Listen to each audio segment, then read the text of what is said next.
YouTube. I say, hello friends. How's it going? Welcome in. Hope you're doing well today. It's lovely seeing you. Lovely seeing you this morning. A lovely Friday morning around these parts. Not sure what time of day it is for you, but as always, thanks for being here. Hope things have been good since last we were together so many hours ago. For me, it's been a night of sleeping. I received a comment from someone yesterday on one of the YouTube videos saying, hey, I sent you an email. Why haven't you responded to my email? I wrote back saying I was sleeping. So I slept well. Hope you're looking forward to sleeping well yourself whenever you get there, but no time for sleep yet. Only time for chit-chatting with all of us. Speaking of all of us, Grobzilla, you are one of us indeed, and thank you for your generous resubscription for 53 total months. Thank you, thank you, thank you indeed. And I appreciate you're out there rooting for Wrexham also, Grobzilla. Great seeing you. Also, I'm delighted that you described our character in Baldur's Gate 3 as being Resorty, the king of wholesome and his bloodthirsty paladin destroyer of evil. He's not bloodthirsty, he's blood-coated, but that's the secondary effect, right? The primary effect is smiting evil. Less evil, more good, blood everywhere. Oh well. Checker, thank you for your generous Prime subscription also. Thank you for the 33. That's not true. The 33 is part of your name. Thank you for the 8 months of subscribing with your 33 confusing me too. I thank you very much indeed. Hello to you today, Unnamed Comet. How's it going, Putzaroo? Marks, what's good, my friend? Putzaroo has a very funny story in chat about his wife seeing him playing at the more spicy parts of Baldur's Gate 3 and thinking he's playing a certain kind of video game. I don't know why you find folks are playing the game that way. Just play a character that loves the good or loves themselves or loves something other than the ladies. Maybe. Steve, it's so good seeing you. Your parent-teacher conference are done. 11-hour workday is over. Yeah.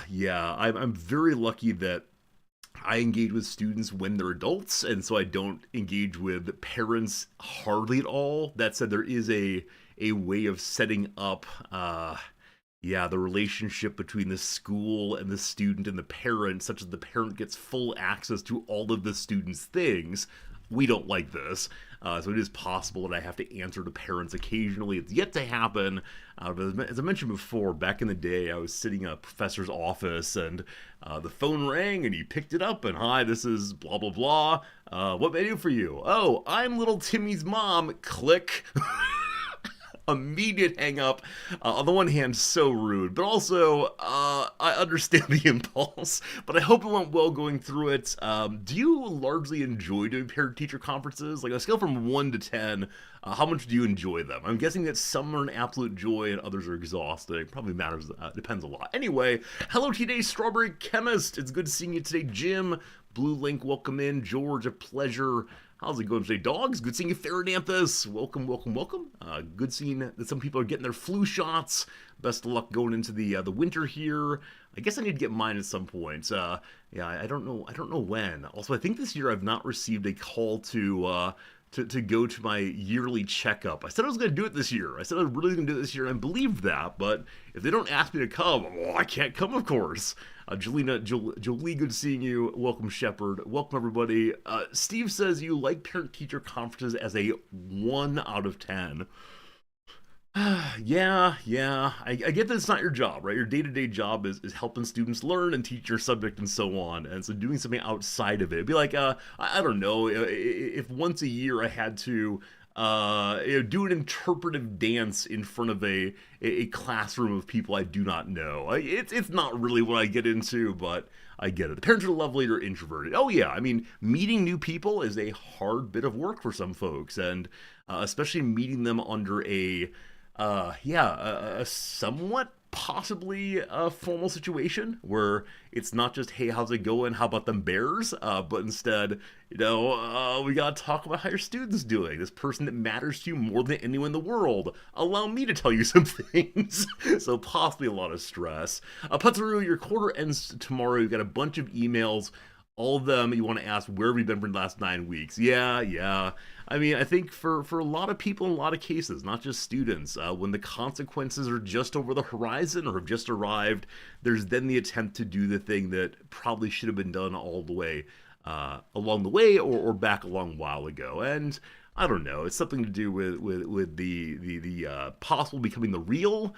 and I try not to do it myself, but I do. I think to be a little bit direct here, like if I'm not feeling terribly well and it's like, I'm not taking care of myself physically and I were to have a heart attack or something, I think I'd very quickly say, oh, I need to be eating better. Oh, I need to be exercising every day. Even though I know I should be doing this all the way through, when the consequences come, it's much more meaty that one ought to do it. Hello, Or Noms. like, oh, I should have had my yearly checkup. Yeah, I think that if something horrible happened, that will be a fair thing to say.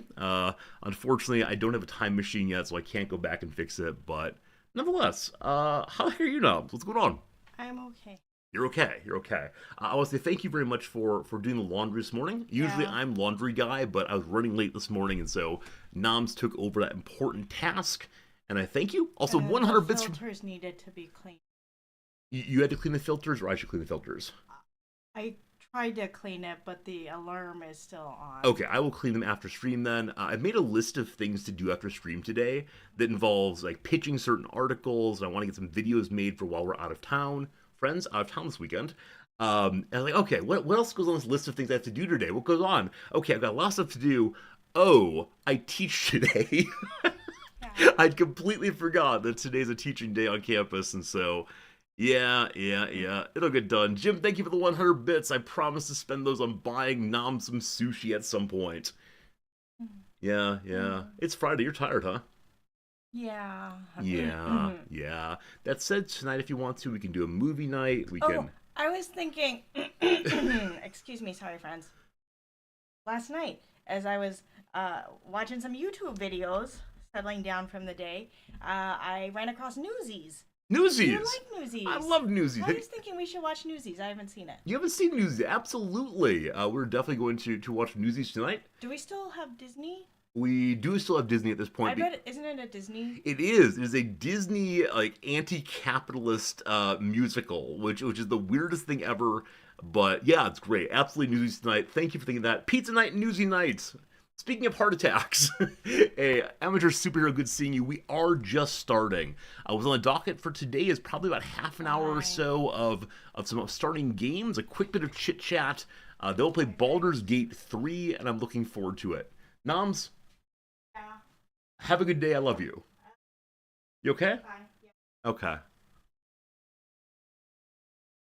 Thank you, Dropzilla, for the bit also. Celebrating a bit of noms, that's very sweet. Only your head part. Mike, thank you for the giant noms emote also. Noms, they love you. Thank Nom says thank you. Alright, very good indeed. I know. Nom responds to my comment, they love you with I know, which is definitely what Star Wars. Yes, Han Solo. It's Han Solo, right? Is that the worst thing that one can say when a person says I love you?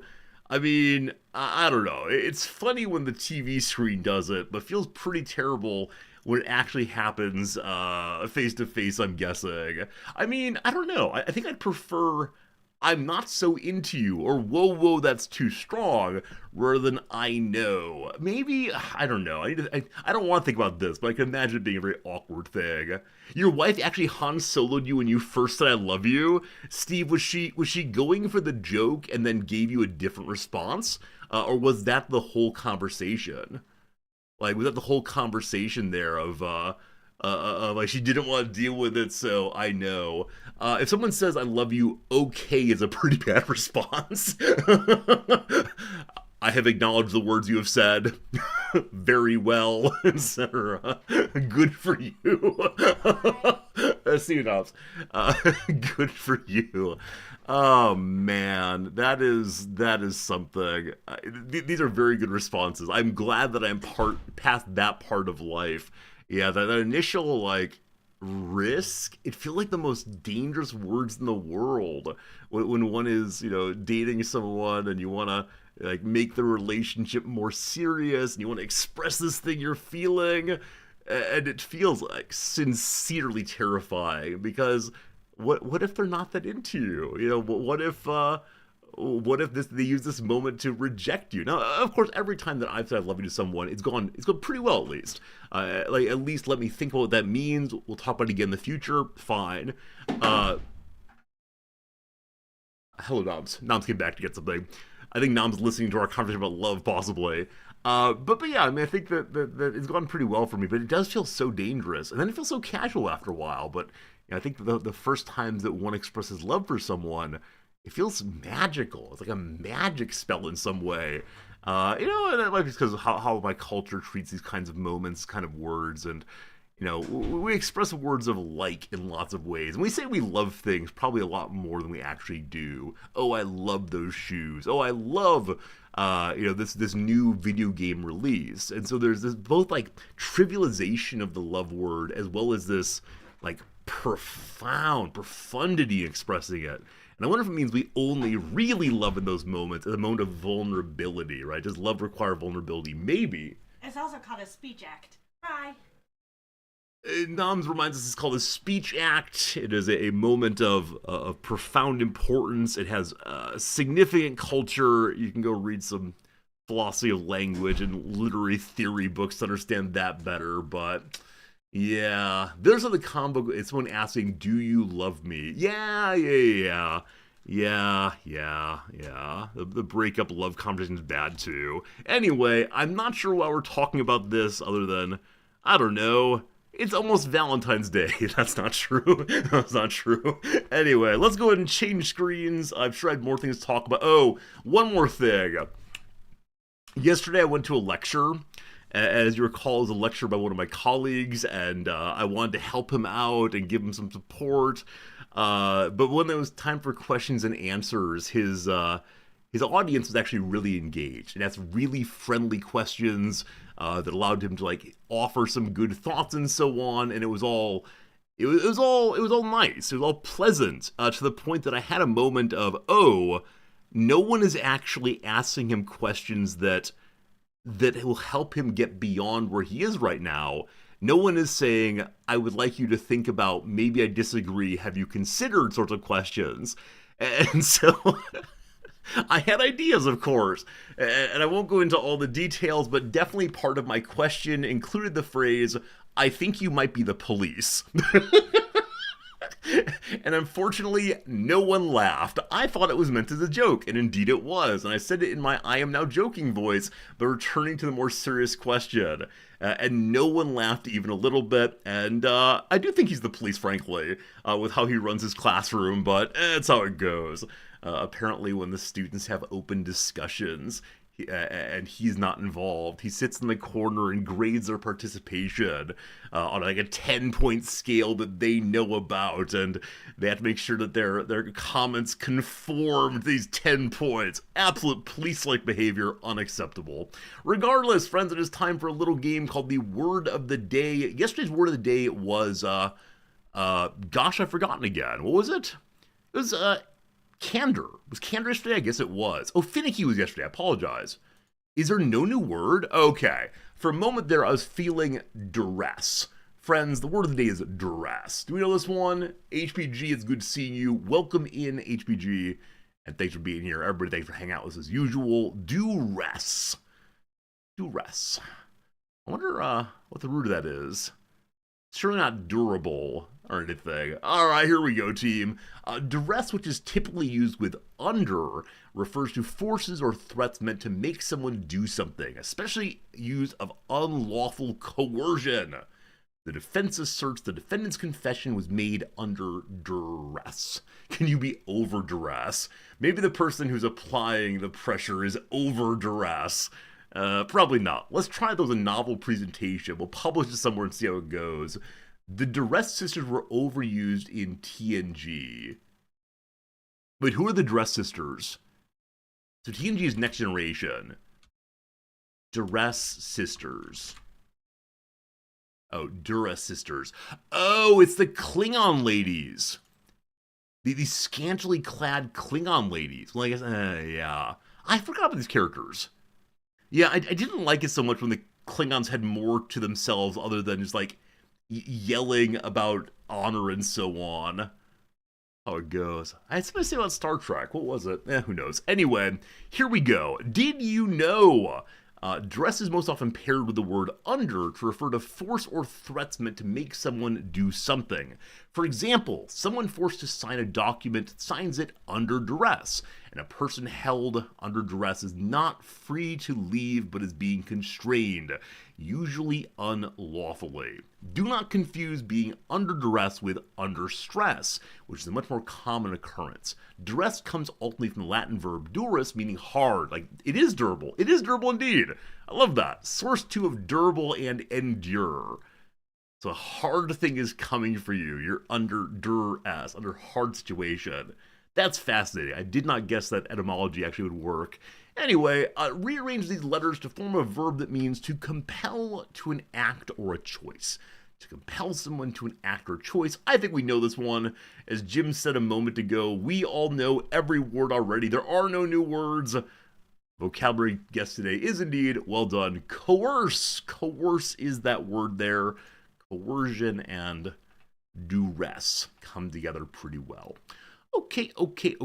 With that done, because Jim said we know all the words, is there a hard word of the day? I think I've looked for this before.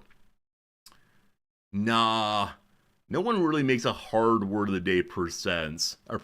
Wait, the New York Times has one? Tapestry.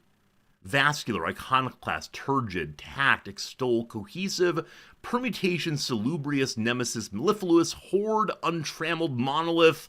We can keep going. I'm guessing at least one of those words might be new to some of us. Possibly. I'm guessing mellifluous is not commonly known. It has to do with sweetness and honey. Salubrious, full of good life, full of energy and blood and so on, I believe. Is that right? Salubrious, that word? Let's make sure that's the case. Yeah, promoting health or favorable of health generally. Cool, sounds good. Friends, time for trivia. Let's do some trivia. I should be getting a point back. Do I get a point back? I don't, at least not yet. Yesterday, I typed in Toll House cookies when they wanted instead Toll House chocolate chips. I'm ready to go to the ground on that one. Anyway, the Persian word, food and drink, the Persian word isfanka is the root, so to speak, of what vegetable? Isfanaka is the root of what vegetable? So given the so to speak part, I wonder if the root is above ground, or is it possible it's a tuber of some sort? And so, like, the potato is the root, so to speak, of the potato. Yeah, I'm guessing some kind of root vegetable, but I do not know what by any means. So, potato. All right. Apparently, the chefs at Antoine's in New Orleans are often forced to deny they make their oysters Rockefeller extra green using what salad staple? Is it kale, possibly? All right, mistakes made. Oh, it's spinach. It's spinach, friends. Spinach is the root? I had no idea at all. Hey, Nooshi, how's it going? A resorty stream I can watch because work is amenable and I'm not spoiling stuff by playing BG3. Thanks for the resub, Fred. That said, Baldur's Gate 3 is coming in a little bit here. One moment.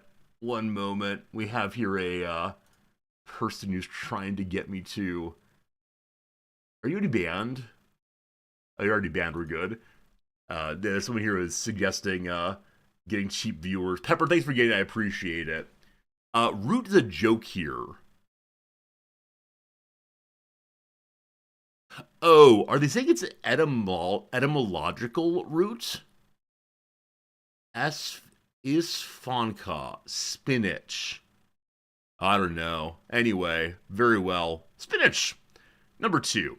Social sciences. In 2018, Killjoy authorities nixed a planned sex robot brothel in the Galleria area of what 4th largest U.S. city? Insert references to Fisto from Fallout New Vegas.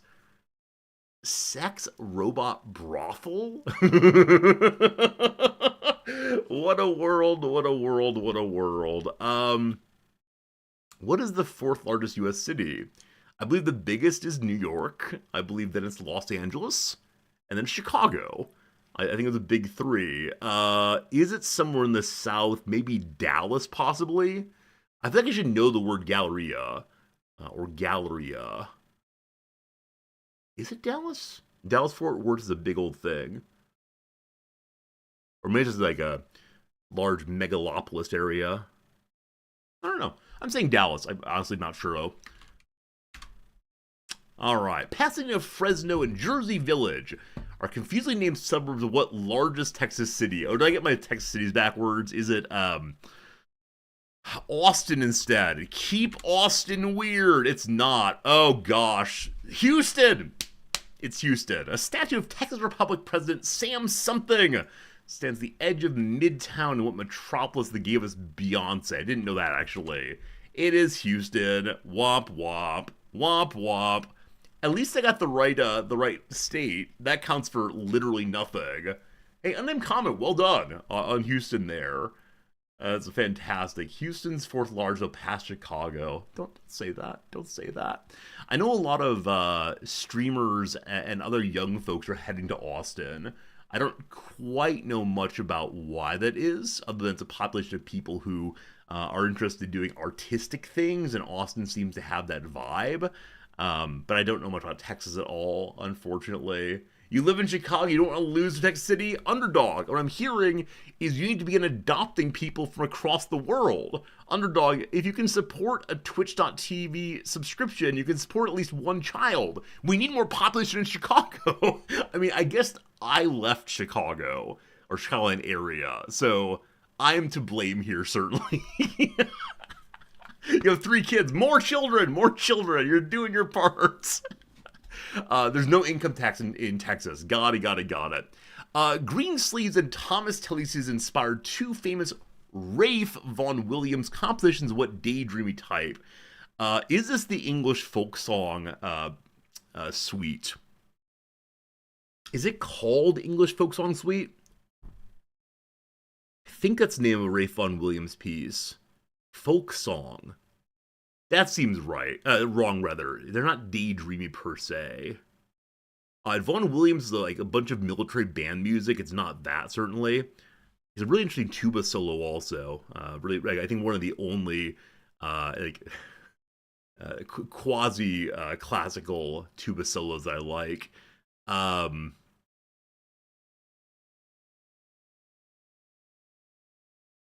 I'm typing in folk songs regardless. I just want to see if he actually has this. Rafe Vaughan Williams. Yeah, folk songs. Yeah, he's a folk song suite. Well, go ahead and put it in and see. Folk songs. Rough. In the 2023 musical film of The Color Purple, Slee was played by an American Idol alum with what F name? Are they Fantasias? I think they're Fantasias, probably. Hey, there we go. There you go. Should have gotten that one earlier, but no luck at all. Okay. Number 4. The Complete Confection was a 2012 deluxe edition of what 12 million selling 2010 album. So confection means like a sugary treat, a candy. I don't know past that. So I'm guessing there's like some like gumball or sugar. I have no idea. Gornoff, thank you for that subscription. Shoot on in September. Well, I appreciate you doing whatever you're doing. Thank you for your kindness very much indeed, friend. Means the world. I mean, like the Barbie movie had a like a sugary sweet element. I don't know. Again, Groff, thank you for the new sub. It means the world, seriously. I'm saying gumball, but I have no idea. Cool. Through the magic of scratch and sniff, Katy Perry, the astronaut? Katy Perry added cotton candy smell to the cover of what CD? I don't know. Pink. Let's Go All the Way Tonight. No regrets, just love. So went Perry's pitch in the title song from what album that actually she came out when she was 26?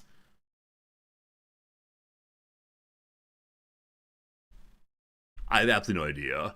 I'm going to pick a number that is below 26. 18, 16, 19, 25 and a half. I'm saying 18, but I genuinely do not know. Come on, here we go. Teenage Dream, you fool! Not fair. So, Teenage Dream, The Complete Confection. Well, it's gonna be a rough day in Resortyville. That's okay, though. Last one for now, Science and Nature.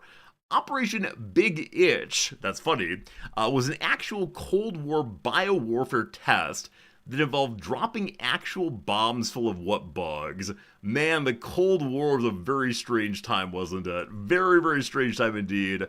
Are they like lice or bed bugs? I'm gonna say bed bugs. Rough. Hey, Vex, thank you for the 500 bits. Always very generous of you. Always very kind. Vex, thank you for being here. And yeah, really, really generous day today, friends. I don't know why at all, but thank you. A 2018 paper suggested that humans, not rats, hosted and spread what insect transmitter of the 14th century Black Death? It's fleas.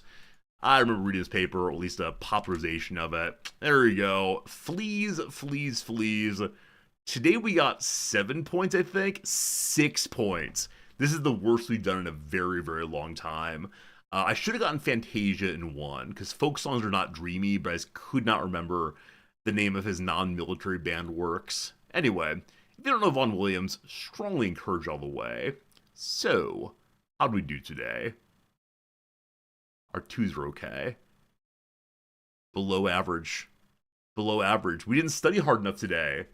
That's how it goes. You blame Katy Perry. I mean, there was genuinely no way I was ever going to get that one. A lot of people missed it, actually, but I've not even heard of this, unfortunately. Yeah, I think part of it is, even when I'm aware of contemporary singers and songs, I don't know of albums anymore, right? The move to streaming and Spotify and such has made the album form kind of uninteresting. Now, I know there's been a return to collector memorabilia versions of LPs. I know that Taylor Swift releases a bunch of them, but yeah, I don't think of music at all as album-based anymore, because it is the case that most people engage with it like, hey, I like this song, or Spotify, go ahead and play for me 400 songs in a row randomly, right? This sort of thing. Anyway, no problem there, but yeah, there's no way ever. Houston was me not remembering the sizes of the cities in Texas, unfortunately. Spinach, I was never going to get without Popeye, so yeah. Yeah, I think most people know the fourth largest U.S. city if they're Americans. So all fine, all good. Had a good time there. Friends, time for the Redactyl. You get to play also. Yesterday's Redactyl was George W. Bush. Yesterday we had a 5-second slow mode. And that seemed to work pretty darn well for keeping us in check, but giving you freedom to play more regularly. So here you go, team. I give you a Redactyl. Blank is an, blank blank by an, etc. Good luck, Godspeed. Give me some words. Modern. There are 2 moderns in here somewhere. Oh, incidentally, speaking of modern, yesterday I picked up a book on ideology. I don't know what's coming online in me, but I want to read all of my hard books again. Terry Eagleton's book on ideology called Ideology. I'll offer a review at some point. Here we go. Ancient, possibly. 0 of those. A system. 3 of those. Process. 4 of those. Opera. None. Europe. We have 1 of those. Grubzilla, that's actually ridiculous. Thank you for telling that story. That was very funny. Island. Sorry, I typed in is lad. I is a lad. No islands. How about American? None of those. How about ideology? If only. How about ancients? How about state? There you go. You got state as a good direction. Blank is in blank blank by an blank state. Blank state, not a blank slate, a blank state of some sort. How about mathematics? 0 of those. Grown up, I agree. Science, it's not a state of science, unfortunately. Matter, not today. Mind, oh, state of mind, I like that, but unfortunately not. How about the word USA, not the USA today? Union, not a state of union. How about obsolete? No obsolete this time. Is it a state of diplomacy, possibly? Not diplomacy. Characterized. It is not a state characterized by like that. There are 4 of them in there somewhere. Country, there are 2. War, not today. North, not today also.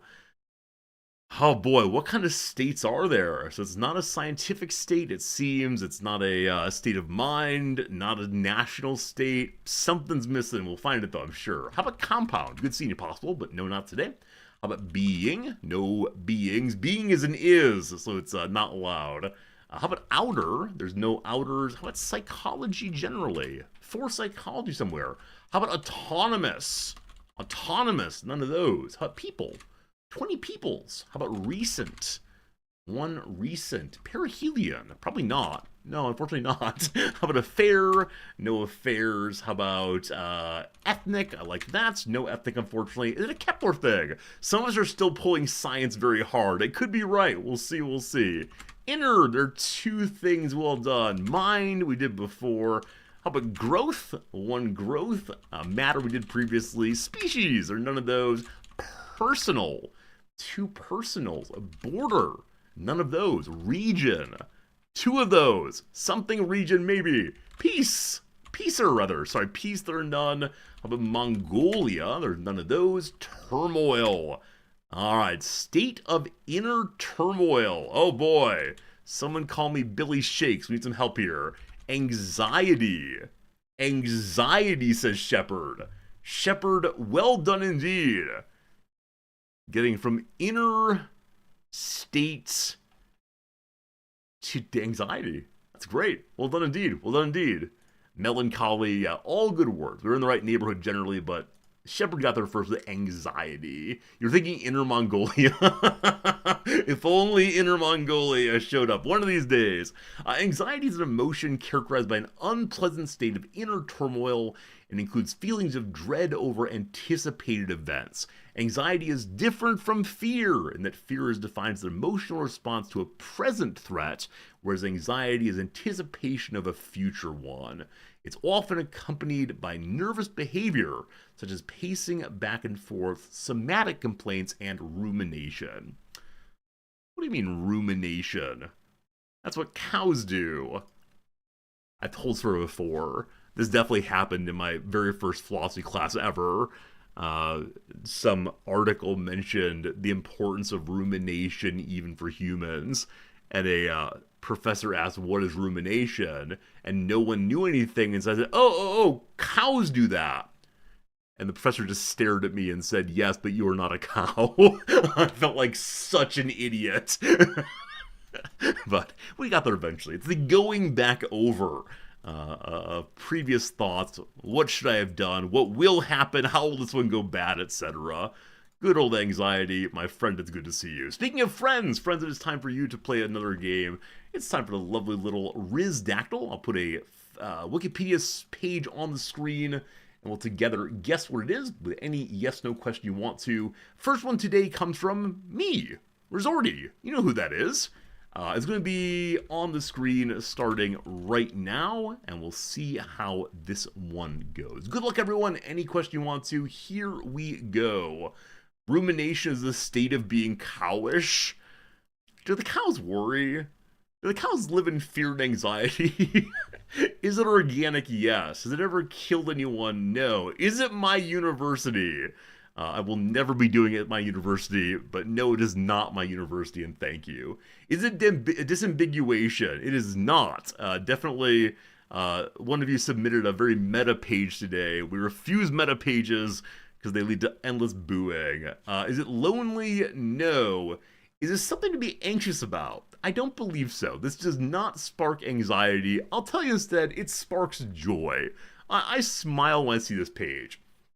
Is it a person? It is a person. If a toddler ate this, we need to rush them to a hospital. I mean, frankly, it depends on what part they ate, I guess. Is it man-made? Yes, but not in the way you like. Is it a plant? No. Are they from TV? Not primarily, no.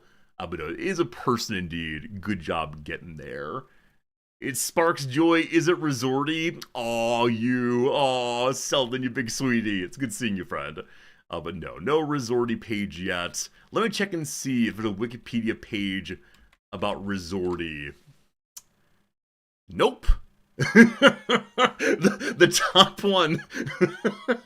The top one here is the Japanese Wikipedia page on Richard Rorty, of course. I love it.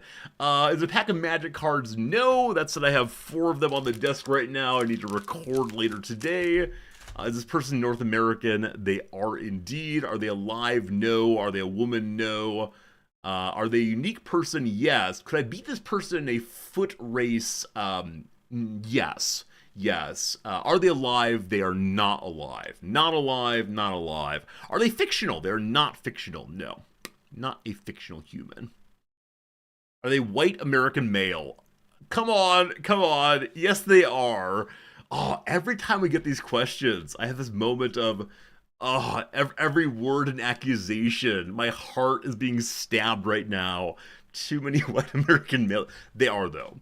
Did they die in a famous way? No. Were they born in the 1800s? Yes. Did they live before 1400? They did not. Is he known for written works? In part, yes. Did they die after 2000? No. Were they a president? They were not a president of the US. No. Were they a politician? They were not a politician. No. Nope, nope, nope. Nope, nope, nope. I think at least some of you will know this person. I hope you do at least. Were they military officer in the? Were they military officer? No. Were they involved in the Civil War? I don't think so. I mean, certainly not. Definitely not. Were they wealthy? Not especially. Were they a writer? Yes. Were they an entertainer? Not primarily. No. No. Yeah, primarily a writer. Could I have beaten them in a foot race in their prime? Am I also my prime? I think in like very short sprints when I was in my prime, I can't say I'd beat just by anybody, but I didn't know anyone other than the students on the track team who could beat me in a sprint. My legs are made for sprinting. So in my prime, I probably could beat him in a short race. Long race, less sure about it. Here we go. Did he have notable facial hair? No. Is it Mark Twain? No. Did he write works of fiction? He did. He did, absolutely. Did they write books based in the southern USA? No, it is not. It is not who you are thinking of, no. Edgar Allan Poe? No. No. We're now scrolling through. So he did serve in the military, but this is not interesting anyway. They lived most of their life in Massachusetts. Most of their lives. I mean, a good portion of it, sure. Not most of their lives, no. Nathaniel Hawthorne? No. Dickens? No. Stephen King? No. Did I write works of horror? No. Let me help you a tiny bit here. This person is not primarily known for fiction. The question was, did he write fiction? He did, but that is not the primary goal here. Did they write popular nonsense? No, not a popularizer. Generally, like some of his works do popularize things, but it was not the primary goal. No. Was known for going on traveling speaking tours. Not that I know of. Like, definitely he gave talks. Definitely he went from place to place lecturing, but he had a stable job also, I believe. Would I use their books in a lesson? Not their books, but I have used some of their essays, and I'll be doing so next semester also. Would he have been known in England at the time? At a certain point, yes. At a certain point, he was very widely known, yes. Is it Thoreau? No. Am I talking about myself as lovely, but no. Do American high schoolers read his work? No. No. Walt Whitman? No. We haven't established when this person died. That might be useful. Was his work in the legal field? It was not in the legal field, no. Not in the legal field. Was born in the 1800s? Yes, he was born in the 1800s, absolutely. Absolutely. Is it Melville? It's not Melville. Was he dead before 1900? No. The 1800s are a very, very long period. I will tell you he was born in 1895. So little Babby throughout the last part of the 19th century. Did he die in a weird way? I don't think so. I can scroll to the death part, but I'm nearly certain he did not die in an interesting way, except for him and his family. Yes, but we need to jump forward quite a bit in time. Um,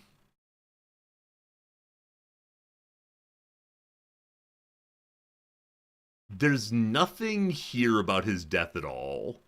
So no. No. Yeah, yeah, died in a hospital.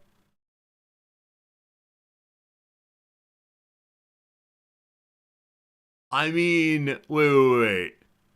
He may have died no not super weird, but a notable way.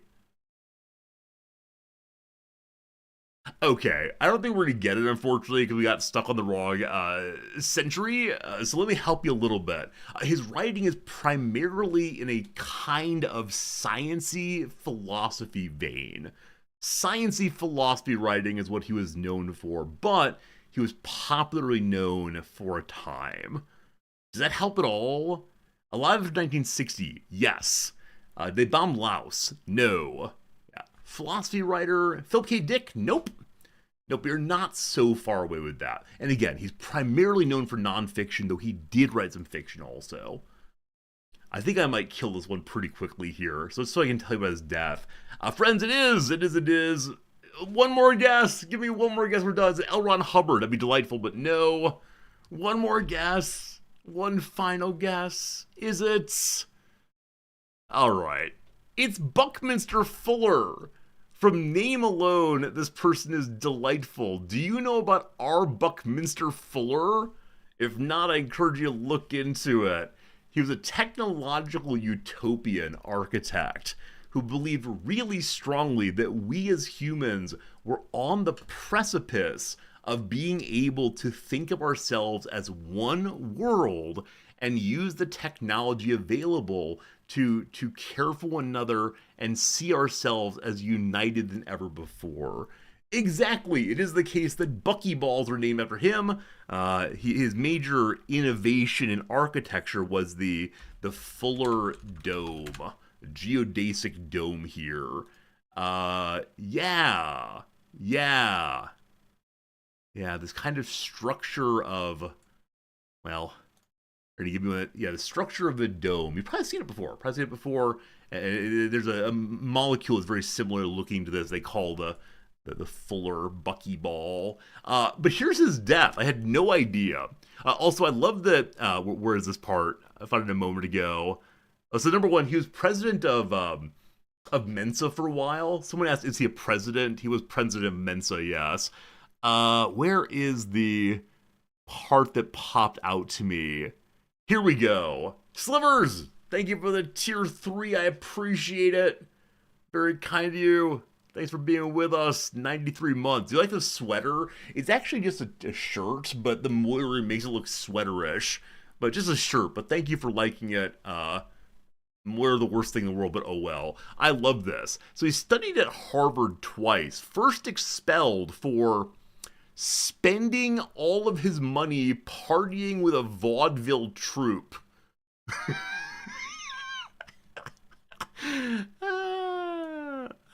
We love it. Can you imagine? Anyway, how he died. Fascinating guy. There's lots to read here about how his depression helped him to get to a more beautiful moment by working through it. He took part also in like World's Fairs, that kind of thing. And then here we go. During the period leading up to his death, his wife had been lying comatose in a Los Angeles hospital dying of cancer. It was while visiting her there that he exclaimed at a certain point, "She's squeezing my hand." He then stood up, had a heart attack, and died an hour later.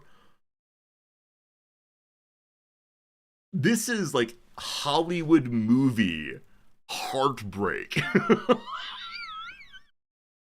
Like, it is notable, but it is heartbreaking, beautiful in a way.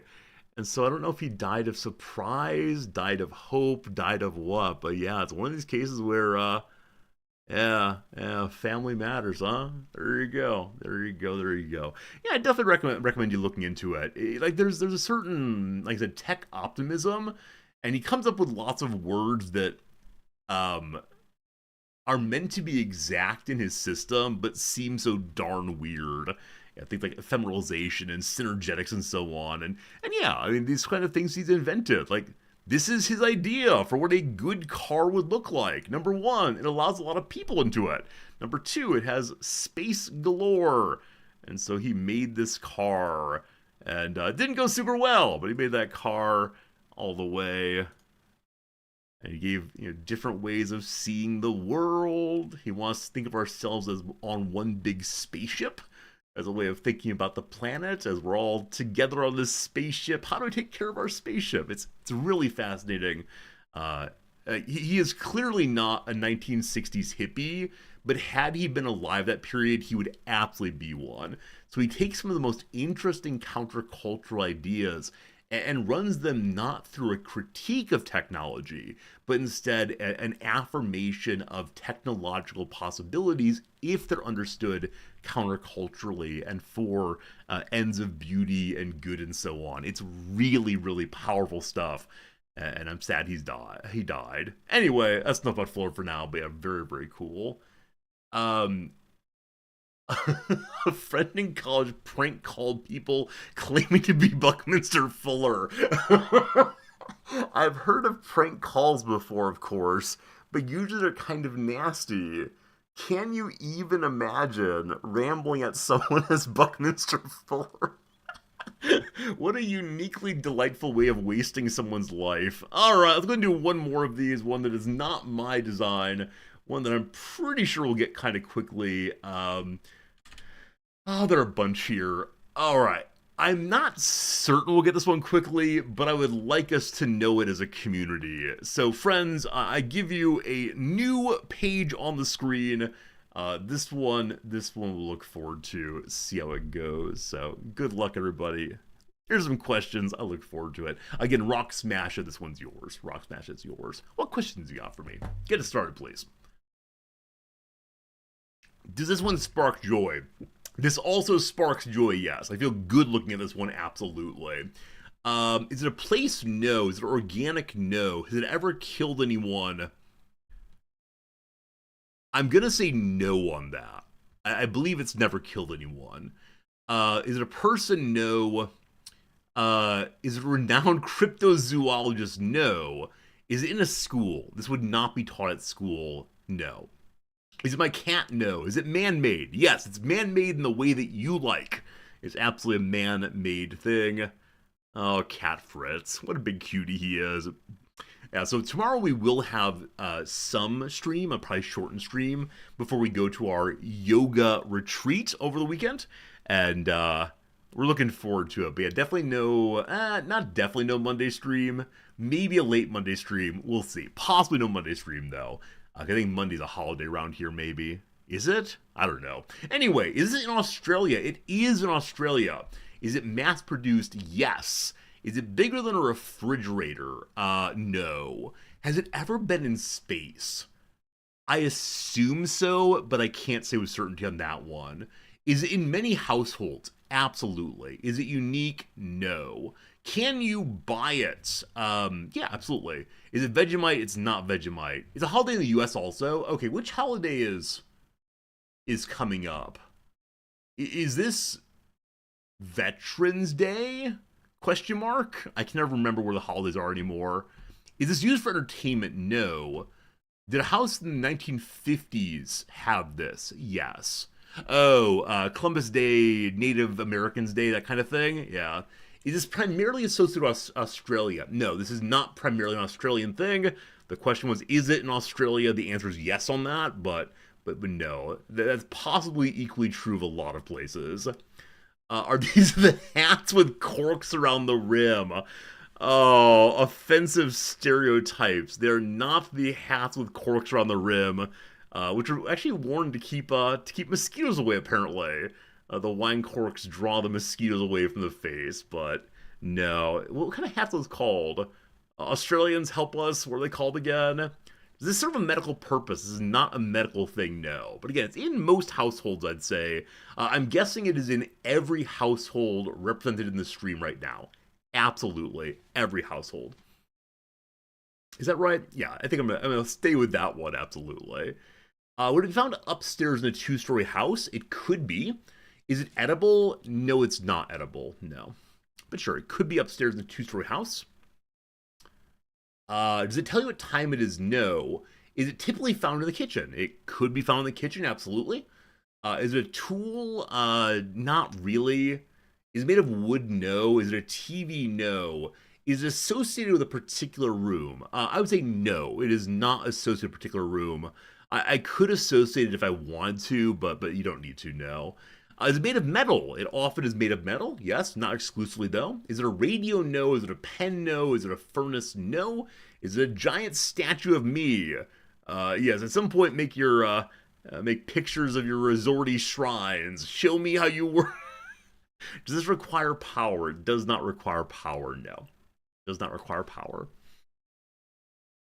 Yeah, now y'all are thinking about what's everything that you own, what's in your house right now. Is it heavy? This is not a heavy thing, no. Not a heavy thing at all. It can be found in any room of the house. You definitely have one. Often made of metal. Yeah, it was invented before World War II. I believe so. Absolutely. Yep, definitely was invented before then. Yeah.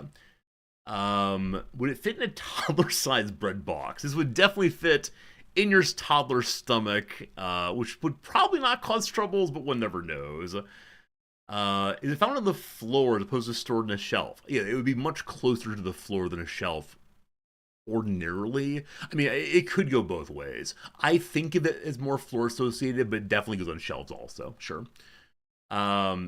Is it a bottle opener? No. Underdog? You know the company that makes rulers, they aren't going to make them any longer. I love it, thank you. Is this used for cleaning? This is not used for cleaning, no. No. Oh, these jokes, though. You have one in your house. Here's a little hint. You almost certainly have more than one in your house. Is it electric? It's not electric, no. You're looking through the house. I swear it's there. I swear it's there. I swear. Is it an outlet? It is not an outlet, no. Not an outlet at all. I've given some hints that from a certain perspective we'll see, but let me work on what else I can do here. Is it a utensil? No. Is it used for entertainment? No. Is it part of plumbing? It's not. Is it bigger than a basketball? It's not bigger than a basketball, no. No, it's a small thing. Is it in any way related to clothing? It is related to clothing, yes. Is it in the walls? Probably not. Is it flooring? It's not flooring, no. But yeah, it's related to clothing. A fine guess there. Start looking at your clothing. Looking at your clothing. Is it a lint roller? It's not a lint roller, no. Is it clown shoes? No. Is it socks? It is not socks, no. Not socks. Is it a belt? It's not a belt. Would it usually be found in the closet? It could be. Is it a hanger? No. Is it a hook? No. Are they buttons? I like that, but no, it's not buttons. I like that you went there, though. It's not buttons, not buttons. Not a hook, not a hanger. We are simultaneously getting much closer and a little farther away. Is it a shoehorn? No. Earlier I said it's not a tool. It's definitely not a tool in the normal sense like a shoehorn would be. But is it a zipper? It's not a zipper. Again, I like where you're going there. Not a zipper. We've discussed before the majority of zippers in the world are made by one company. And if you look at your zipper tag right now, it has a Y on it, I believe. Like what, YHK maybe? Am I wearing this right now? I am not wearing this right now. No. Nope. It's YKK. Thank you. YKK is the big zipper maker in the world. But no, I'm not wearing this right now. That's a good question, though. Good question. Is it a sewing needle? It's not a sewing needle. Is it a closet? It's not a closet. Is it a belt buckle? It's not a it's not a belt buckle. No. Is it a cufflink? No. Is it a chair? It's not a chair. No. No. Again, like zippers and buttons are pretty close. Like they're the right kind of thing to be considering. Clothing related, often made of metal. Yeah, yeah, yeah. I would say though, like it doesn't have to be made of metal, and I'll leave it at that for right now. Is it Velcro? No. Is it something I wear? I would not say that I wear this, but you could make an argument that it's worn, yeah. Would I wear it in a formal setting? I could. Is it a tie tack? No. That's fun though. Is it suspenders? No. A safety pin? No. A hook clasp? No. Snaps? No. So again, let me help you a little bit more. I think of this thing as mostly more floor than shelf. Is it a coat hanger? It's not a coat hanger, no. Closer to the floor? Closer to the floor, friends? And like I said, this might be something you know of, but do not know that you know of. We'll see. Are they eyelets? No. Not an eyelet. You're very, very close, though. Shoelaces? You're very close indeed. Brassicocalera! It is the humble aglet. Do you know about aglets? These are aglets. The thing at the end of the shoelace. The aglet. Well done, everyone. The eyelet is the part of the shoe that the aglet goes through. There you go. Maybe a new word for you, maybe not. A fantastic submission, though, that I really enjoyed. Didn't know the name exactly, but now you know the name. Now you can go impress everyone. You can run around your house saying, aglets, aglets. You watch Phineas and Ferb. You know about aglets in the song. There's an aglet song? I actually don't know Phineas and Ferb at all, though. There's a song about it indeed. You don't know that word in your language. Death Evan, what's your language? Let's learn together right now. What is your language? We'll see what Google tells us aglet is in your preferred language.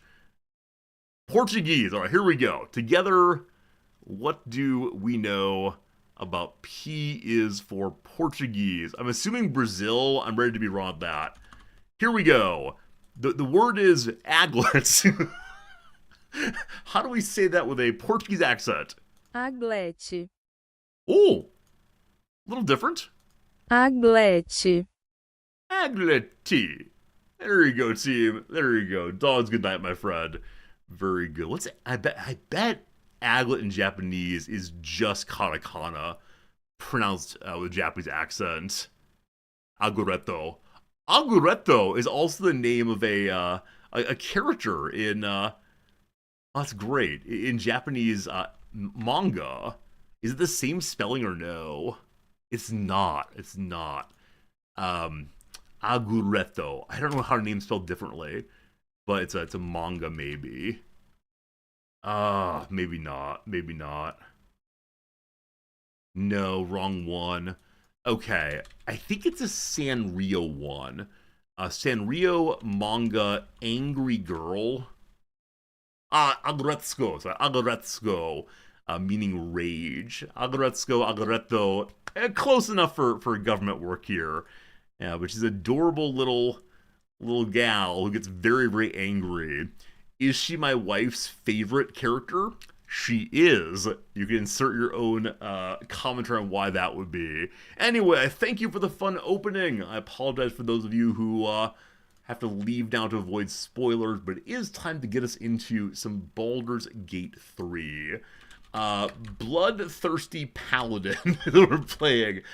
First play, Act 2, Paladin.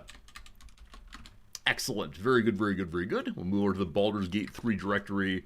And I will say again, thank you very much for being here. The openings are so fun. I gotta say, I've been increasing the length of the opening at various points and feeling weird and bad about it, but it is so affirming for me to spend time with you all each day, stretching the mind and thinking together and so on. So thank you for being here for anything you're here for, gaming or otherwise. It feels good, man. Feels good, man, as the kids used to say, perhaps. Do we still say feels good, man? I think we don't, unfortunately. Goodness, goodness, goodness. All right. Where were we and what were we doing? We were advancing the story, I know. We were adventuring in a city. That's what's going on right now. More stories.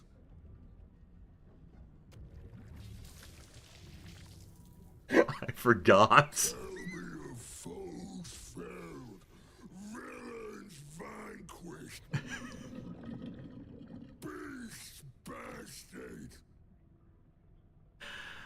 Alright.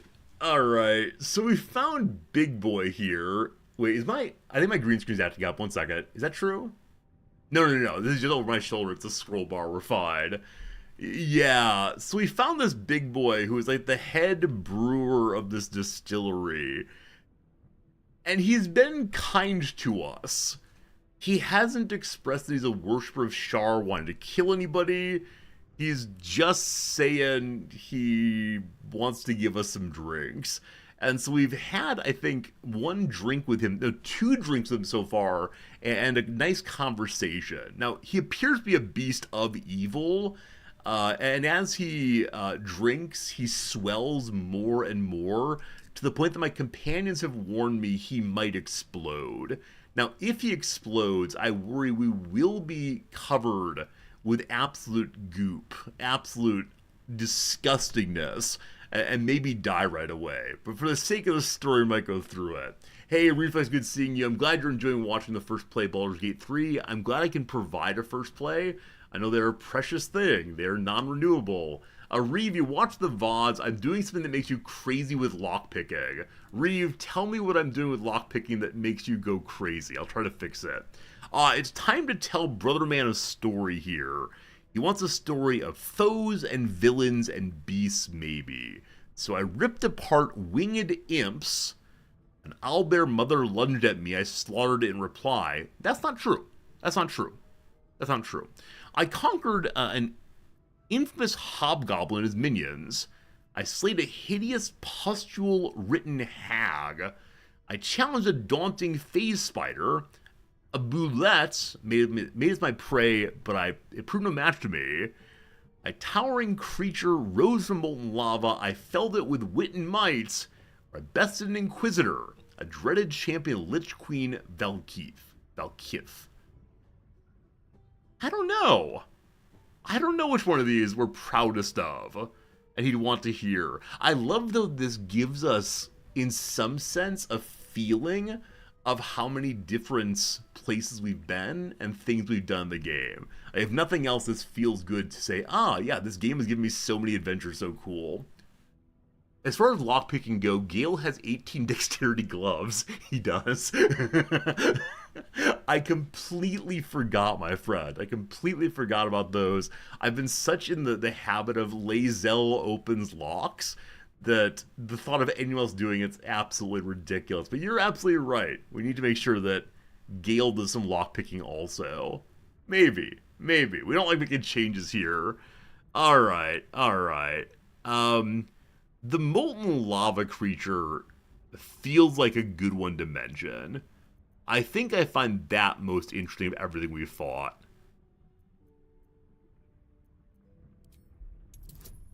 We need a 16 roll here to tell him that story.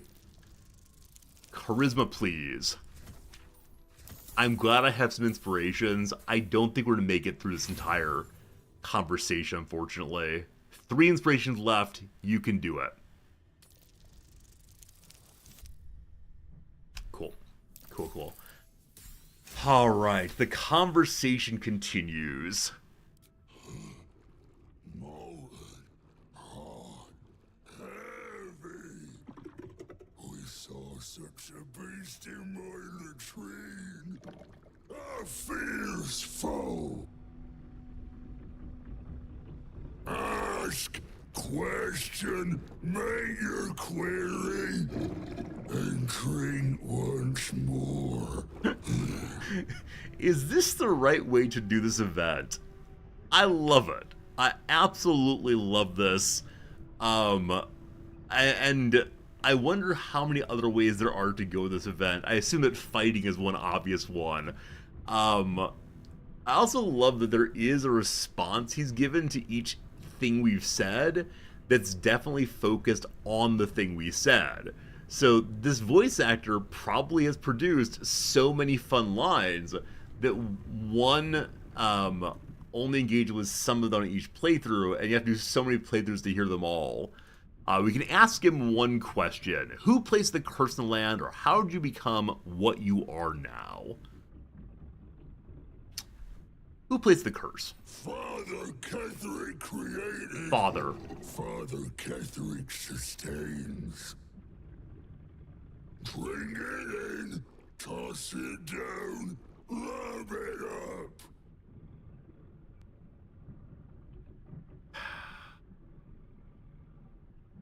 Yeah. So I wonder if father refers to this person's literal father being Ketherick Throm, or instead if it's like a creator of some sort who has made these terrible creatures, or if father is a title in their church, or what.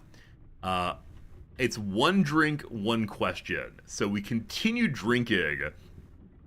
Are we going to explode before he does? Let's find out. We're currently at plus 8 to 14. Resistance goes on also, 9 to 18 currently.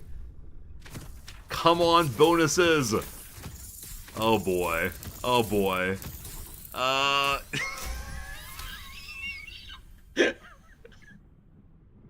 Neat. Down the hatch it goes once again. Each swig is as painful as the last. We're drinking through the Otherwise sound mind and body. nose guard. I know you. I knew. I know. Are we best friends now? I'm knowing.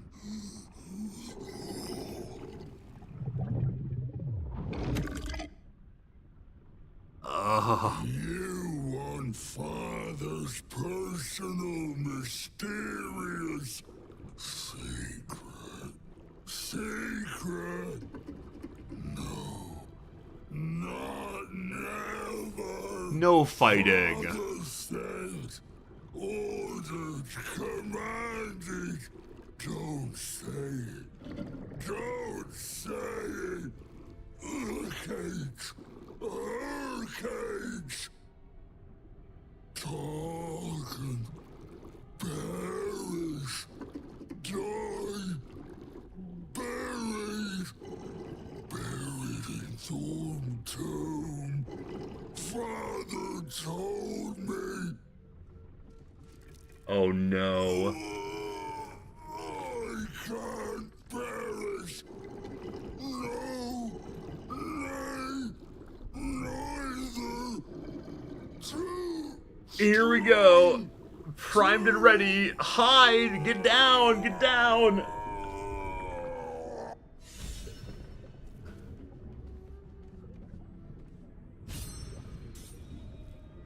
Was there no actual explosion?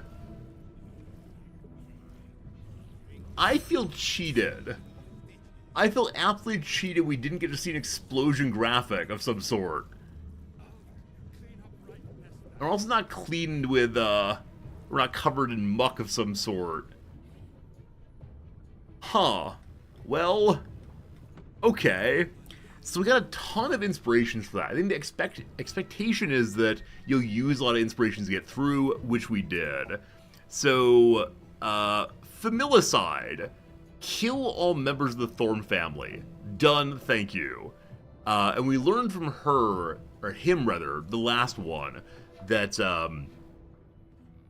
someone is caged up somewhere, maybe inside of the family tomb, or he's saying that he will go to the family tomb, not sure which one. Alright, Gale, do you get anything on that one? Are you pleased with that one or not so much? Not so much, it seems.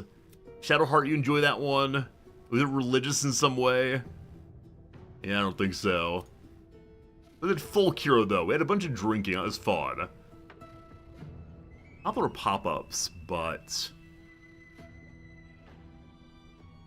Defeat a major figure in corrupted town we got earlier.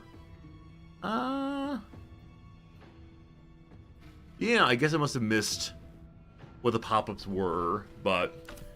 Oh, buddy. He is deflated over there now. And we have an item behind the desk called the Rat Bat.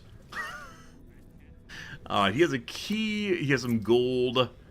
Whole bunch of alcohol, no surprise. Kids, this is why you shouldn't drink. Shouldn't drink, kids. You'll end up exploded on the floor like that. That said, I saw an article yesterday in the Times about, like, younger people aren't drinking at all. Like, they're not falling for the standard, oh, you know, this is like light and fruity drink is fun and exciting. They just aren't drinking alcohol. And I do kind of wonder what the reasons for that are. Is it health-based? Is it a desire to, reject earlier cultural moments? I have no idea at all. Madeline's ledger. Oh, so Madeline is the one who was allegedly a murderess. We'll find out. Everything's expensive. They smoke weed instead. I love that the person who said that they smoke weed instead is Young Money Hash Register. Go with what you know, my friend. I mean, that's probably true. Probably true that in that marijuana is legalized and that marijuana is seen as a healthier substance to consume, which it probably is in some important senses.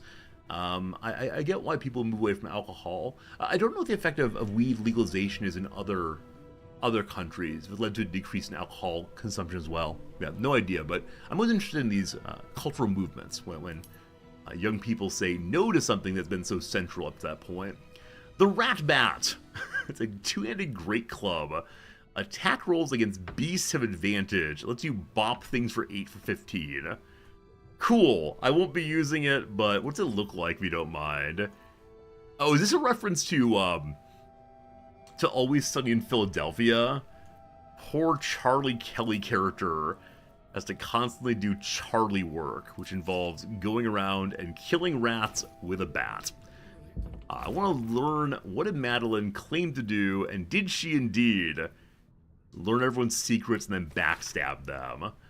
The words for the attention of Dark Justiciar Natasha are written across the top of every page.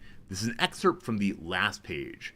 Morning, day 15. Zyman Nowak said Ketherick wouldn't hold onto Moonrise Tower for long at this rate. Evening, day 18. Imani Akhtani claimed it was unfair that the Thorns had cushiest jobs. Night, day 22. Mark Jacobs, Benjamin Blanchett made jokes on the Thorns, especially Lord Ketherick. Said he was misery guts, a weeping nutsack, and discussed exactly how his wife would have liked it. Okay.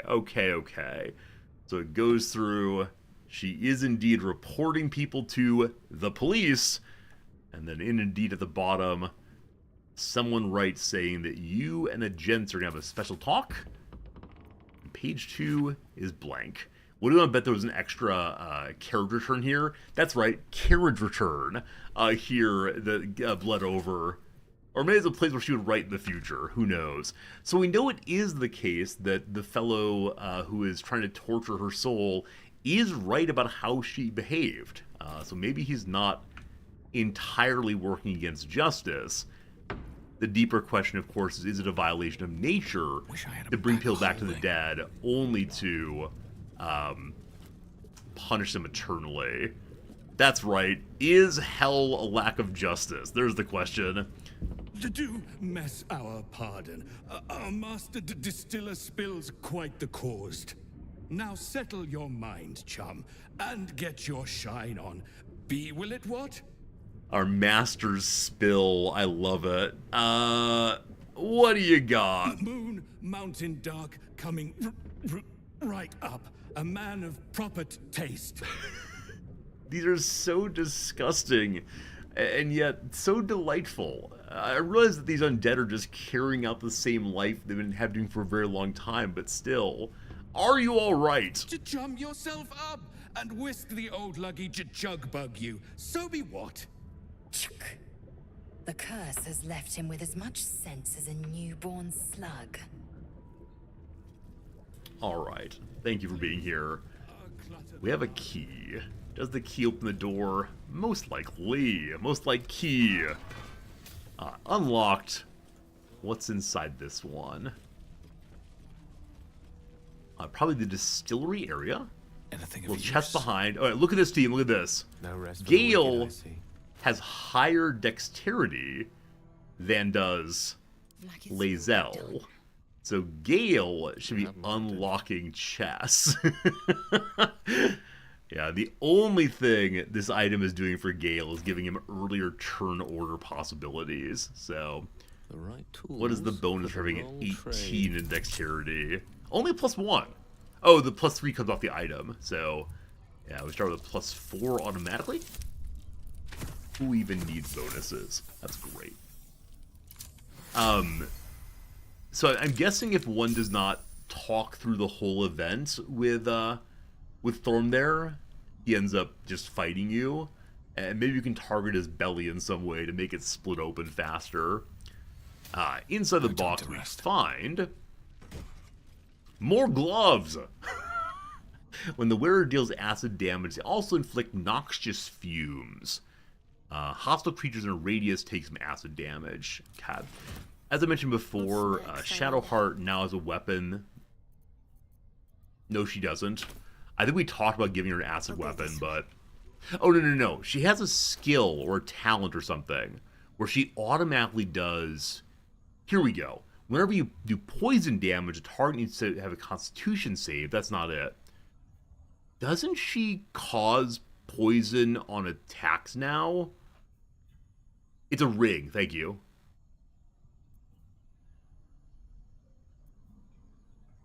No. Maybe I'm just wrong about this. There is an acid +2 ring that's on Lae'zel right now. Maybe an ability or spell? Okay, maybe so.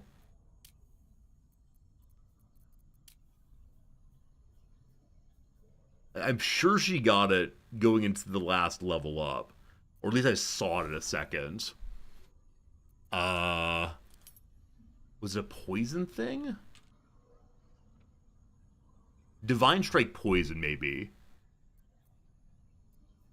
There we go. It's a weapon action on her. Once per turn, you can deal some poison damage in particular. It's not something to be equipped. That said, we might have an open spell slot. Weapon action. So where do I see that? I do not see that. There it is. Oh, I got it in big and again to find it. Very good, very good. And then she does actually have an open slot. We gotta fix that for sure. No, it's not the caustic band, but thank you all for knowing about that ring. Could be very, very useful to know in the future. I don't know. Enhanceability. Magical enhancement. They gain advantage on ability checks. Is that... We already have that equipped. No, we don't. Oh, gosh. Here. There's something equipped now. That works. Okay. All good, all good. At least things have stayed interesting. That acid item does not benefit us in the way I thought it does. Purple worm gullets. That's disgusting. It gives us possibly a purple worm slime item. We can then beat that up in the mortar and pestle and see what we can learn after that. 2 new recipes. They are those? No, Animal Speaking is much, much older. I've never looked at it. Elixirs. I should mark off the ones I don't actually make, which is literally all of them. Poison, necrotic, hill giants. Noxious spore grenade. So grenades that I've not used much. And then in coatings, the purple worm toxin. Here we go. Very rare potion. If the poison is potent enough, even the smallest pinprick can fugue the brain and turn capillaries to shriveled tubes. Seems kind of roguey in some way. Maybe So someone came here and did some research, it seems. Also, perception fail for you. Other people? What do you say? There we go. Trap on that gate there. This looks like a prison, but it might be able to save the good booze. We'll deal that in just a second. Chest there. More poisons. I should probably be using poisons. The Waning Moon consignments. So they're trying to sell things for other people, maybe. The Waning Moon delivers are recorded here in careful hand. The rear pages, however, are devoted to the distiller's personal reflections. At the end here, Father Ketherick's reach began to extend beyond Rythwin's borders. The Thorns are but collectors. Okay, so the Brewmaster is not the Thorn. He was here to manage bar or something. The Thorns are collectors of gold, of glory, of blood, and more yet. I, however, collected that which holds the most value: information. The Mason caught my eye. Straight are his steps and faithful his words, for as long as the drink does not touch his tongue. 2 drops of Blackfire whiskey, and he sings his heart's true tune. He calls Father a tyrant, a coward, a traitor. He beseeches the Moon Maiden to shine upon him once more. Dangerous words. I've told Father. He will surely silence the Mason and make him an example. Meanwhile, the Mason drawls his heresy. It's all I can do not to mock him to his face. Okay, so it seems that Father is a name used by people other than his immediate children. But I don't think that if this person were a Thorm, he would speak of the Thorms in that way. So, Father is a title. Then my own methods used against me. The ale she fed me was poisoned, and by my own hand. My truth serum was all too effective. I professed the lot, the poison drink, Malice's treatments, the interrogations, all of it. She meant to reveal our schemes to the Baldur's Gate authorities. Unless, of course, I grace her palm with more gold than Garangotha could muster. Father would have my head if he knew, or worse yet, donate me to Malice. Such is my good fortune, I possess all manner of barrels. She should make the perfect fit. Oh no. We're gonna find a body somewhere. The Harpers came too close. They poisoned Father Ketherick himself, yet he professes no ill effects. Malice insists it's a fluke. Doctor he may be, but no less a fool for it. Father's achieved that which I can only imagine: immortality. I've long suspected, I can guess Father's purpose, but I cannot fathom the means. Someone is in a prison somewhere. Alright, beloved Gale, it is time to do your true and dexterous work. Which again is a ridiculous thing. I think one thing I'm sad about on a second playthrough is that the items won't change. Like, we'll probably get access to other items than previously, but I think that, you know, we'll say, okay, here's the fire items, etc. And that's fine. You know, maybe it's fine to continually, have the same kind of items but built differently. I don't know if there'll be any big surprises on items. Unless I kill someone that gives me a different item than previously. I don't know. Speaking of items, though, how to learn to make serpent toxin, I believe. Yep. And then a middle thing here. Punch drunk. When you're drunk, you have an advantage on attack rolls. Oh, man. Oh, man. This is not a good weapon. It's a two-handed great club. I don't think that's a good weapon. Maybe it is, though. Team, is that a good weapon for a barbarian type? You just drink the entire playthrough? That is mighty silly. Oh, I lockpicked. No. I meant to remove the trap first. There we go. Hey, Axix. Thanks for that tier 2 sub. 98 months indeed. That is mighty silly, my friend. Way too long. But thank you for every single one of them. Thanks for believing in the stream way well back, and also believing in the stream even today. So kind to you all the way, my friend. Alright. Gale, it is time for lockpicking next. And we're getting very close to people having 100 months of subscribing. How will we even deal with that? Another door is opening. Alright, so we believe we're going to find a person in a cask back here, maybe. First, a chest. I feel like I need to look into every single barrel now to see what's going on. Yeah, again, thanks for subscribing. We currently have a Oh my. Must be what's left of that. the would-be corpse is at a extortionist. barrel. She punched her way out, at least.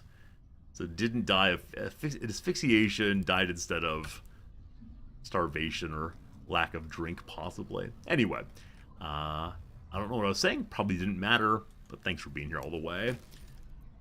So lots of ingredients for special drinks in there. I'm glad to know that the body is still there. Well, maybe not. I was going to say perhaps the flesh became a drink, but they seem to be sealed still. Probably just not the How much case. farther can I go? There are limitations to the evil we find here. The evil of feeding people to one another in meat pies.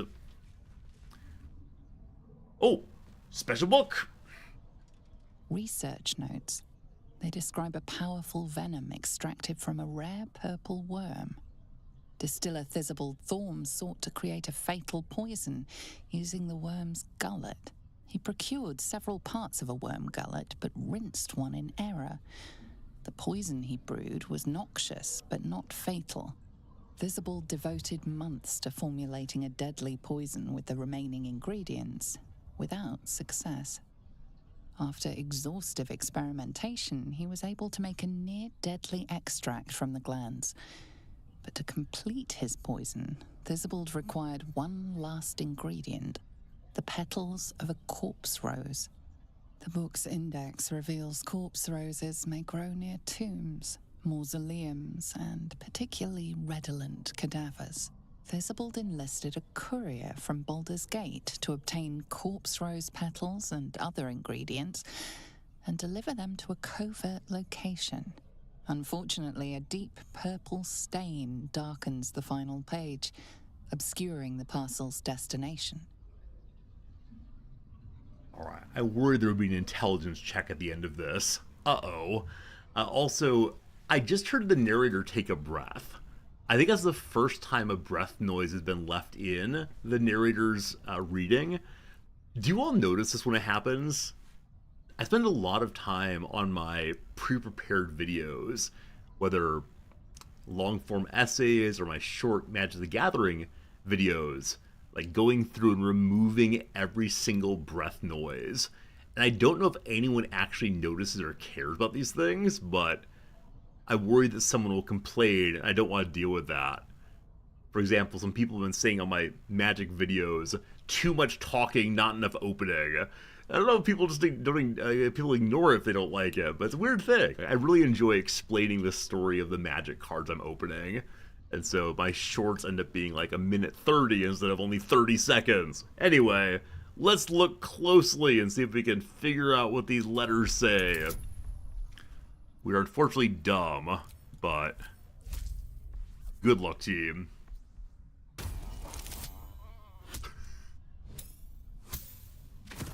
Alright, we'll try it again. This may not be a inspiration-worthy event, but we have 4 of them, so we'll burn at least one, and we're fine. And we're fine right away. Where was it left? Your mind separates the black from the blue, revealing the stash's location. You mark your map as a reminder. With the corpse rose petals the package contains, you might create Thisibald's purple worm poison. So I wonder if this poison may be strong enough to kill Ketherick? Probably not. I think he really is immortal right now. What does it say? A truly despicable poison devised from an agglutination of corpse roses by experimental mind of Thisibald Thorm. Also, Thorm must have been the fellow upstairs. I thought the distiller was not the, well, maybe the brewmaster and a distiller. I don't know. There are too many people here. It doesn't matter. All we know is they're evil and they've been smited, and what more do you want? I'll take the book with me. I like how it looks. Where is that location? Hidden treasure?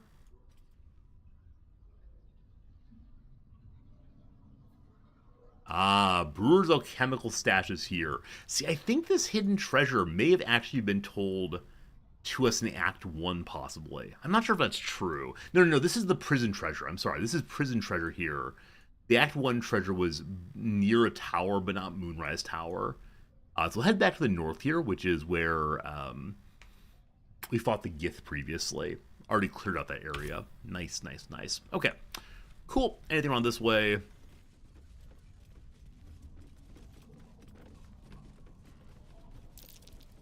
Aha! I do appreciate that in this game there are very few paths down which there's nothing of interest. I'm sure there are some, I'm sure they annoyed me, but it's nice finding fun stuff. This time we find ourselves a Scroll of the Phantasmal Killer. And as now I will check as usual, what does Gale not know? We have to make sure he knows all the spells, so that some of you can get very annoyed when I only cast Magic Missile. Gale's main strategy is, what is it? Throw some water on himself, and then cast Magic Missiles. 5 new spells learned. I didn't even look at what they were. I'm such an irresponsible wizard haver.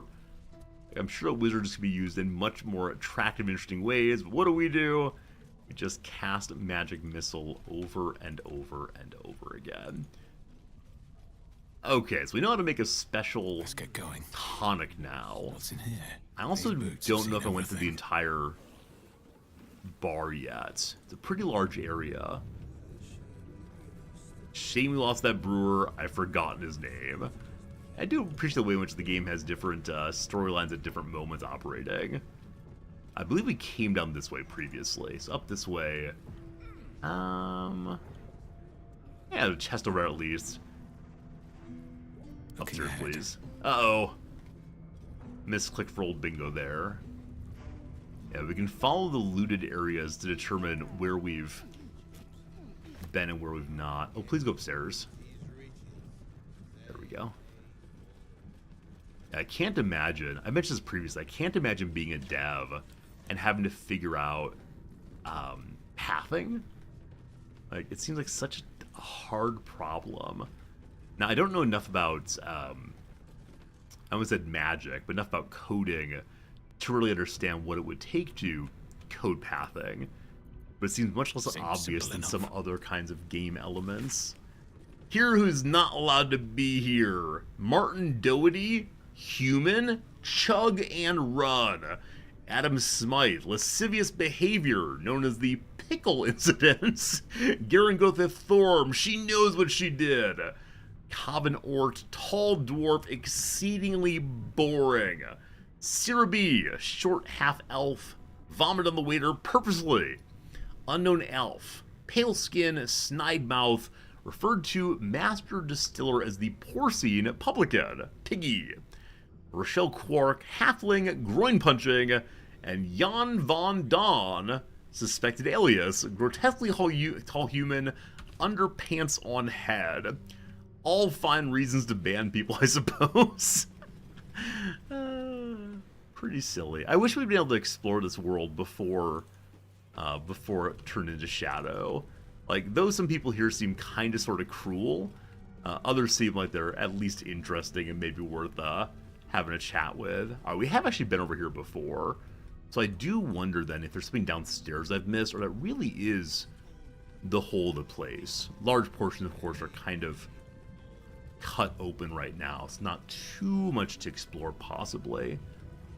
Now, we've been back that way, of course, so I think it might be all of it. Let's check out the whatever this thing is called, the Keg Creator. What's this machine called, friends? It's in the distillery. I don't think it's a distiller per se. I know some of you are into locally making booze. I think we're done in this area for now. So it's now time to head up to where the Gith were. So straight north, ideally. That's not north. Straight north, ideally. We'll see if we can go up and through this way. Or are you a dead end also? Hey, a chest! More things unfound. Yeah, for a while there, I thought it might be interesting to brew at home. I have a friend who ultimately started a real brewery. It's very successful. But she started by brewing beer in canisters inside of her bathtub.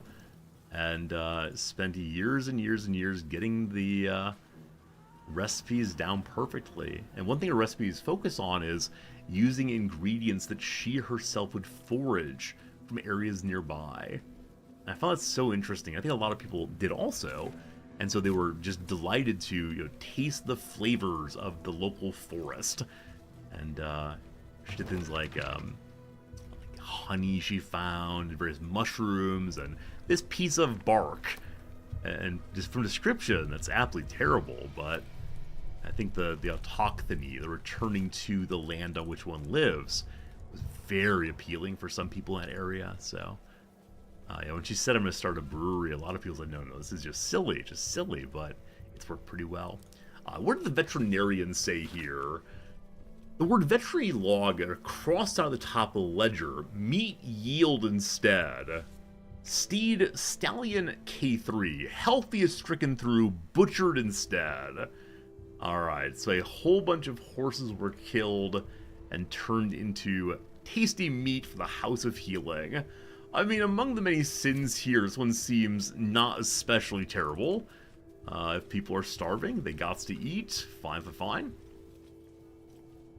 Maybe it's up this way? I have a little trouble telling where exactly we're going to for the stash. I guess it didn't go up this way at all, so it must be this direction. What are you? There's someone's window. Among the hay.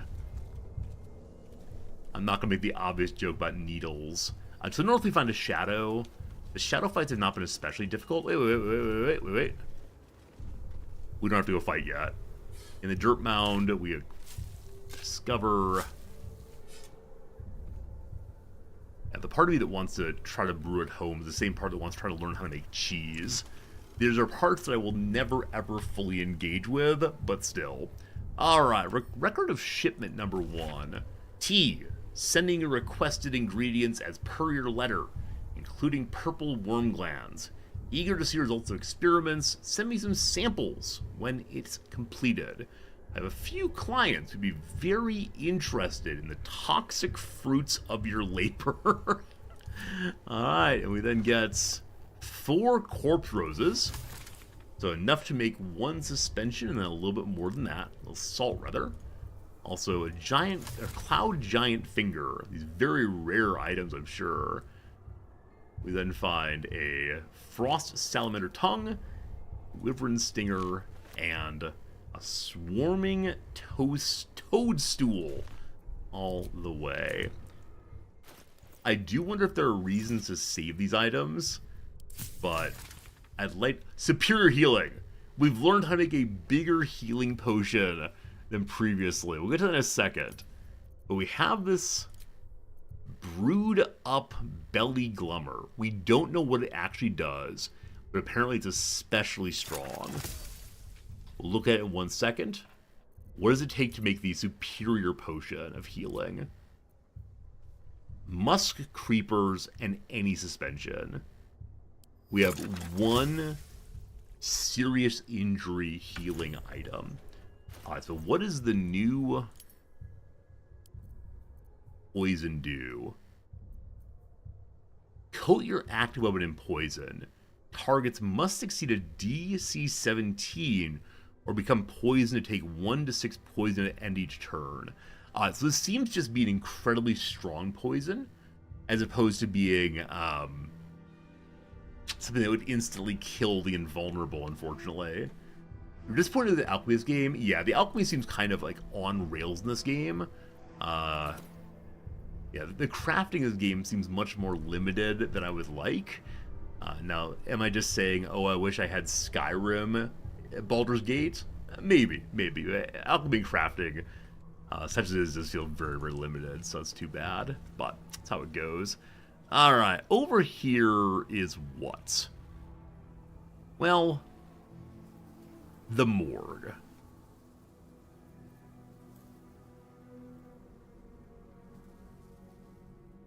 Oh.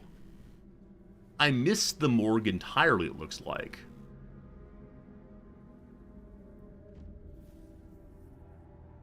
Okay, 1 second. 1 second. The brewer revealed that her cage is in the Thorm Mausoleum. So the Thorm Mausoleum is not going to be the morgue. But I should still check it out.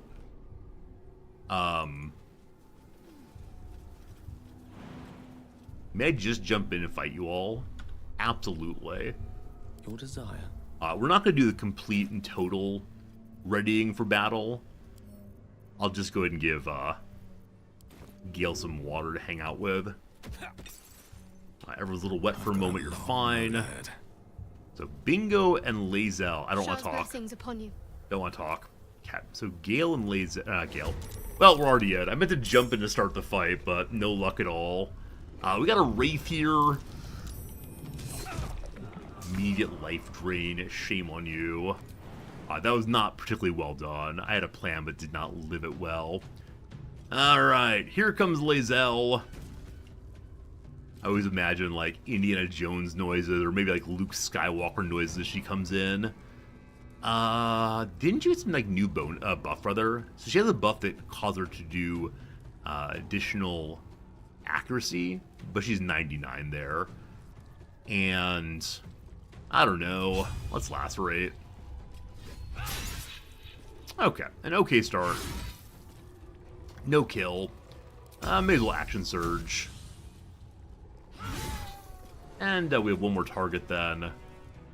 I think we go ahead and kill the puppy as best we can. 90% disadvantage though, unfortunately. But it worked just fine anyway. Okay, very good to you. Next up is Gale. Okay, as I mentioned previously, what Gale does best right now is magic missile a couple targets just to make it difficult for them to attack anyone. And then go all in on somebody else. 1, 2, 3, 4. We'll go and do 5. And then 1 for you. Little boop. Did you get the kill? Hey, Mastiff down. Mastiff down. That's absolutely Mastiff. Okay. Swift and lethal. Lae'zel. She can walk to somebody, I guess. Never walk to the human here, so there's a attack opportunity if they go through. More shadows. I hope the morgue does not endlessly produce shadows. That'd be kind of unfortunate if so. More shadows. Don't you worry, Lae'zel is fine down here. That said, had Lae'zel lost strength, it'd be very unfortunate. Bingo and Shadowheart online. So I think the best way to fight wraiths is to use the power of light against them. So I'm going to go for a higher level Divine Smite here. Cool. We go and just do that one more time. Wrong smite. Alright, 1 down, some to go.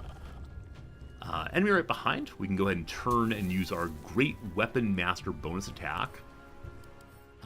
Its dexterity is 16, so we want to keep all in off. Cool.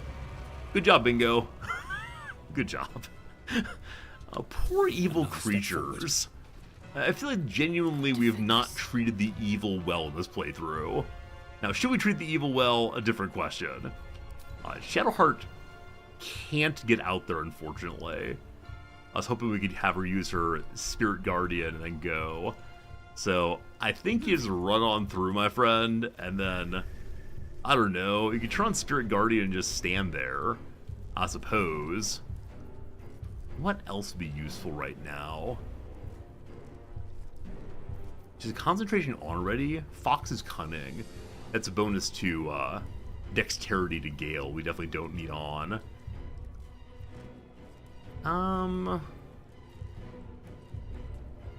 So mirror image is only on oneself. Duplicity is possible as a way of distracting folks. We just don't need this though. So I think we just cantrip some light, I guess. We can't see that character. Can we? Wait, weird angle here. We can. We'll go and just blast the shadow. Cool. Okay, that's you, my friend. Catch my breath. Bingo can move a tiny bit forward. blinding light for everybody. Yeah, being able to blind creatures, of course, is incredibly strong. I'm definitely all about it. Okay, it is Gale's turn again. I'll use Gale first to hopefully finish off a couple enemies. Only use the level 3 this time, so I think 1, 2, 3 there might do it, and the rest into you. 1 down, some to go. Everyone's turn now. Lae'zel, do it to it. Lae'zel, do it to it. And then we let Bingo take over. Still on my feet. Ah, a nice little fight here. Need to We'll find a definitely way short forward. rest in a moment. Walked around him for no good reason. I don't think attacks them back do anything in this game, but that's okay. Alright, so what fun did we find here? The shadows tell us who they used to be. In some cases, we don't necessarily get items from them. Oh, a shadow cursed half-elf, or half-orc rather. We killed one of our own. There aren't that many of them, and yet that one is no more. We'll remember his name, random half-orc number 45. Okay, neat. Right. I want to go open this door just to make sure it connects to the Here we go. hospital in the way I think it does. It just comes directly off of the left side of the stairs. Yep, absolutely. I don't know if this door wasn't there previously. I'm sure it was, and I just walked past it. So the morgue may be an area just to gain some experience points while we're preparing to fight the surgeon. Okay, little quick save there. I'm surprised that Bingo has only 16. Oh, he has life drain until long rest. I was wondering why he has so much less life than everyone else, including Gale.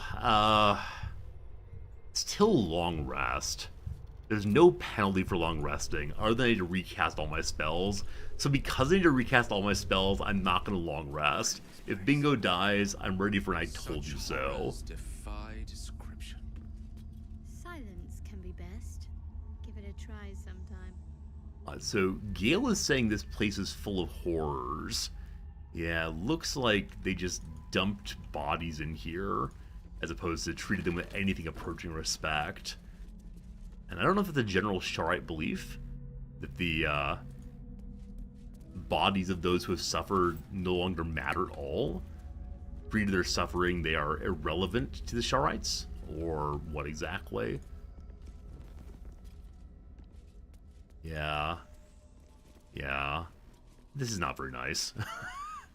A mourning skeleton, though. Why, oh why? Merely a bone?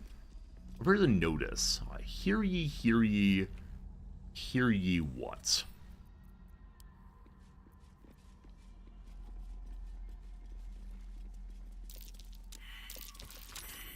A reminder, sisters. Do not forget that patients passing through hollowed halls needs be stripped. Must needs be. My wife talks this way. I always say they need to be stripped. My wife says needs be stripped. Ugh. Frivolous items like jewelry, timepieces, and extraneous gold amounts. The burdens can be safely stored in the vault behind the hidden wall, that they not confuse matters between ourselves and Ketheric justiciars.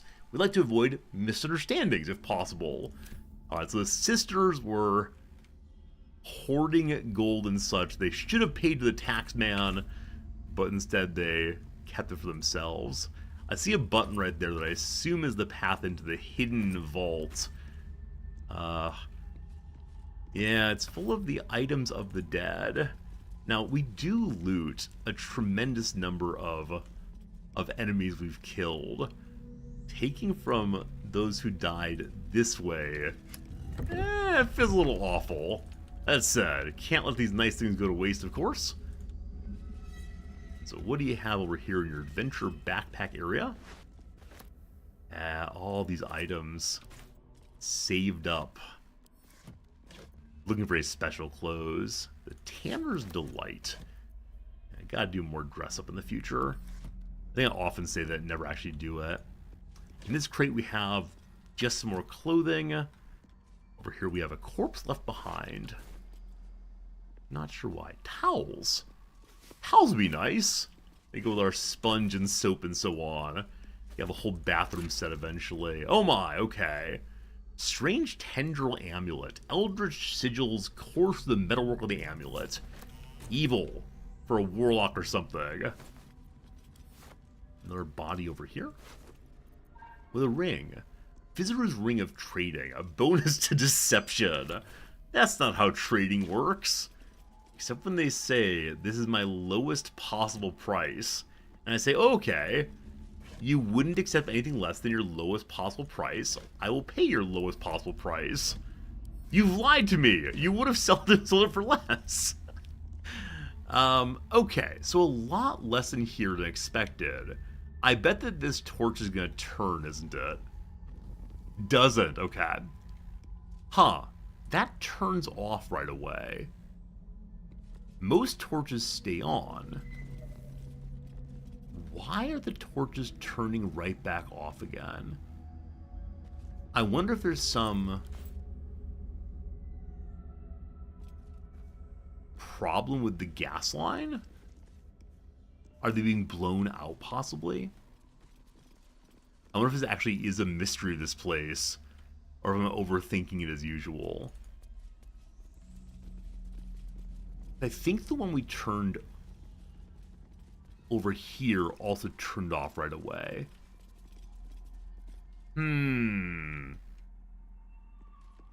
This is feeling like it may not be the actual hidden room we're looking for.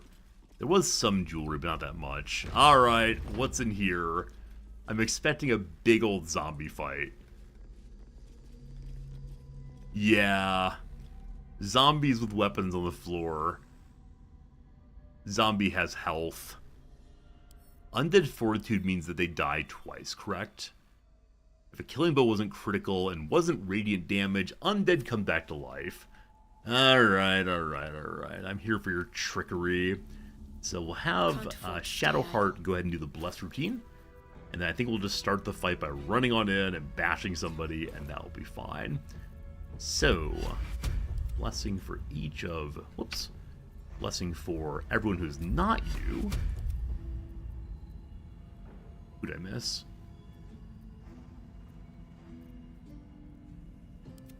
Bingo. Gale. There we go. Okay. Bless is on for a while. Get your proper weapon back on.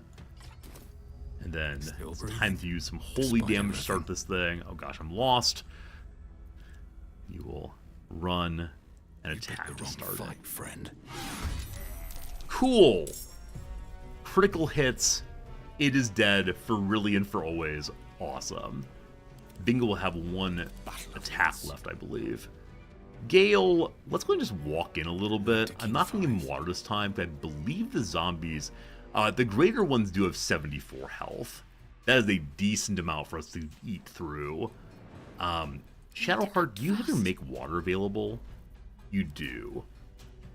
Okay. So I want to put the water in such a way that it only hits Gale, ideally, or at least the rest of us can walk past.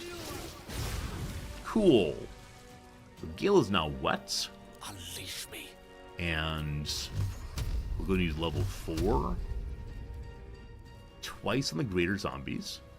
We're only close enough to 2 of them. So let's see if I can finish that one off on the left-hand side. And we can. And we can. I must have died from a crit. I don't think he does... Does he do radiant damage? I don't think you do radiant damage. You get radiant orb. That's not damage. Regardless, does not matter. What matters is, hello, Lae'zel. I need you to put out quite a bit of damage. This greater zombie is wearing a cloak. Does that make him a necromancer? Possibly. You just run here. I see no reason to do anything but run here. We'll save our dive right now. I moved around him for no good reason. Clicking is terrible. Okay, we'll call it an okay start. I want to finish him off with a holy damage off of Bingo in a moment, so we'll definitely do that. I didn't move Shadowheart. That was a slight error there. These things do happen, but still. Poison Cloud. Poison Cloud. So do zombies drop poison clouds as they run? Radiating Orb. No, it's the Radiating Orb on it. Huh. I don't know when you drop your tremendously disgusting mess here and what Poison Cloud actually does. As of right now, nothing, it looks like.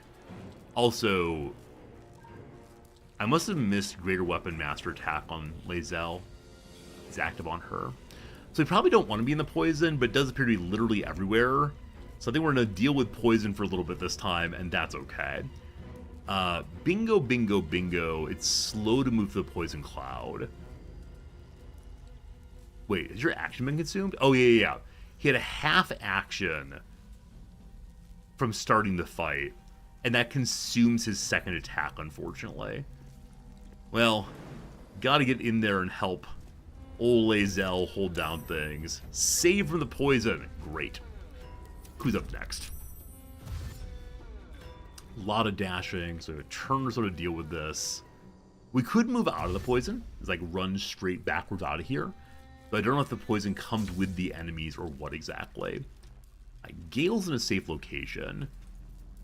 I know that zombies hate fire. But 1, 2, 3 will get a kill there, definitely. Can I cleave kill? No, because the enemies are on opposite sides. That's not possible here. So Gale is primarily softening up targets right now. And I think that's absolutely lovely. I'm fury. Lae'zel, you have a target right behind you. 96% chance of hitting it. I'm guessing you can bleed, so we'll go ahead and lacerate. Oh, actually 2 of them there. Actually 2. So Bingo can line up and hit both of them in one strike. I'll love seeing that in a moment. I think for now, lacerate big boy. But I kind of wonder if lacerate's only effective if it's on a larger creature that stays alive for multiple turns, we'll say. I didn't move Shadowheart, makes me feel very, very bad. That said, we can turn off Bless and Spirit Guardian after going all the way in. Poisoned, fine. Lots of blinding possibilities. Goodbye, Bless. Hello, Spirit Guardians. Cool. Cool. So 30 health left. Bingo will finish off both these in one strike, I believe. We'll see if that's true in a moment here.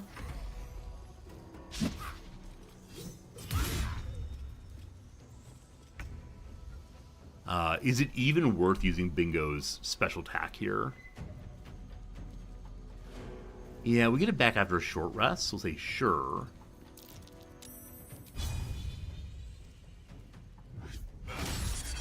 Both killed. And survived just barely. No more, no more. Okay, we can get over there. We do have our Greater Weapon Master attack still. Should I have been all-inning here, I wonder? Yeah, their dexterity is much lower, so I could have been doing more damage each strike. The jump's the bonus action. So by jumping here, I made it impossible to strike.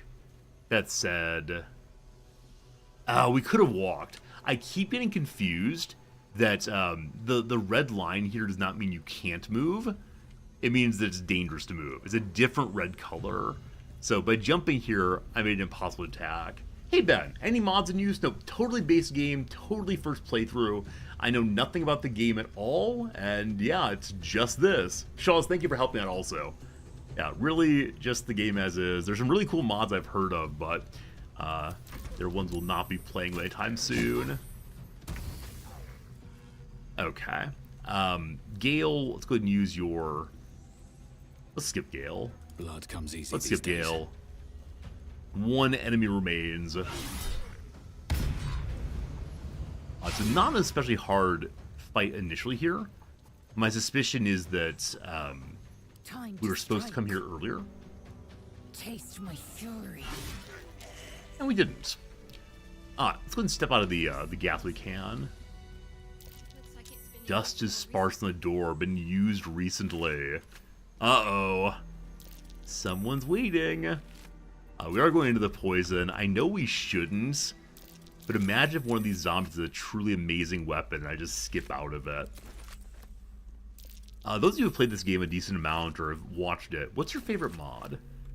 I know that there's different mods for different purposes. The mods that allows you to do more things with the dog really appeal to me. Like, the mod lets the dog level up. As long as it doesn't get ridiculous and the dog becomes just stronger than the final boss character, you know, that's fine with me, but I'm glad there are cool mods regardless. Is Gale not willing to come here? Yeah, he knows he'll get hurt in the process, so let's Shadow Step across. Oh man, I keep going Shadow Step. What is Shadow Step? Is that a World of Warcraft rogue thing? I think. I believe that's the case.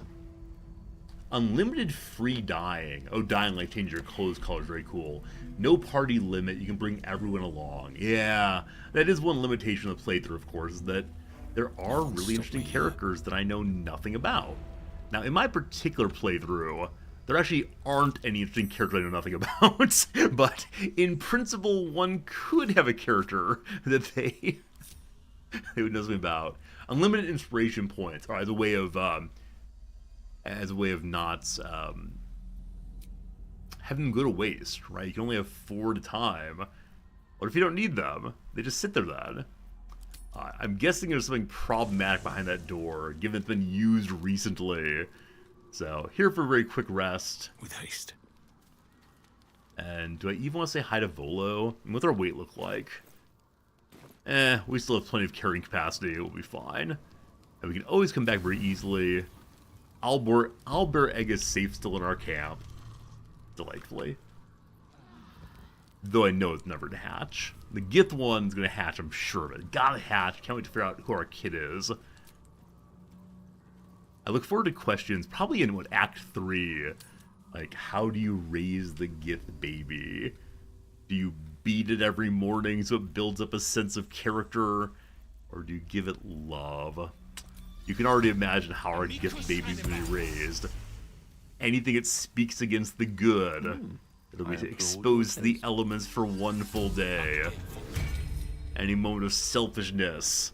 Only bread for you, sir. Something like that. 1, 2, 3. 3, 4. I need to cast the light. This is what I keep forgetting, but we're good now. Excellent. Aid is needed also. Guide me. I think that's all the normal casts. Mage armor's on. Shouldn't have wished to live in more interesting Hope times. that's all of them. Over here there's a door that there might be a key for, or possibly we can try to pick it. I'll leave it till later, I guess. Okay, what's here? Bum bum bum. Ah, a Harper got in here. Aha. Hello, Harper. This is not the character we saw sneaking around before, I don't think. Necrotic Laboratory spare key. Rosewood casket. Alright. Alright, so Necrotic Laboratory is someone bringing folks back from the dead, maybe. A spell. Remove Shadow Curse. Possible? Variant on Remove Curse, Dispel Magic, Other? Alright, the Vita Kava spell. You read out Vita Kava, and it gives unintended consequences of living armor. Gale, can you make sense of that? Vita Kava. Huh. I was hoping that reading that would teach Gale how to make a special spell. Can't give up now. But maybe not. Is this like a sorcerer versus wizard distinction? Day 2 of darkness. I stood calm as Ketherick uttered his final curse and then withered. As my fellow harpers dragged his putrid corpse on the battlefield, I allowed myself to feel relief, even solace. A wrong had been righted, an evil thwarted. Victory had come, but I had yet to know its true cost. The darkness shrouded the land like a vast cloak. It began to chill, as if the claw of winter had gripped us. Within hours, every breath was a piercing dagger at my throat. I hungered for air like a wolf hungers for meat, and I could still get my fill, thanks to my armor. Would that the men and women of Rytherwood had been so well equipped. One by one they fell, only to rise as shadows of themselves, intent on extinguishing all light, all life. The shadows hang less heavy in this place. It still takes some effort to fill my lungs, but better to expend effort than to unite with the darkness. My traps should keep me safe, or at least safe enough. Day 5 of darkness. The shadow ebbs and it wanes. A torch flame is sometimes enough to burn them away, but no light can dispel the deepest of them. I called my familiar Corvin to my side, but he could scarcely take a wing. Do you think Corvin's a Corvid? I need to have a character as like a raven companion to peck out eyes, hopefully. Day 18 of darkness. It's a particular loneliness in these shadows. Corvin shows great affection when I call him, even as he suffers. Those few minutes are at least a comfort for us both. It's terribly still in here, even stiller out there. I found a few scrolls and books near the House of Healing, as well as some scattered artifacts, but they hold nothing for me. The only answers call from within the house itself, where I dare not enter. Hear the moans of the anguish, the shouts of the cruel. There are those who make their home in the shadows, but I'm no less alone for them. This poor Harper got locked inside, it looks like. I called on Corvin yet again, but I cannot bear his torment, nor can I bear my own. Gray has turned to black, the air might as well be molasses or tar, so hard as it is to choke down. All beings should walk free of fear, I was taught. Oh, if only I were granted such a fine fate. Shadowheart learns of a blessed person's final rest. It's religious, and she finds it interesting. So, the Harpers were inside trying to do research on how to stop this plague. They did not figure it out. That said, why did the Harper not turn into a zombie? Is it the case that living armor allows a character not to truly die? Huh. Oh, we can talk to him. I forgot. My friend, tell me of your research. More importantly, tell me, why are you not a zombie? I thought that anyone who died of the curse, maybe he died of starvation instead? I think he died of the curse. Huh. Let's see. Corpse is too damaged. Womp womp. No story for you, Resorty. Enjoy your ignorance. Alright, so he has a key, which I'm guessing will affect the other side of the room, maybe. The locked door over there. Still not quite sure where the nasty poison cloud came from.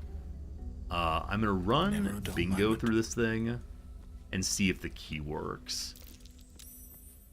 Eighth lever. How about we just pull the lever? Pronk? Pull the lever, please. Stuck from this side. I should look around. Look around, they say first. Another door here, the morgue lab. That's probably the next area to go to. I'm going to invite everyone else to come join us over here. I expected a way to turn off the poison, but I'm just not seeing it. Folks, you coming across or not so much? They're coming. Lazel says I can do this, boss. Nobody else can do this, boss, though. You know what, though? I think we can look through this this wall, and maybe we can just teleport here directly. Let's see. Alright, so Directly. Gale, can you see... Wait, where'd you go, my friend? Did you find a ladder up? No, this wall is definitely Whatever comes, not where you're supposed to be. onward in her name. Again, weird pathing all the way. Oh, the chest is unopened. One second. Gale, you're here. Ripe with magic. Open the chest. Knock, knock. Actually, can we just open directly? No. Gotta try that first. Poison mess with AI pathing. Yeah, I know the characters don't want to take damage on the way through. One's not gonna do it, I'm afraid. Let's try it again. 21 Thieves Tools, we got this. It's good the characters don't take a lot of damage while running over to the group. It still leads to some weirdness. We'll figure it out in a second here. Inside we find Bided Time. The wearer gains arcane charge when they're hit by melee attacks. What are you even talking about, video game? Maybe Battle Mage fun, but you know, past that, not really feeling it, thank you. Oh, Gale, where are you going? Gale, I thought you'd be able to climb up there. Alright, give me my Misty Step. You can almost make it. Yeah, do it. Hey, good job, you.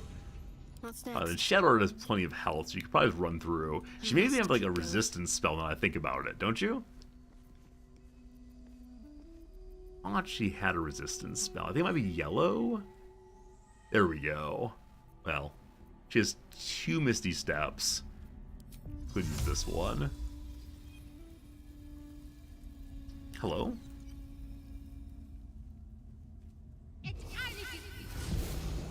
Excellent. Okay, back to everybody. No one back home will ever believe this. What is through the door? Here we do have a key. Oh boy. House of Healing is a really gross place. I just want you to know that and understand this place is not nice.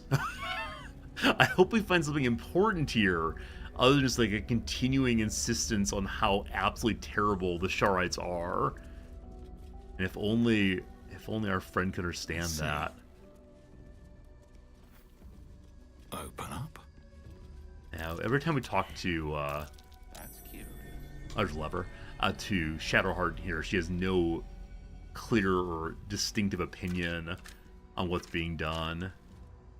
I wish she had her memories to be able to better contextualize why she joined the Shar, why she decided to worship this goddess of cruelty, but not much going on right now. Okay. One of our viewers mentioned earlier on Discord that EU5, Europa Universalis 5, and Football Manager 2026 are both coming out on the exact same day. I don't know what to do about this. It confuses me. I want to play both of the games, and yet, may I play more Baldur's Gate forever. Blood and bodily fluid log.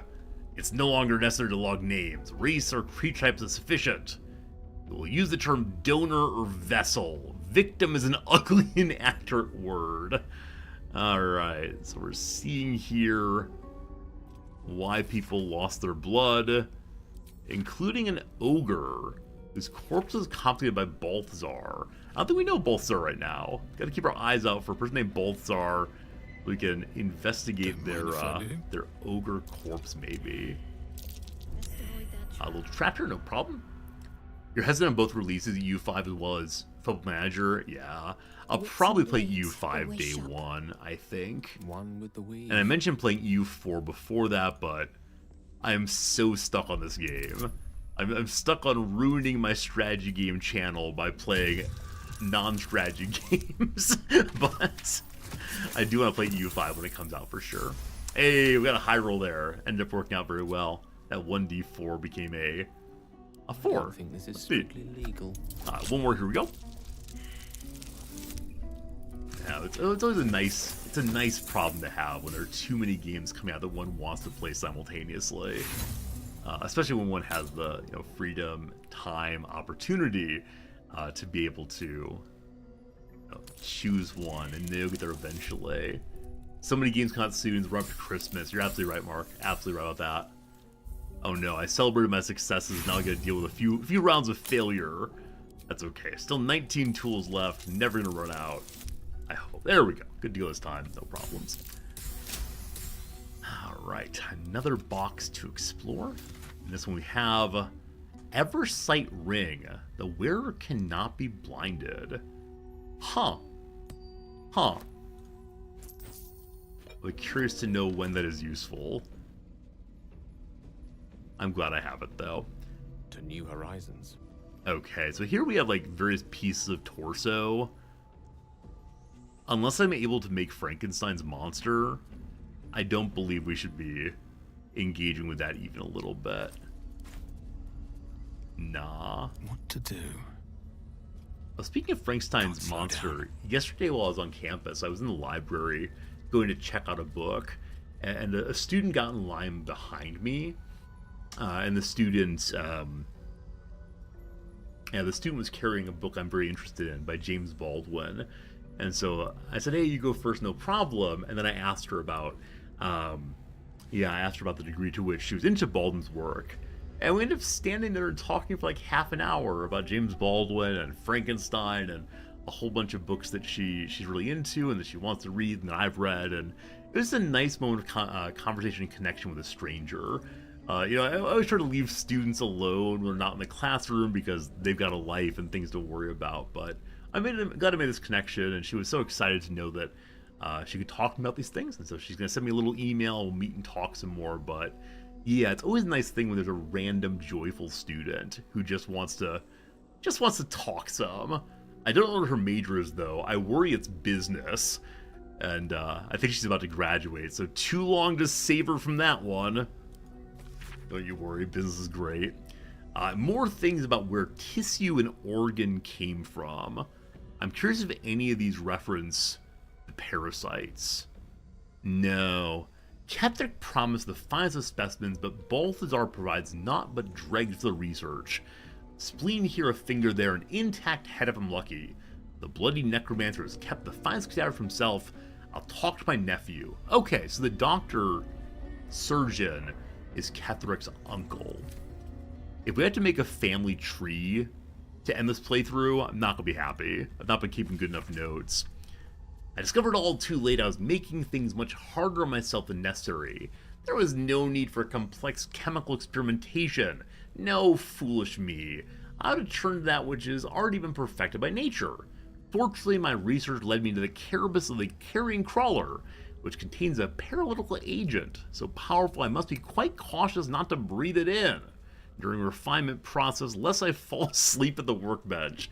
So we're learning now what the surgeon uses for anesthesia. Gale is amazed by Hippocratic no more. Read the surgeon's research notes. He first does harm, I guess. So what's this item right here? Carabassian's poison. Coat the weapon with poison. Targets must succeed a constitution saving throw or become paralyzed and poison both. That is amazingly cool. Is that blood? Okay. No, never mind. We're gonna pull the lever. I expect the lever is going to open the door over that way. Check up this way to make sure we didn't miss anything. Always room for more. There's grim everything. We started on this side, actually. Let's check this side to make sure we didn't miss anything instead. I think we're good to go. Okay, cool. So, I'll be curious to see where this door... Huh. That door didn't clunk open. I wonder if the clunk is that it makes the lever work? Did it open something in here that I missed? That occasionally happens. It did not. So I'm guessing it makes the lever work. Mr. Bingo, you're in charge. You can just run a bit. Good idea, I think. Do it. Do it. Saving poison. Big jump. Ha! Lever work now? It does! Happy clunk, everybody! Happy endless clunking. Where are we?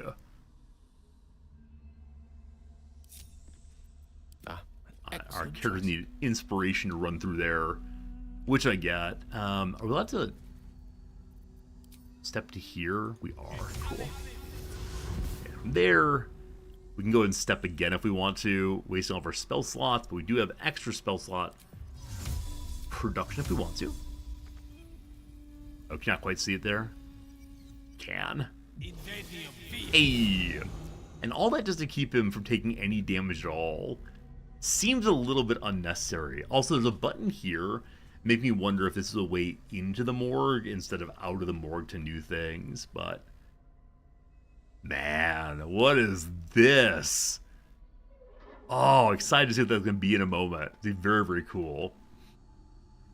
Oh, Pharaoh, thank you for reminding me. You're absolutely right that poison is not normal poison.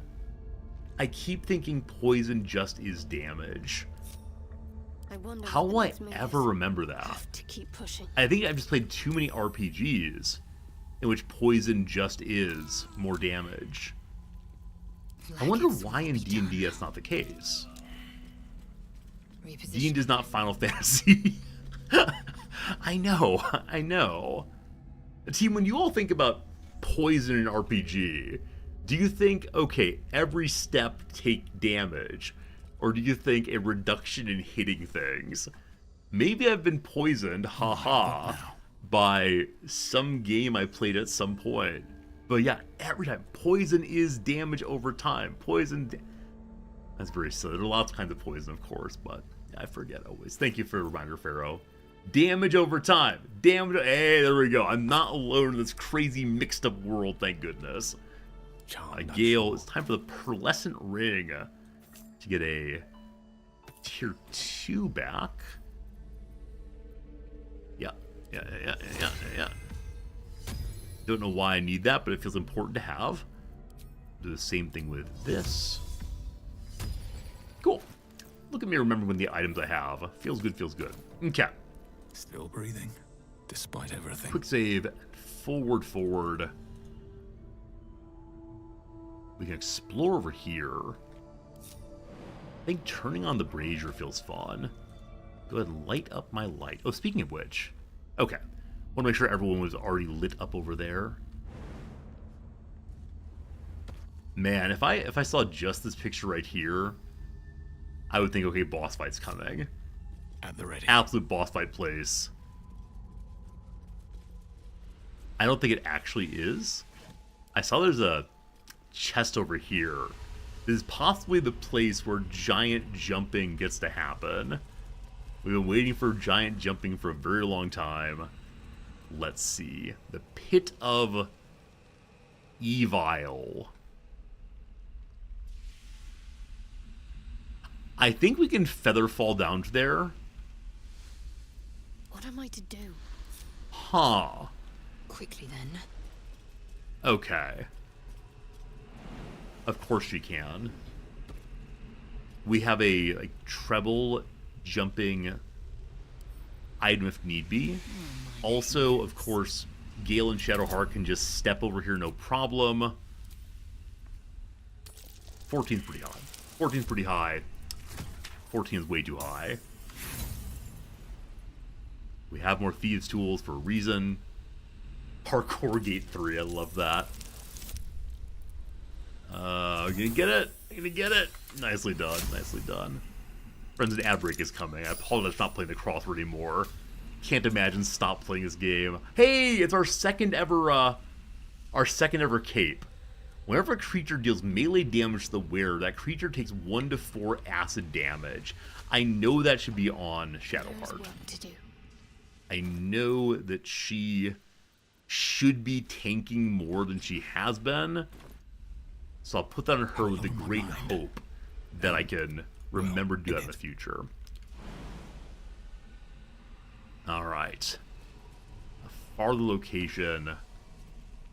Onward. I do wonder where this is going to go to. This is possibly just outside. A torch. Don't you need a torch? The Ominous Crevice, it's called. Please no enemies, please no enemies, please no enemies, please no enemies. Please no enemies. Okay.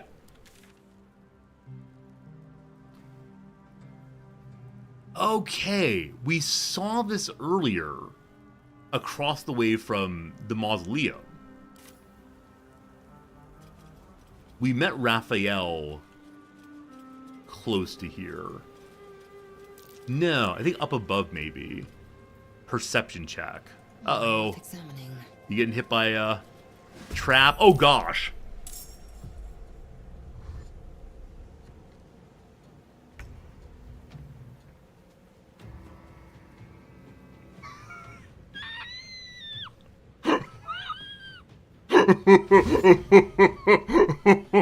Not the Murlocs.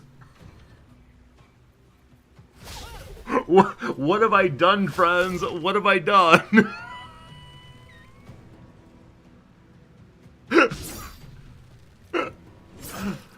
Oh my goodness. Well, she hasn't been hit yet. Do I try to have her do it herself? Bloodlust Online.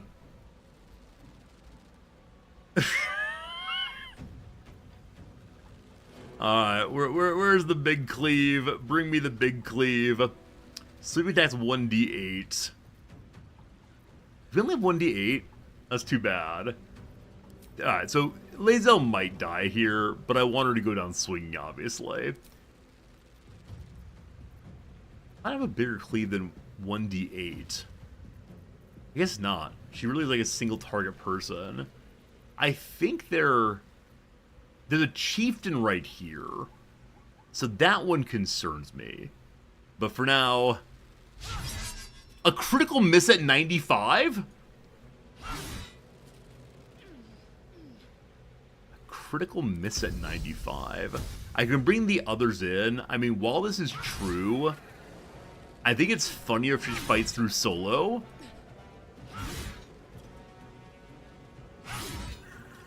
Okay. So she dealt with, what, 2 in that turn. I should probably bring in the other ones. Now, how does this work? How do turns work when one's across a zone?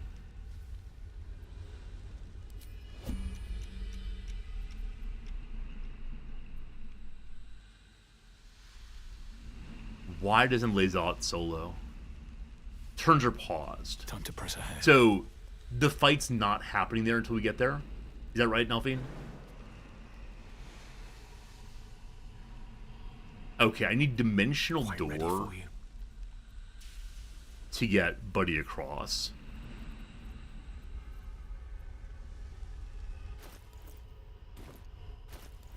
I don't have dimensional door prepped, I don't think. Dimension door, sorry. Okay, not gonna use lightning. Flip one of those. One adjacent ally. Come along, bingo! Not adjacent. Okay. Come along, bingo. Awesome. And Shadowheart comes across also. Yeah, I think that there's no fighting occurring until we go back to Lae'zel, which is a little silly. I don't know how I'd want them to handle it, but it does feel a little silly that we can do basically anything we want to. Go beat the game, for example, and just leave Lae'zel right there.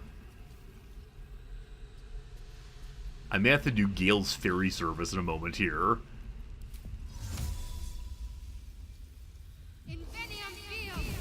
Okay, I'm hoping that Shadowheart can jump from here. Never a dull moment.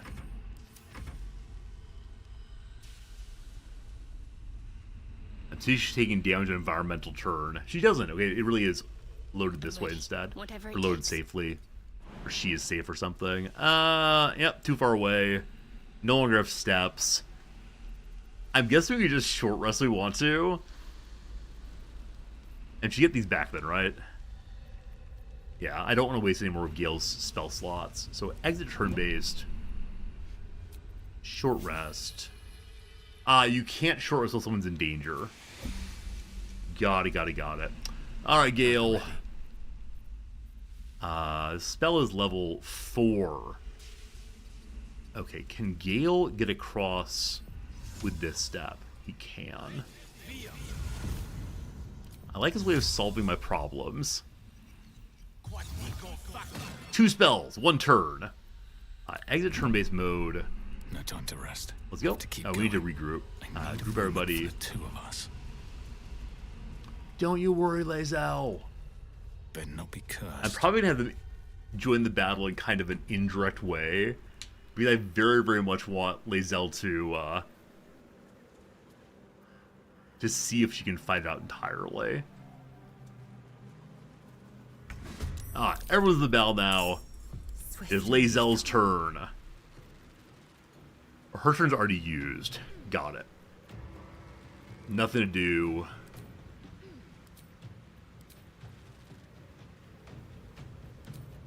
I need to have a stronger sweep if possible. Endless dashing! Some of them are going to non-Lae'zel targets, unfortunately. But here we go. Can Big Boy Destroyer... Only 9 damage. There's so many enemies here. I really thought the perception was going to be just a, hey, it's a, it's a trap. But not the kind I thought it would be. Hello, Lae'zel. Alright, welcome back, beautiful. I should probably start with the little drink here. Hey, Peanut Butter, how's it going? Hope you're having a good day, my friend. Do I just target Big Boy? We have a 99 on him. Yeah, we're surrounded here, and she has the gloves of I like being surrounded. So, let's begin with lacerating Big Boy. Awesome. And then can we stun him successfully? You're relaxing before bed? Hey, very cool. I'm actually in the morning here. It's 11 a.m. And so, yeah, I'm getting my day started, I suppose, though less so than a few hours ago. Just chilling out, enjoying the game as always. Hey, Avatar, good seeing ya. Okay, let's go and do the funny part. Can you get there? You can. Alright, Spirit Guardians online. Here we go.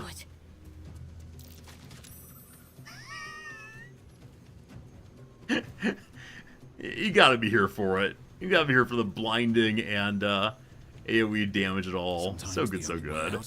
Beloved Gale, it's your turn. If I had Firewall up, we could deal with quite a few friends simultaneously, but instead, I think everyone's gonna get 1 for right now. Much booping. Much booping. Cool. I love how bright we're making the world during the during this fight here. Feels really cool. Time to push my luck again. Have we tried Turn Undead?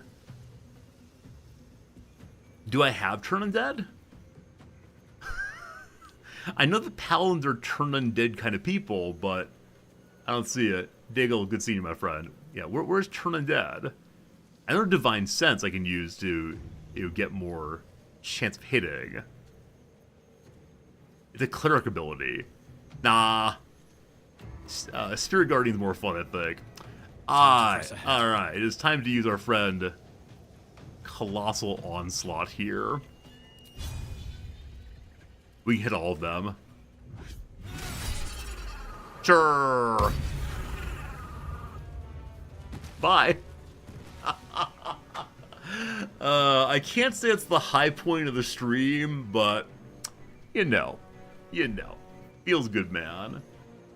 Diggle, it's Taiwan Day there. What exactly does Taiwan Day celebrate? But happy Taiwan Day to you indeed, my friend. You saw Turn Undead in BG1 and said, why do I want to turn into an undead? That's a very good question. Definitely some D&D phrasing is such that it's very hard to understand what the game even wants you to do. Unfortunately, we're wasting a bunch of attacks this turn on poor old Bingo. But he'll be fine. Gale's on his thing. There's water for Gale to stand in to electrify. But I worry he'll electrify Bingo, so maybe later on that one. Shadowheart, you done your thing. Good job, everybody. What's my favorite concept in philosophy? I don't fancy their chances. The one that came to mind first is what's called amelioration. It's a central goal of the tradition I work in. Often there's a kind of reasoning that says, if we can't make things perfect, why even try? Amelioration is the view that, hey, maybe if we try, we can make things a little better, move in the direction of the ideal, and that counts for something important. The central idea in the work of the early pragmatists, John Dewey, for example, ameliorism. Just improve things as best you can, and that counts for something. So that came to mind first, but obviously there's a lot in my field. It's like saying to, I don't know, Santa Claus, who's your favorite of the good children? Like Atomic Habits, absolutely. Yeah, I've read Atomic Habits. Exactly. Make small changes can add up to something quite big.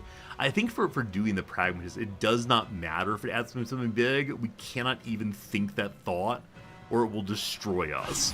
So what matters is just doing the ameliorism for the sake of the ameliorism. Nothing else needed, thank you. I think that Lae'zel could have won this fight all by herself. Genuinely. Like, I'm not even joking. Because of the stun on the boss. We agree with this, right? We agree that she could have won. Like, I want to go back in time and have her fight the whole thing herself. Because, come on. That's amazing. As we suggested previously, I believe that Lae'zel could solo the entire game. All right, then. Should you be satisfied with a 1% improvement in performance in your career? I mean, I think that the word satisfied is a tough word. I think one should accept any kind of improvement and work for more, but don't get stuck on it has to be 100% until you're at 99%, right? That kind of thing. That's important to me. And so don't worry about the finish line while you're still halfway through. Especially on something that has, like, no clear end goal. Right? It's not the case that life really is a marathon. And if it is, I think we're all still stuck at the starting line somewhat. But, I don't know. What does the chieftain have here? What's that chieftain got going? Where are you, buddy? This place makes them feel melancholy, they said. Here we go. Lightning Jabber. That's a great name. A little jibber jabber here. On hits, shock your targets. When launched a target, deal lightning damage. A throwing weapon. I'm so unbelievably bad at using throwing weapons, unfortunately. This melancholic place. I don't see any fisher people around. I have a suspicion of what may have happened to the fisher people. So I've never spent time on the water like this, fishing shack. I think of, water as being, bright and happy and so on. But it can be quite gloomy and dark and dangerous. This is how you know I'm not from a coastal place. I think of the water as friendly mostly. I love that the treasures here are a starfish and a horn shell. Something really sweet about that. Like, I realize it's quote-unquote junk loot, but it also is something, like, obviously really important to those characters. Little cutting board there. A note! What's that note say? You always leave a note. Gone fishing. Catch you later, Ellis. Oh, that person belongs in our channel. Catch you later. What happened to poor old Ellis, I wonder? Now, as we mentioned before, some of these notes are from hundreds of years ago. And so we can never say, let's go find the person who wrote it, or let's go deliver it to a friend. And the temporality of this game I find very interesting. Like the movement back and forth between, oh, this is happening right now, and this person's waiting for you. And then, no, they're actually good and dead, thank you. It's a weird feeling, I think. Where is this? We've not been at this place before. A beautiful kind of evil right there, perhaps. Now we have been at this place now, correct? Is this going to feed into the mausoleum, maybe on a side entrance? It's just the main entrance. Okay. So an area we hadn't seen before. I sort of feel like I may have missed something in there. There was the melancholic feeling, all those enemies at once. Oh, was there a chest I was checking out? There's a painted chest down there, which is what started the fight. I'm not going to go back there. It's too far away. Alright. Is it time for the mausoleum? I believe in the mausoleum we will find... Hey, Polino. In the mausoleum, we will find the secret of what allows Ketheric to be invulnerable. We've been through the entire city. I believe that Ketheric himself is in the tower, and he needs to be weakened before we go to the tower. So I guess this is our mission for today.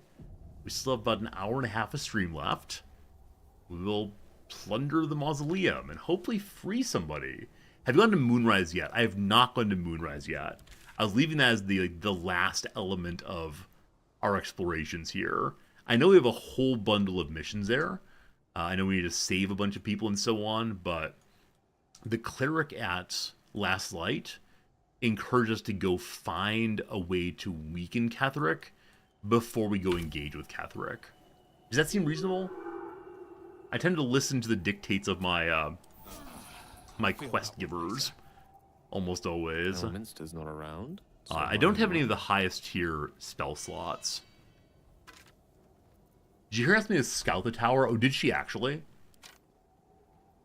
Am I disobeying Jaheira, unfortunately? I could possibly be. Is this a good or evil playthrough? As good as we possibly can be.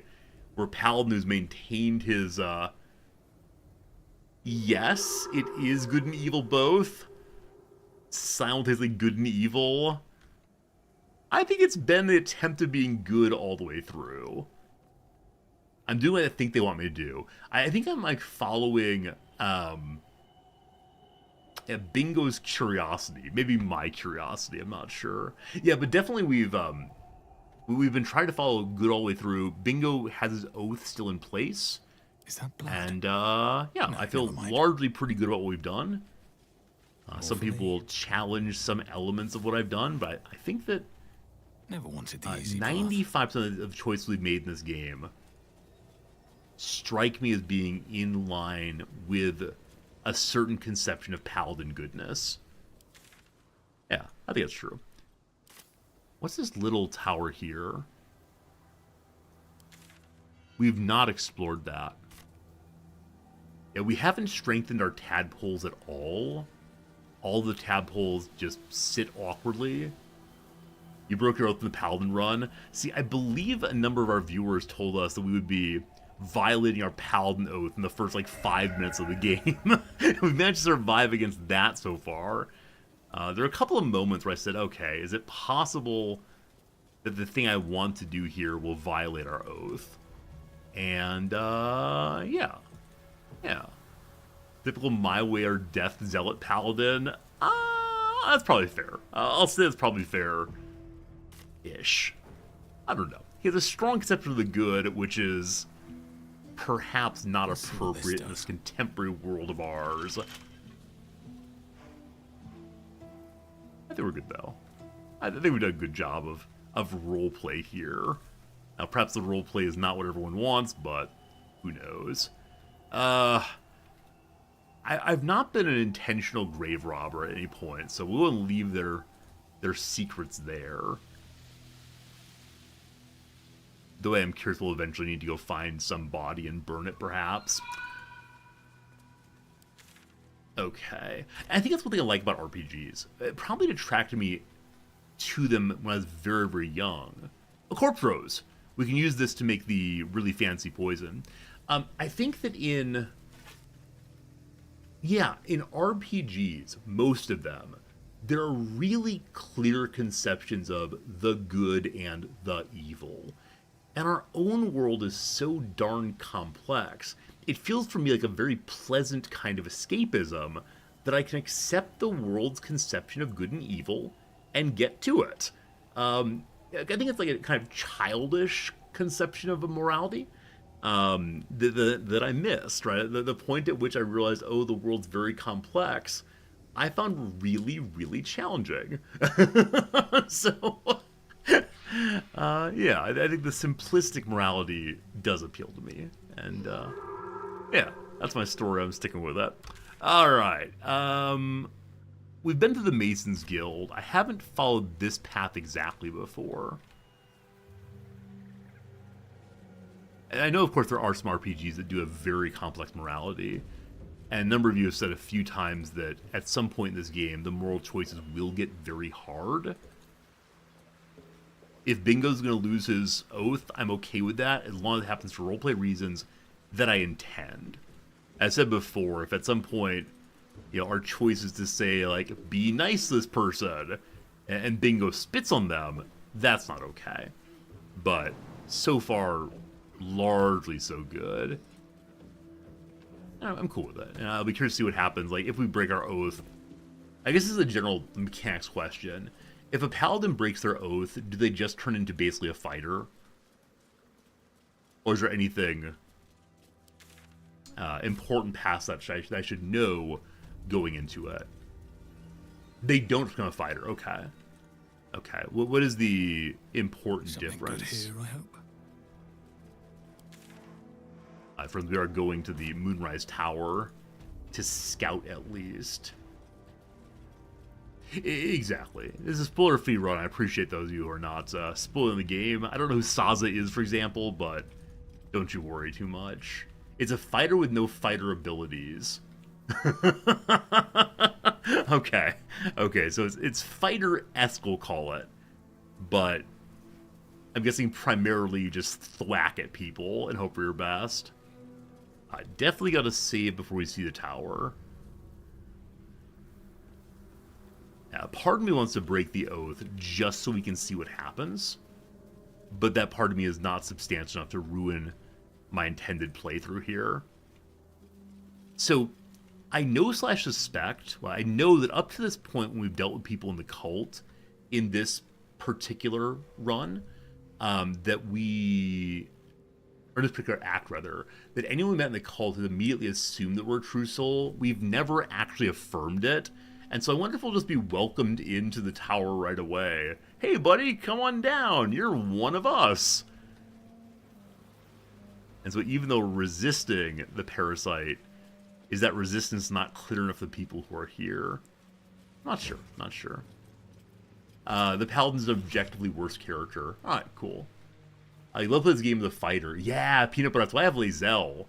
Like, the first few levels up for fighter are so unbelievably boring. Here, you got more HP. Good luck. But eventually you start really building a fighter into a major damage dealer. Now, is there a lot of, like, strategy to be used in a fighter character? At least not the way I play it. Like, Lae'zel kills somebody, jumps somebody, kills somebody, and that's kind of how it goes. Sharon's Psalm. Psalm the Last. Mistress Shar spread putrid flesh across the table before me. Eat of my bounty, she urged. She pressed her bitter mouth to my ear and her clawed hand to my loin. Take your pleasure, she whispered. Her tongue dripped poison into my mouth. Be quenched, she cried. The harpers near victory, our fates are writ. Dark goddess, we partake as your charge. On this great beast's flesh let us feast. Our loins and lips let us ravish. Of this poison let us drink. If darkness must know, let us be gorged that takes us. Are the Shards a suicide cult? Is that what we're seeing here? I mean, we've heard before that the Shards do ultimately end their pain, their suffering, by going through a ritual of pain and suffering. But that was a little horrifying. And so I think that these skeletons, or at least that skeleton, drank poison as the way out of this thing. They claim that the Harpers are going to win. That's not something we've heard previously. The Shards have been quite confident about their ability to struggle against all the interlopers. We're close. Okay. I can feel it. The Absolute. Its power is strong here. Alright, so the voice in the artifact, the Guardian character has spoken to us. The Guardian character has said, the Absolute nears. Well, there are a lot of things to meet in the tower. We've now infiltrated the tower, allegedly. We reached Moonrise Towers. We need to infiltrate the cult ranks and find the sources of the parasite.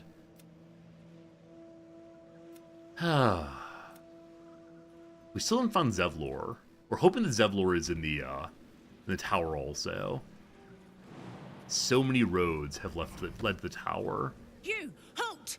Hello. Her thoughts invade your own, hunting for recognition. Your parasite offers it readily. True soul, a pleasure. What news from the field? This, I believe, is the first Absolute foot soldier we've seen. They look amazing. Like, I think I recognize that I want to do a playthrough where we're all in on the Absolute. Attempt to bring ruin to the world. Maximum parasititude. Like, the parasite abilities, I don't know what one gets. There are a couple items we've seen that if you're loyal to the Absolute, have the brand of the Absolute, you get blah blah blah, but... Okay. That's for your superiors to know. Oh, snap. Oh, they will. Zarel's in the audience chamber, True Soul. Go right ahead. Is that a little deceptive? Let's hope this Zarel likes what we have to say. Please don't tell me anything at all about the Dark Urge playthrough, but is the Dark Urge playthrough worth doing? Is it fun, ultimately, as a second playthrough? Again, please tell me nothing about it. But is it a fun playthrough? In her name.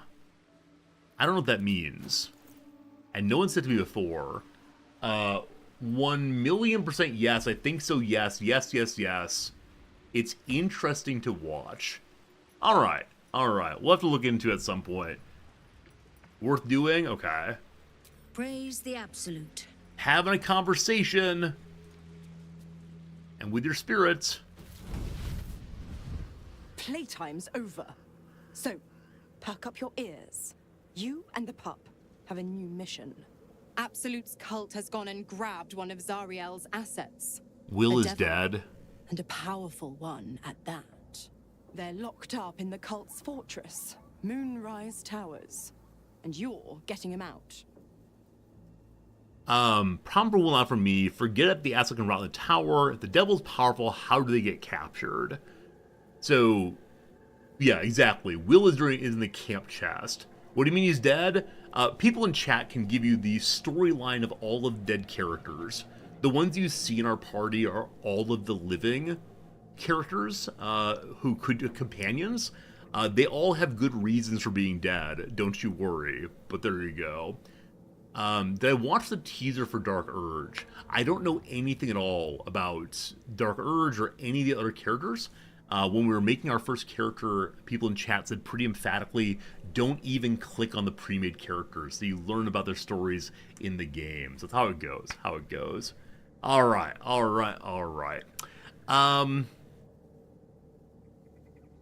Problem for will not for me. Clause Z, Section 13. Should promised soul refuse obeyance or neglect duty, the pact holder shall cast the promised into Avernus as a lemure.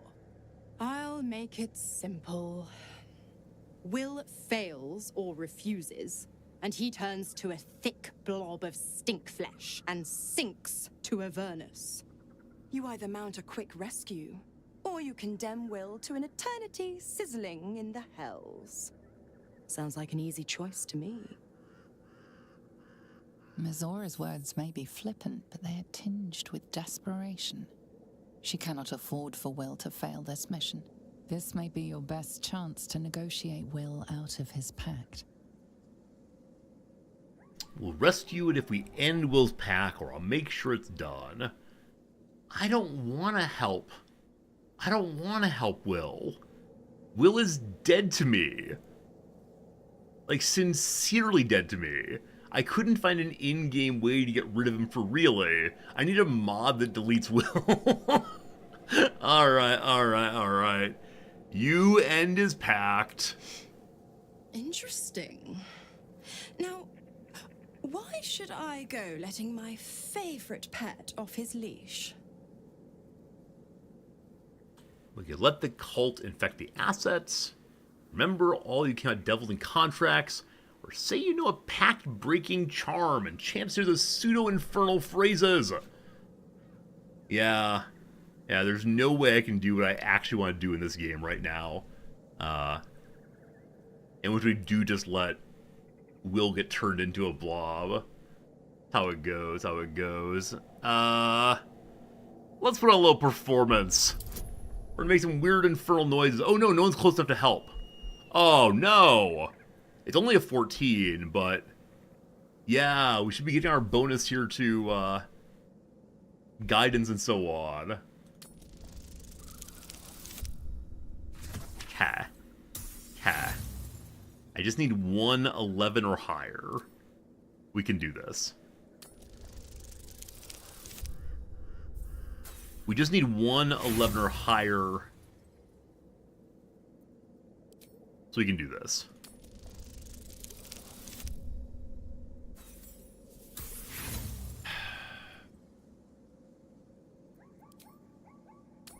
I should have intimidated her.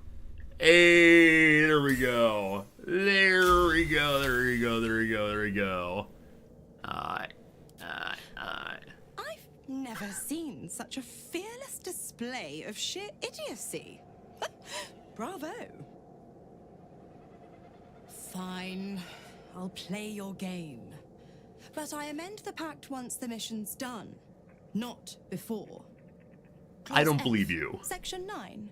Soulbinder shall bestow reward or favor only upon soulbearer's fulfillment of related obligation.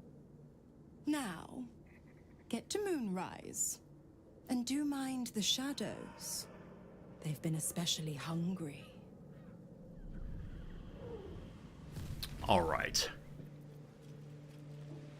Will remains the chest. I wonder when, if ever, will it have, to speak with Will again. Like, does Will actually have to be alive for any of the interactions? Or no? Alright, despite being a true soul, I'm not allowed to loot any of the things here yet. Who dat? Acolyte Maris. Hello, Maris. I'm afraid you missed the ship, true soul. But there'll be another along soon enough. We're already stacking the cargo. Are the ships heading to Baldur's Gate? Baldur's Gate. Oh! The army marches overland. But we sent some friends ahead to smooth the way. I'm assuming this is the path to Act 3. We'll see if it's true. Nothing of note. Just supplies for the battle ahead. I've already checked it twice over. As the symbol glows, power courses through you. Authority. So we've never done authority. We never will. Let me go look at the cargo, man. Here we go. Give me the guidance. Give me Eagle Splendor. Caw-caw! Is that how this goes? Excellent Eagle Splendor, thank you. Right you are, I suppose. Check away. It's a good thing to be the absolute incarnate. So I want to check the cargo. Is that just this one here? Bunch of swords. Wait, what am I actually checking? It may be on the boat. Let's go walk this way and see. There's no boat. I'm in this trunk. I wonder if they're trying to infect the people of Baldur's Gate with parasites. We half orc. Yep, half orc paladin in this playthrough. Hello? I talked to his foot. Stand clear of the cargo. Respectfully, true soul. Not sure much respect for what's important with the boxes. They're not to be opened until they reach the city. The Absolute smiles on them that follow orders. And I don't plan on being a guard for long, true soul. Ooh. So I like here that we are beginning to meet characters in thrall to the Absolute who aren't just idiot goblins, right? These characters seem to more fully understand their place in the machinery of the Absolute's cult. And that makes me happy. That makes me happy for sure. What do you have in your pockets, my friend? You have a little ring there. That's lovely. At 15 gold. Do you want to buy a piece of armor? Cheap. Thank you. You sound like a true soul. Thank you. Arden, you're a good guy. Good guy, good guy. Moonrise Towers. Oh. If this is indeed the very center of the Absolute schemes, then the source of our problem must be in here somewhere. Alright, so the people have things to say as we arrive to Moonrise. What do you got, Lae'zel? The seat of the Absolute, and the source of our altered tadpoles. Stay your blade when you're able. Interrogate who you can. Answers first, bloodshed later. This is a whole new Lae'zel. I'm sure at some point she would have said, we must kill all those who don't look like us. Where's Gale?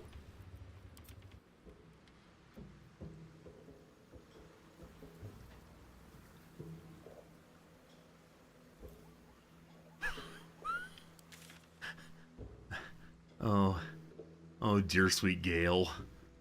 Oh, dear sweet beloved Gale. Alright. No one's stopped me yet. These things happen occasionally. It's not your fault, Gale. It's hard to know where to go, especially when you're like a dainty little wizard trying to do the best he can. I expect there is a checkpoint, probably at the direct opening of the place, so I do want to go check out the cargo a little bit more, but probably even more so I'd like to get the place where we can save the game, hopefully. Oda Toda, how you doing, my friend? Oda Toda, thank you for the 42 months subscribing. I'm doing very well today, and thank you for hanging out with us on this lovely Thursday, Friday. But thank you for being here as always, and it does mean the world that you choose to subscribe to our little channel among all the channels out there. Thank you. I spec correctly, yeah. The game tends to be pretty good at giving people places to hang out. Wait, why am I overhead? Oh, the weird camera angle change. Okay, where is the front door? Ah, this kind of dead ends. We may have need to come from above. Actually, no, we're fine. More big hops, more good. And it doesn't dead end, but instead go directly into it. However, there is a bridge above instead of below. And that bridge may be partially cut off. Oh, dirt mound, sorry. Distracted by geography. What kind of treasures? I'm guessing 1 ring and 12 gold. We get 39 gold and bits of animals. Yum, yum, yum. Have we been here before? We've been through the Waning Moon. We definitely had a lovely interaction with the barkeep and a very long conversation that was just delightful. I don't think I've been through this door. I mean, obviously I haven't. If I'd been through the door, I would have done something with it. May I attack this? The right click, it does nothing. So this is not attackable for whatever reason. If I move it a little bit, can we get closer and check it out? Now, when I can't right-click attack, I get kind of bummed out. Maybe I can throw something against it? Let's see if we can do that. And target is blocked, path interrupted. Oh, you know what? Okay. Have a solution. Wizard Gale. Can you see through that door? Certainly. We could also probably walk around the corner instead of doing this, now that I think about it. Oh, it's not a real place. Not a real place, unfortunately. Okay, but we can... Ah, so the way to get in from below via jumping. Alright, what now? So I guess behind is either nothing or an area we can't see into right now. That's okay. Alright, how do we get on that bridge up there? We established that we can climb some stairs here. I did not grow up in a multi-floored city. Like, everything was pretty flat. Living where I live now, though, there's so much verticality everywhere. Shops popped in here and there and everywhere, and it's really something. There it is. Found a waypoint. Good. Main gate for now. We'll find our way to the cargo area straight away. But first we need to meet the front door also. And will they challenge us in the same way the other ones did, or are we now known here well enough? That's far enough. All right.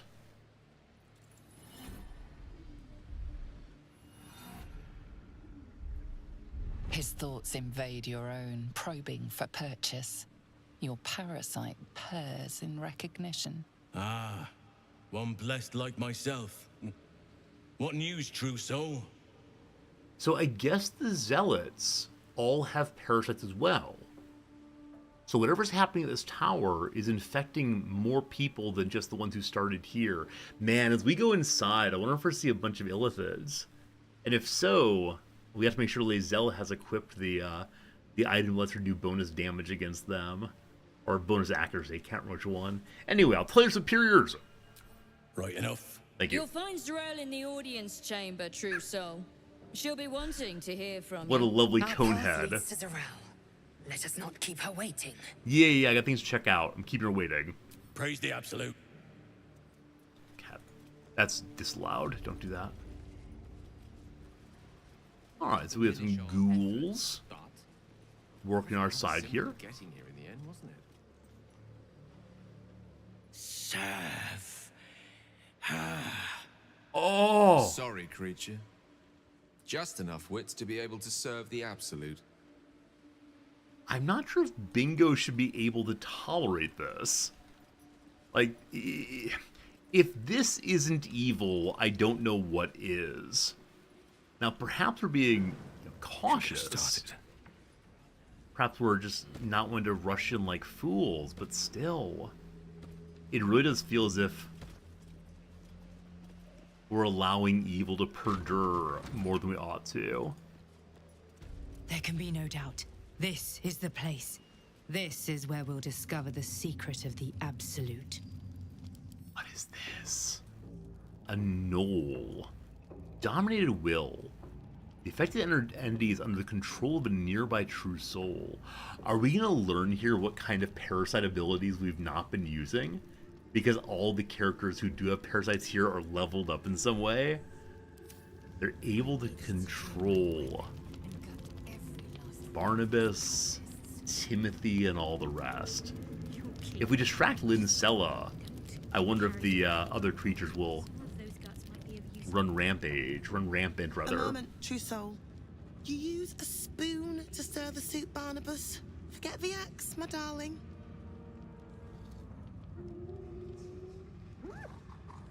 Other than the slavery, there's something kind of sweet about this. How can I help you? Number one, show me the money. We're good. Number two, Barnabas, or I've never seen a tame gnoll before. Why'd you call him Barnabas? I've shown Barnabas a kinder way. A kinder name is only fitting. That is the gift the Absolute gave me when I stood before her. To rewrite the lives of her faithful. Make them believe there's something better. I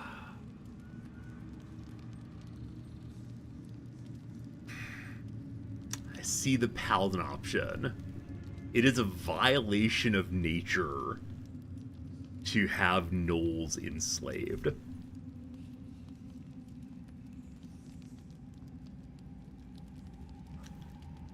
I need to hold off on the smiting.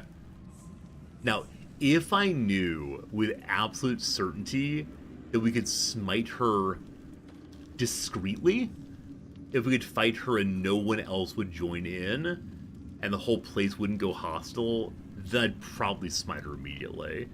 But that's not how the game works, it seems. So, praise her name. Praise her works, committed by the hands of her faithful. Observe.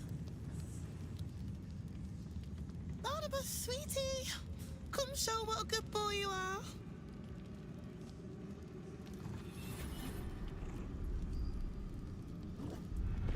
What would you like him to do? You decide how about a dance or keep your sick games to yourself. Playing along. The prayer, I think. Barnabas struggles with civilized speech, but he's been practicing.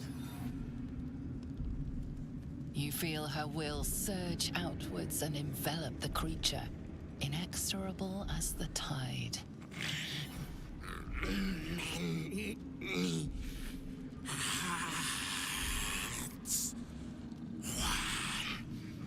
Soul.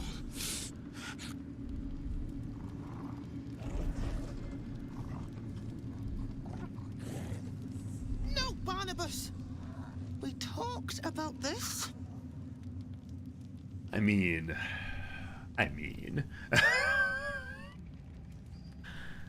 I was thinking about what she said, that her gift is to make those enthralled believe they're happy with it. And isn't that in some measure even worse? Because you can't make sense of and respond to your own suffering. Yeah, subjectively it might feel nice, but still. Sever her control once and for all. I don't really know what that means.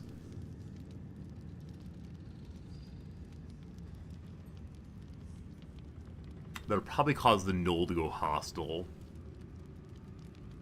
They battle silently for a long moment, the Knoll's heart drumming with strain. Then all at once, his heart stops. Oh no. We allowed her to kill the beast. Barnabas. I'm so sorry, me darling. Oh, he isn't the first to die. Her love is simply too much for some. I hope you will fare better when your time comes.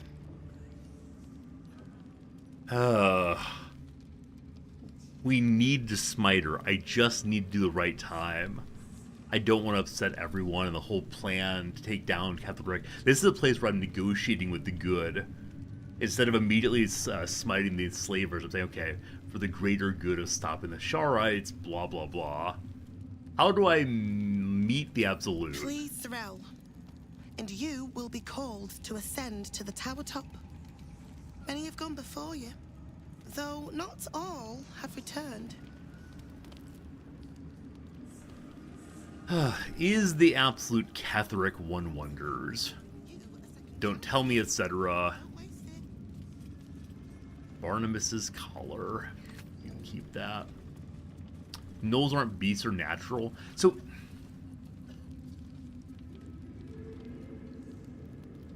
I'm not going to save Scum it. I want to save Scum it and see if I can kill her in isolation, but I just can't have the whole tower go against us yet.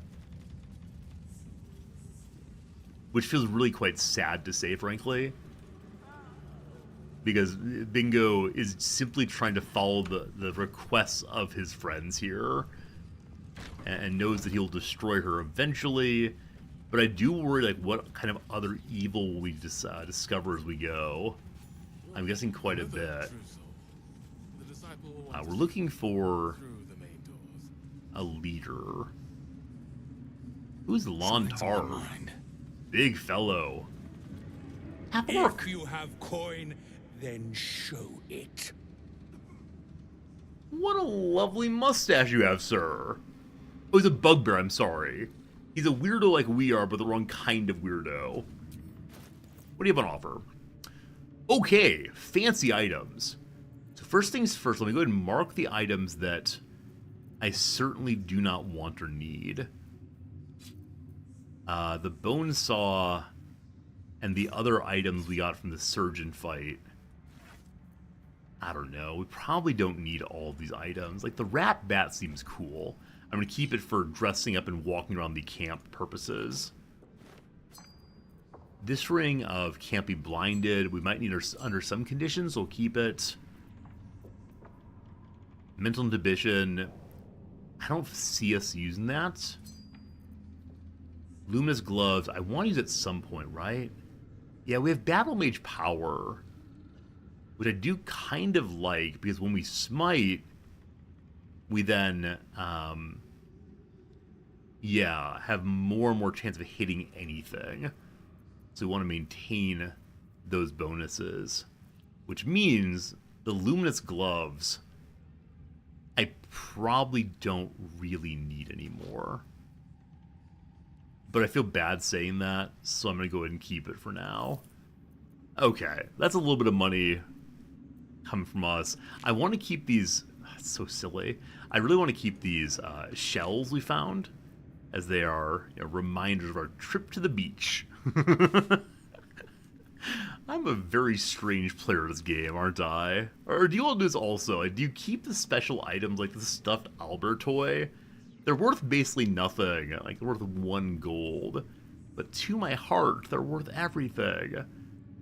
And I realize it's a little silly, maybe. You do keep them also? Yeah.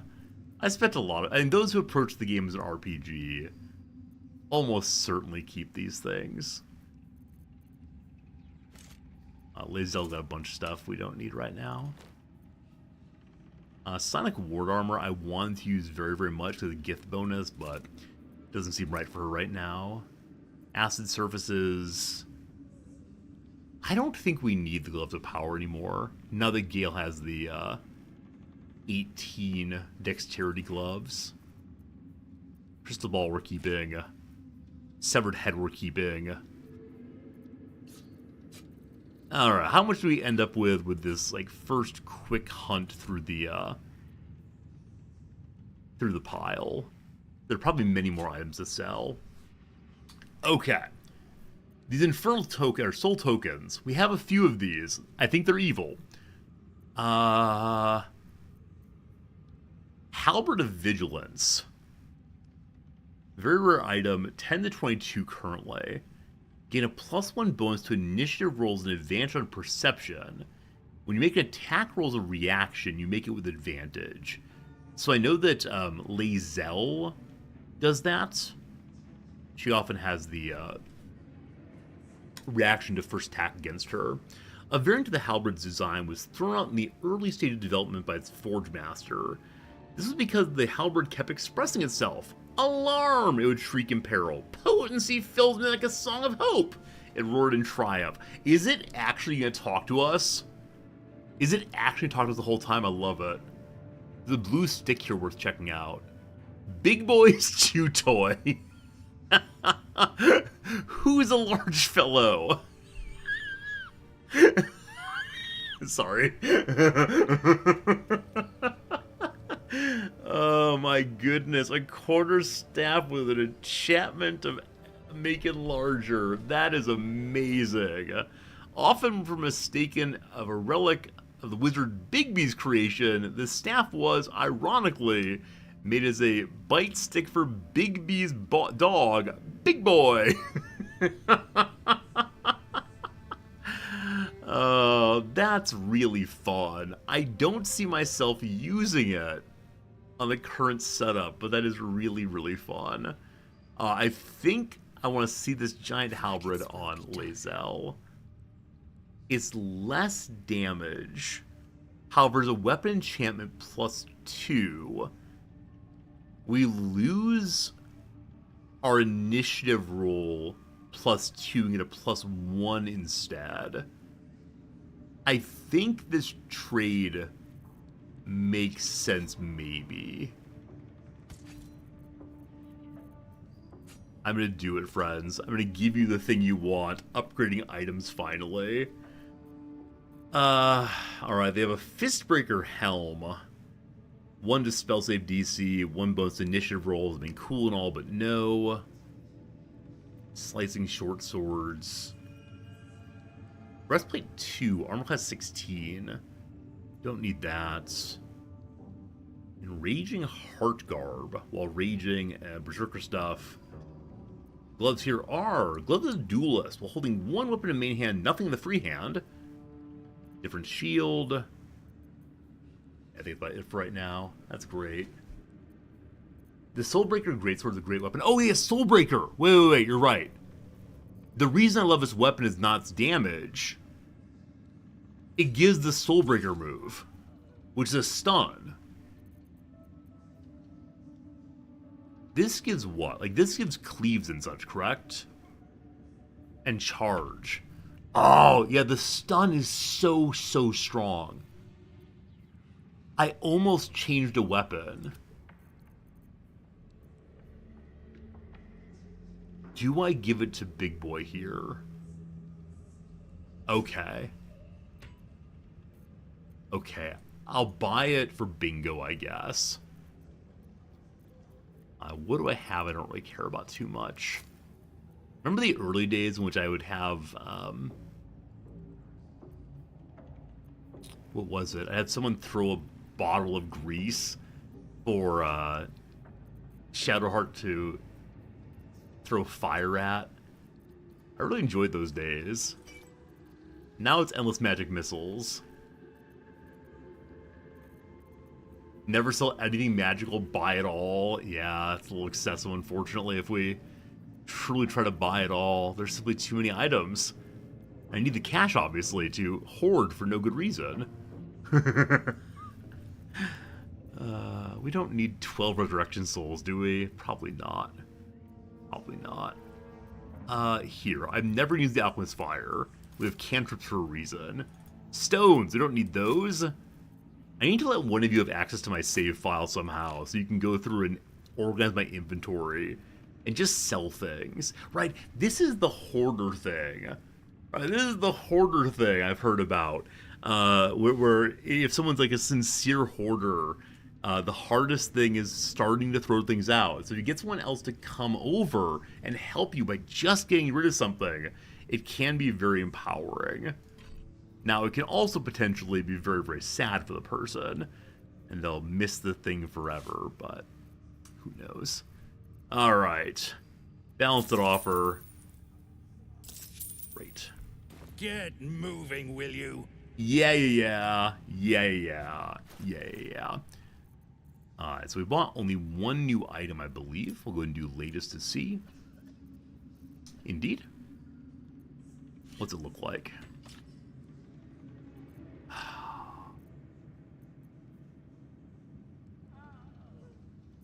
Do we like this change team? I've really enjoyed the Great Sword, but I have an additional reach. I need to find a way to get reaction attack rolls on bingo. I guess we'll try it for once, see what happens. They seem good in different ways. We'll try it and see, though. I have so many items still in my other inventory.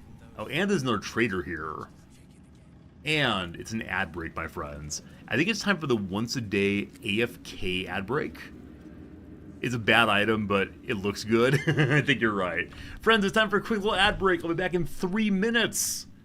Thanks for being here. Hope you're enjoying yourself. I'm having a great time myself, and Baldur's Gate's always a joy. As I mentioned previously, this weekend I'll be on vacation. I'll be out of town tomorrow evening, so tomorrow morning probably a short stream, but definitely nothing on Sunday, definitely nothing on Monday, I think. Back in 3, thanks so much.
dreamscape.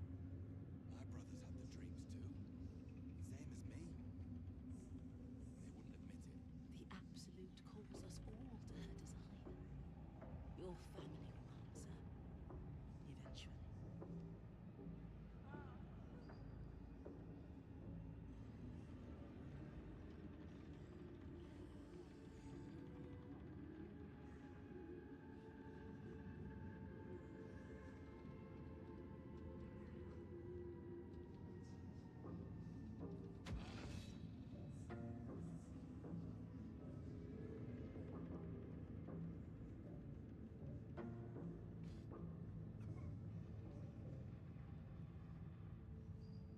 Brothers, sister, pray with me while we wait.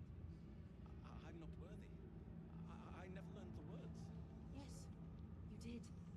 She gives them to you fully formed. Can you hear her? Of many hearts, one soul. Of many thoughts, one mind.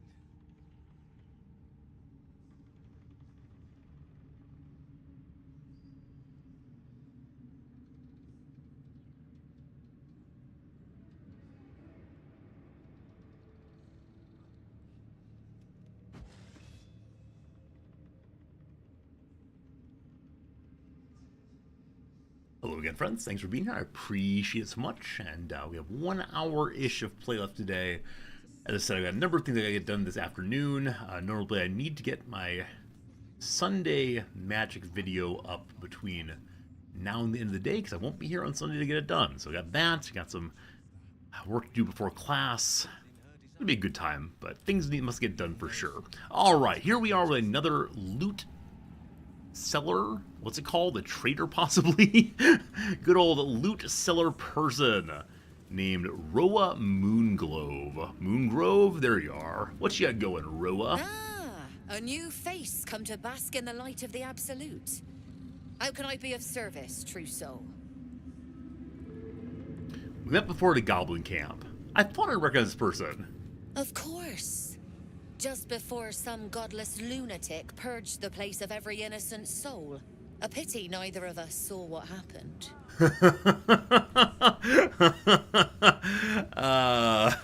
Sounds like an accusation. You saw nothing at all. Speak for yourself at a good view. I'd hardly call the goblins their innocents. I kind of want to like accept the we didn't see things as opposed to anything in between here. Is that nothing at all? Nothing worth repeating. Corpses don't much go in for commerce. Here, though. I wonder like a knowing wink. All manner of beasties united against the enemies of the Absolute. Quite a god to bring them all together, and quite a fool who draw their ire. Hmm? I kind of like Roa. You almost unconcerned for my safety. Drop the act. What are you doing here? You're quick to find faith, or indeed. I see your wares. What are you actually doing here? I'm not the one putting on an act, true soul. Though I'd mind how well you mouth your prayers.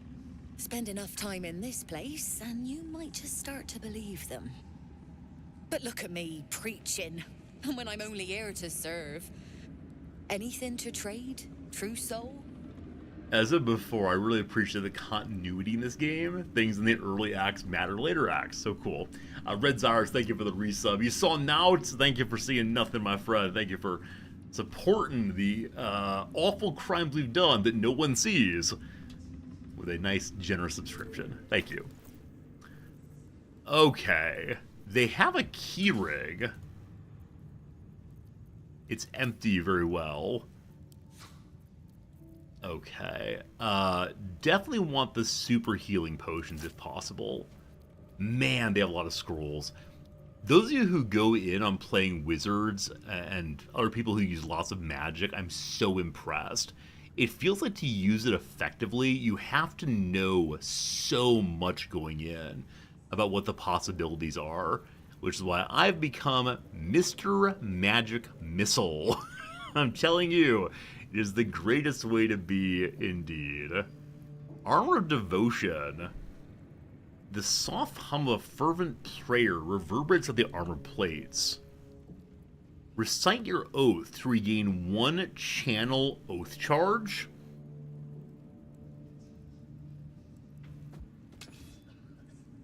I'm sorry, what? Oh my goodness. I don't know how good that is. Man, I want to love this. I want to love this so much. It feels very, very Paladin-y. But the bonus doesn't seem especially great, because you can just long rest whenever. I guess you can do it during combat. I guess you can do it during combat. So we'll go ahead and buy one of those, maybe. It's very expensive. Oh, because she doesn't like me, she's charging 7,000 for it? Well, it's only, well, it's 7,000. I thought it said 3,000 before. Okay, I don't know if I can actually afford that. Maybe that's going to be the long-term goal of the playthrough, to look very Paladin-y indeed. There's chain shirts. What's this? Sharpened Snare Curious. Curious. There's rings, venom, thunder damage. We don't do thunder damage, we do lightning damage, right? It's about that, maybe. The gloves of crushing. Unarmed. It did say 3,000, okay. Okay. Yeah. Yeah. 4% discount, at least you're not charging extra. I don't know. I don't know. This is... okay. I'm unable to balance the offer. If I throw in my current armor... Don't look at the screen. This is embarrassing, friends. I don't like that. Hide your shame, my friend. Hide your shame. You barely call me channeling my oath? Wait, isn't the oath used for the AoE heal? I thought we channeled our oath for the AoE heal. Maybe not, though. Anyway, I want to see what it looks like, though. Looking Paladin would be really cool. Occasionally we've used the AoE heal when other characters have taken a decent amount of damage, but we'll see, we'll see, we'll see. We'll see, we'll see, we'll see. We'll need a little bit more. Time for the trash picking again. I haven't used the holy water. I want to use the holy water so badly, but I don't have enough actions is the issue. Things are dying too fast. Infernal robe, goodbye.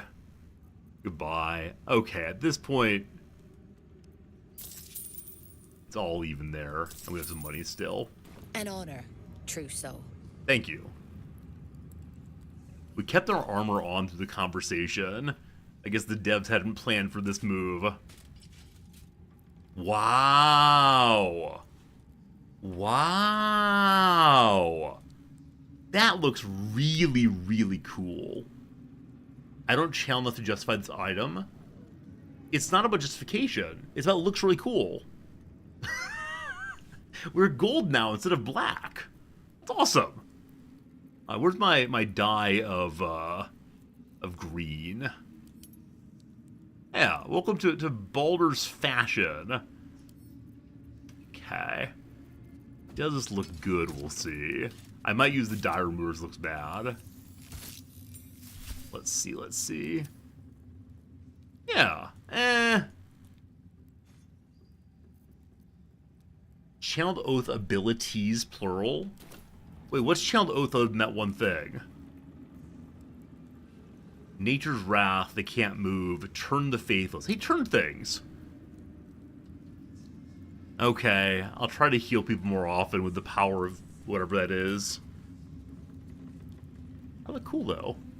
It's really cool. I'm actually gonna die remove.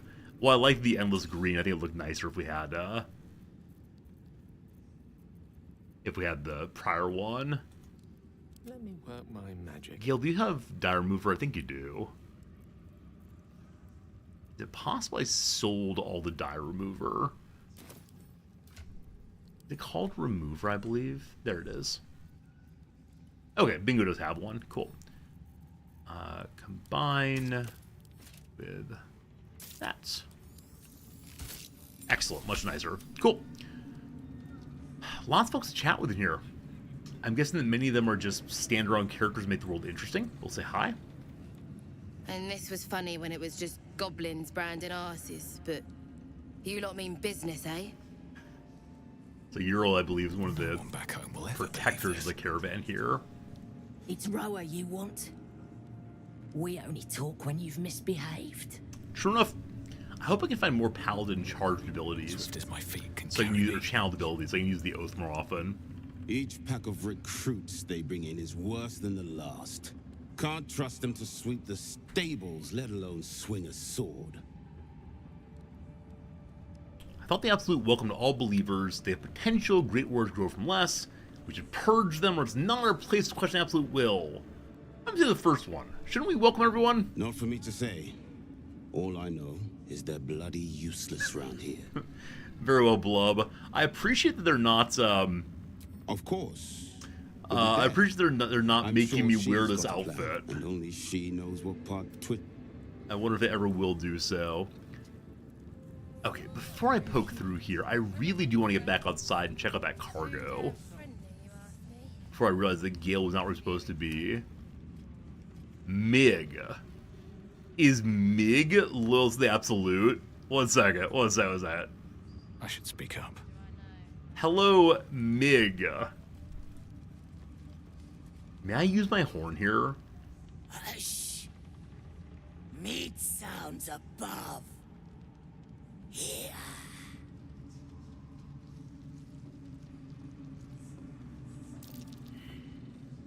Is it you? Or I think you might be hearing things. We failed an insight check. No! Meg only small.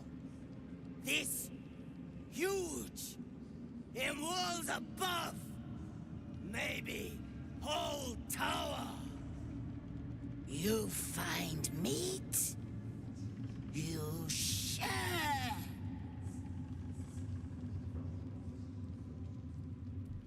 Is Mig claiming that the entire building is alive? That's all made of flesh? I don't know. I don't know what they mean there. Also, the prison right in here. There's a broken wall we can use. Isn't this the prison cell we have a key for? Well... Oh, wrong weapon. Anyone around who's gonna notice this? We'll take the other way in, I suppose. Actually, we'll not. We'll try to blend it a little bit more. Just smashing the wall to see how it feels. This is the spot that's marked on the map, we were told. For what? What is marked on the map? Oh boy. Kitty cat! Hi, Steel Claw! These are the stalking grounds of Steel Claw, furless one. Tread lightly. Fortunately for you, the slithering vermin I hunt has my attention. For now. This is the second cat we've met. Your name is Steelclaw, slithering vermin, they're tadpoles. Murder all of them you find. Or pairs that are dangerous, don't go near them. Yeah, kill them all, thank you. I intend to. I braved lapping waters and leaking ships to find this prey. I butchered many, and will butcher many more. But this one I toy with. I slice, I tear, and when the time is right, I will bite its head off and bathe in its innards. What? What? I hope that the tadpole doesn't somehow defeat Steelclaw, who looks really mean, frankly. You know the tadpole's dead, you're a little bit intense, or good luck with the hunt. Good luck with the hunt, my friend. Luck is not needed. Merely patience and a thirst for blood.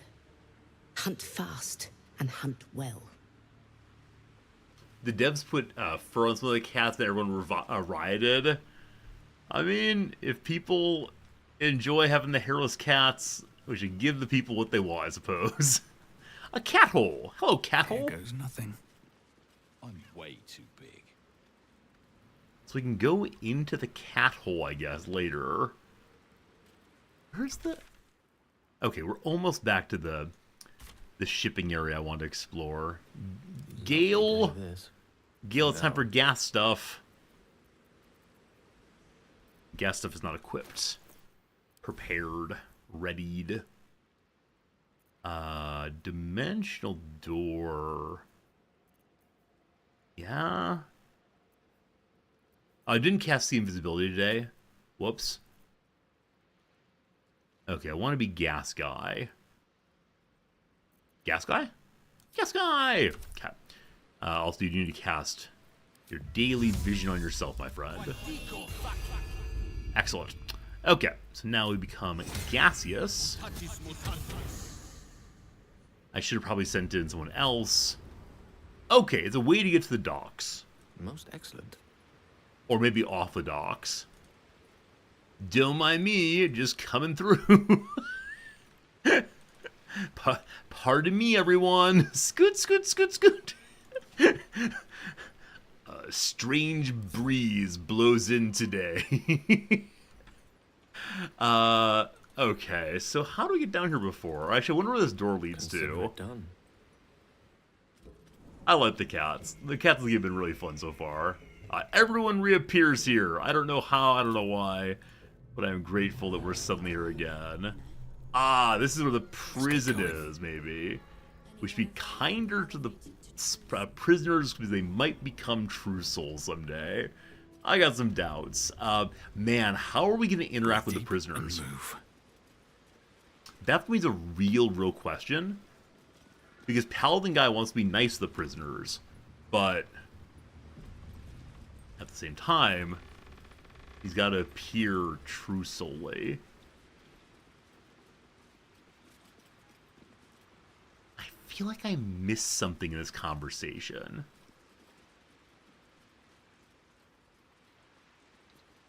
The fellow said we could go by to look at the cargo. Maybe we just need to look at it when the zealot's not looking. Oh, I am supposed to save the prisoners. Nalphin, you're absolutely right. Of course I am. Of course I am. Don't mind me. Don't mind me. Yeah, you look over there for a minute.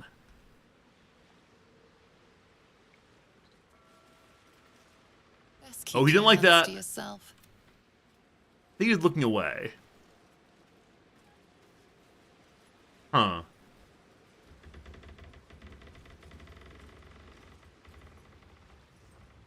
What did I miss here, team? Seems like a good I'll moment. talk to him again and see. Maybe I need to convince everyone to let me look at the cargo. Not long before we march on the city. What's in the boxes? Nothing of note. Just supplies for the battle ahead. I've already checked it twice over. As the symbol glows, power courses through you. Authority. Another look can't do any harm. I persuaded previously.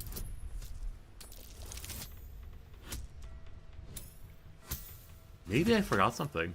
Huh.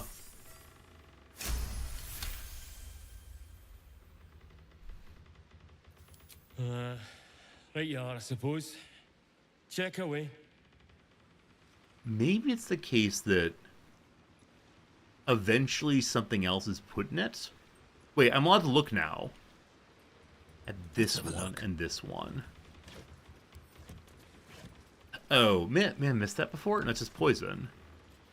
Oh, there's one in the middle here. I missed that entirely. Of sick familiarity radiates from one barrel amidst the cargo. Tadpoles. Sleeping and scarcely aware, but echoing yours 100-fold. Look at them all. Enough to infect an entire army. They're trying to infect Baldur's Gate. Look at the seal. The winged serpent of the Zentarim. It seems their pursuit of profit extends even here. Alright, so traders are going to be bringing this along. What they're going to do with that, we're not quite sure, but the people of Baldur's Gate are in danger. Okay, okay. Glad that's done. I want to go visit the prison now and be discreet, I hope. I'd like to free them, but we can't do so immediately. Unless... So, in the Goblin building, we were allowed to fight through the prison without alerting everyone else. Is that true here also? I don't know. Pharaoh, thank you.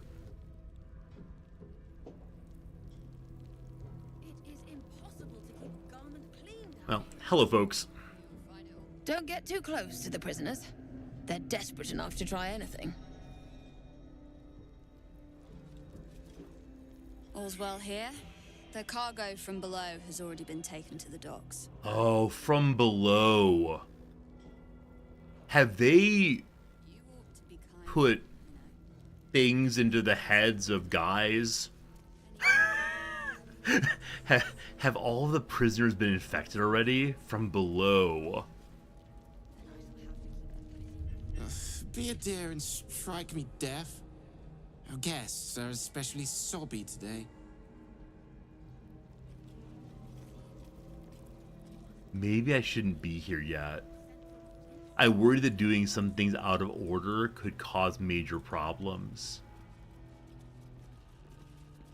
I'll take minimal backseating in answer of this question. Is it possible to do things out of order here that will lead to different outcomes? Or does it not really matter what order you do things inside a tower? I'm hesitant. It is possible out of order.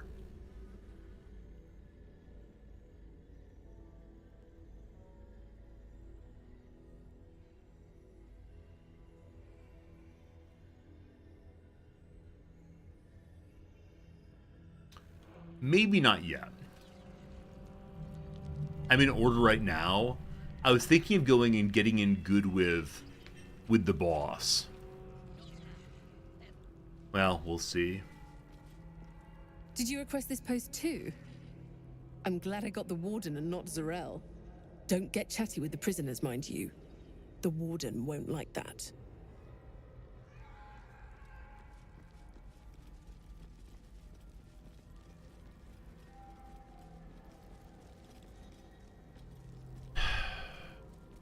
If I cause them all to die when I wouldn't otherwise, I'm be really, really bummed. If good guy Paladin's got to fight his way out of here. Okay, this is the fellow, maybe? This might be the fellow, yeah, Wulbren. I won't be blocked or anything here. Yeah. I just don't want to fight the entire tower all at once. I want an interaction with the tower other than just fight and kill, fight and kill. Don't speak to the prisoners. The Absolute forbids it. Okay, so talking to the prisoners will probably aggro this area. I'm fine with that as long as it's, like I said, this area. This is disgusting. So, what's inside the hole?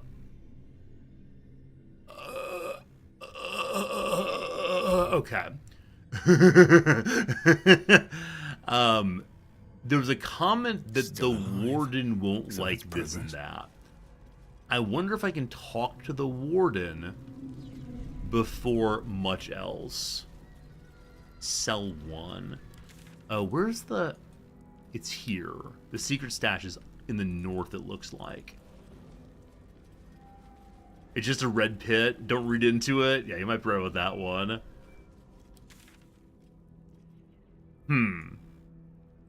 It's in there in a way I don't see. I wonder if I... Wait.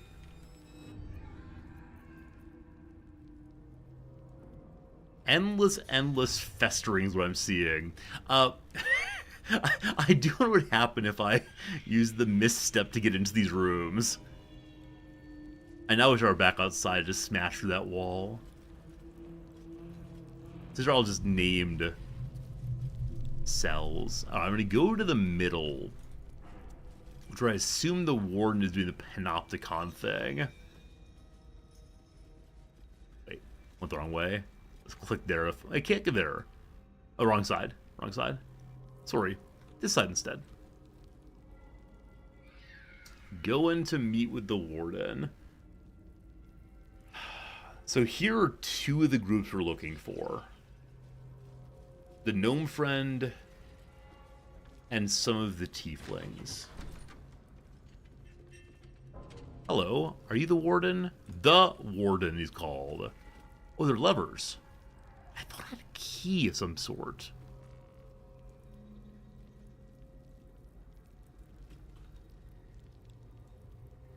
Invasion plans with Sword Coast. The Sword Coast is where Baldur's Gate is, I believe. Okay. Be right back with you, Warden. I'm curious what's upstairs. Oh, big upstairs, cool. More plans. So you can be arrested here, it looks like many other places. Wilburn's hammer.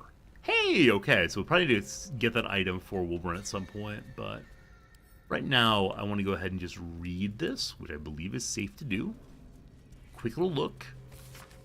A map of the Sword Coast from the Sea of Moving Ice down to just north of Amn, including several of the near archipelagos in the Sea of Swords. This area is off limits. Perhaps the guard can be convinced otherwise. I didn't know that.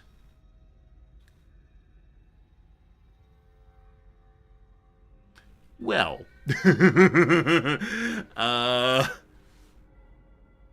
Convince them I belong here.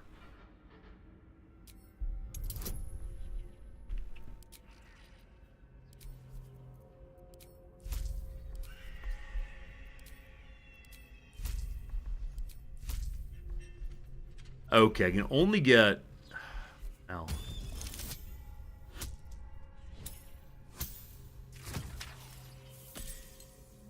This is unfortunate.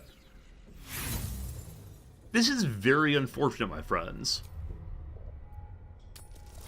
Was there a way for me to tell where I belonged? Where I belong, rather. Because the room was fine. If your intention was to make things worse, you certainly succeeded. You don't have the gold to buy your way out of this situation. We've been locked up for our crimes. Locked up for... Do you understand I'm a true soul? Do you understand that I'm a true soul? You hear things down here. Things from people with nothing left to lose. No more secrets to keep. You're like Ketherick's untouchable. Except he isn't really. There's not a relic or other than the mausoleum. A link, it's what you hear. And you hear the link can be severed. You hear things like that, but you hear them people who are out of their minds. Yep, I was planning to go to the mausoleum. Still feel like I should do so. I'm just surprised it went that way. And I'm really a little surprised that we didn't have a look at me, I'm a true soul situation. I mean, can I talk to the prisoners safely while I'm in here? Damn straight. A new neighbor. Ah, well, if you're locked up in here, you must be doing something right. Man, if this throws off the entire playthrough and like now I'm seen as not a true soul anymore, we got a problem. Upset the wrong purple. Not surprised. The egos around here are made of bloody glass. Cast your eyes to the back. You see that hole yonder? I'd bet my last copper that's your ticket out. Why are you helping me? 'Cause I'm hoping you'll return the favor. I'm working on it. I have a plan that'll make all of Moonrise rue the day they met us. We need tools. That head case of a warden robbed ours, but anything that breaks rock will do. Even if it's not Iron Hand quality. I have a hammer I can give him. We'll stick it to the Absolute. Together. Ruins the Absolute's day I'm in. Determined. Good. We'll need it. Now, go, before the guards see. I think he wants his own hammer back, obviously. Alright. So... Wait, where is Lae'zel? Good question.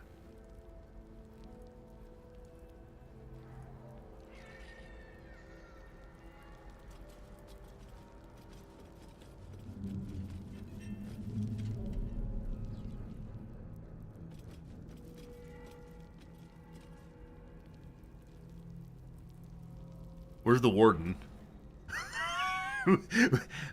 Where'd the warden go? An efficient path. Hello? I wish to speak to the warden, please. Hello? Wait, there's a cell lever we can throw. Y'all in thread. Wait, this I'm not actually doing. I'm not doing it. I'm curious what happens.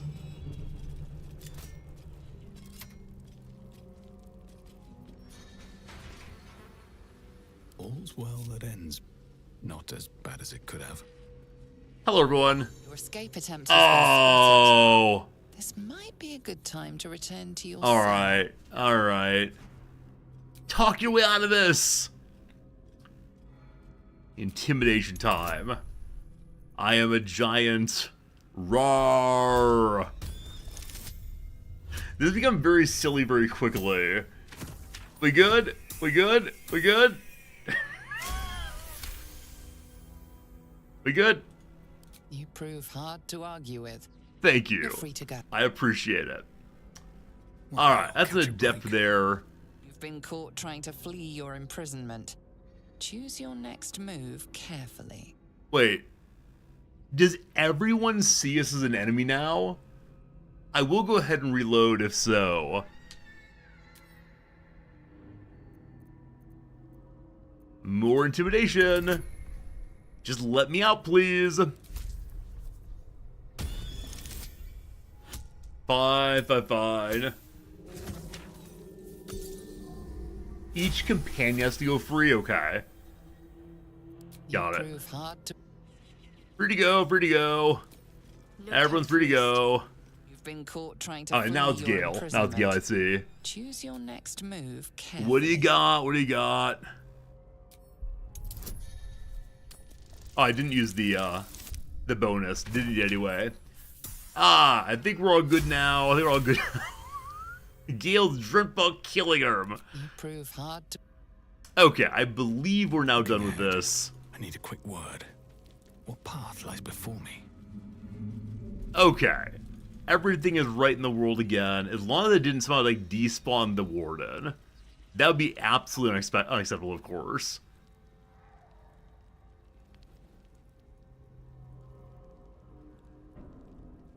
Should I be worried that the warden's not here anymore, team? Check my inventory. Oh, there she is. Hello.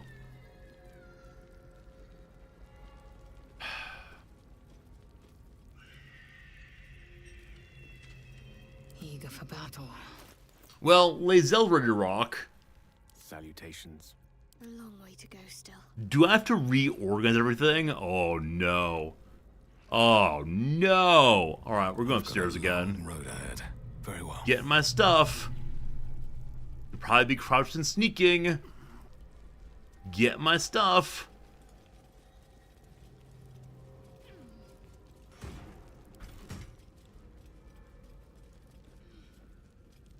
Where's my stuff? Where's that equipment chest? Huh. I thought it was an equipment chest.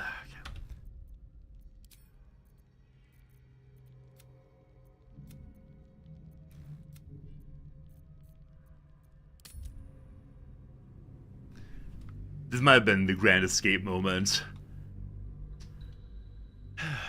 These don't all count as reloads. I think there's one reload, but no, the imprisonment there I'm gonna say is nonsense.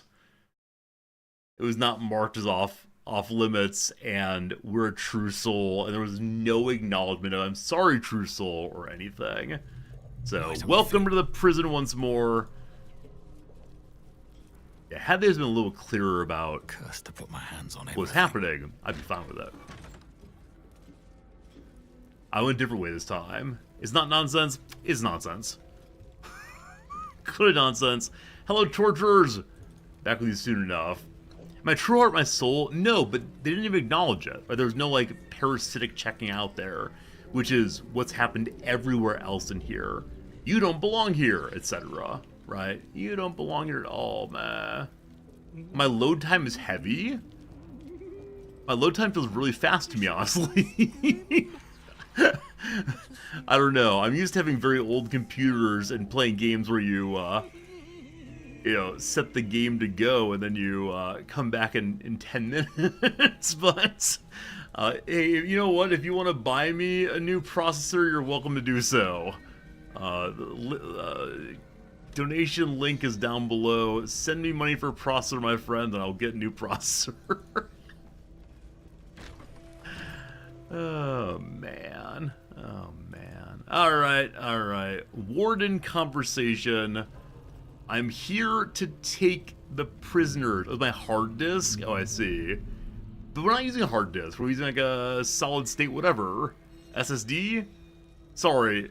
Contribution list below. You're welcome to give me money for a new hard drive. Or soft drive. You spark of the familiar. Do I know you, true soul? Perhaps not. Your face is rather bland. That's very Whatever your rude. business, a warning. None may speak to the prisoners. Disciple Balthazar was most clear.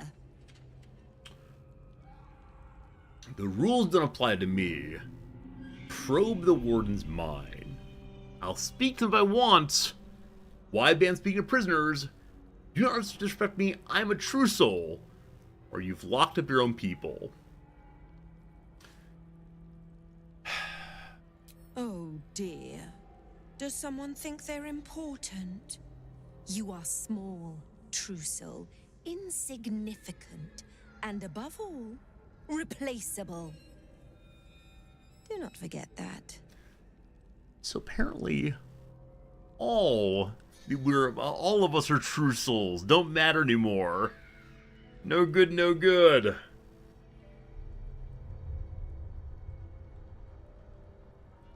What do you care about? We're a big old dum-dum. Okay, though. Give me a 13. Nice. What are you worrying about in there, my friend? What are you thinking about? Your mind swirls with information about the prison. The small levers behind the warden's desk open every cell, while the larger one triggers the alarm. And interesting items confiscated from prisoners lie above the warden's office, just up the ladder. If you are going to stare, kindly do it elsewhere. As I said, you are free to roam where you wish, but do not speak to the prisoners. You may roam where you wish. You may roam where you wish, she says. Why ban speaking to prisoners? Disciple Balthazar has plans for them. And were I you, I would not get in the way.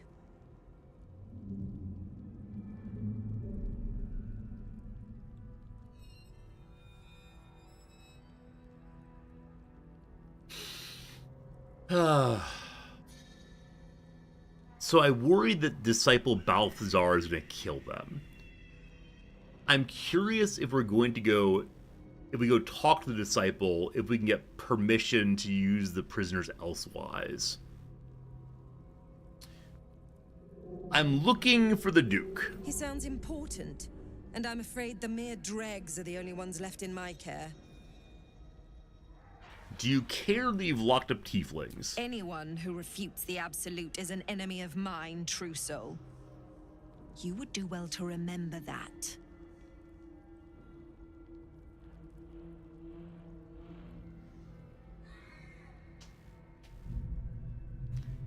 I think it might be time for battle. it might well be time to fight our way out of this thing and really hope that the prison is cut off from the rest of the city, the tower enough that I just don't want to fight the entire tower because I won't be able to get like storyline as much. I want storyline. I'll speak to them if I want to. Then you'll get your own cell. I don't have a attack inside of conversation.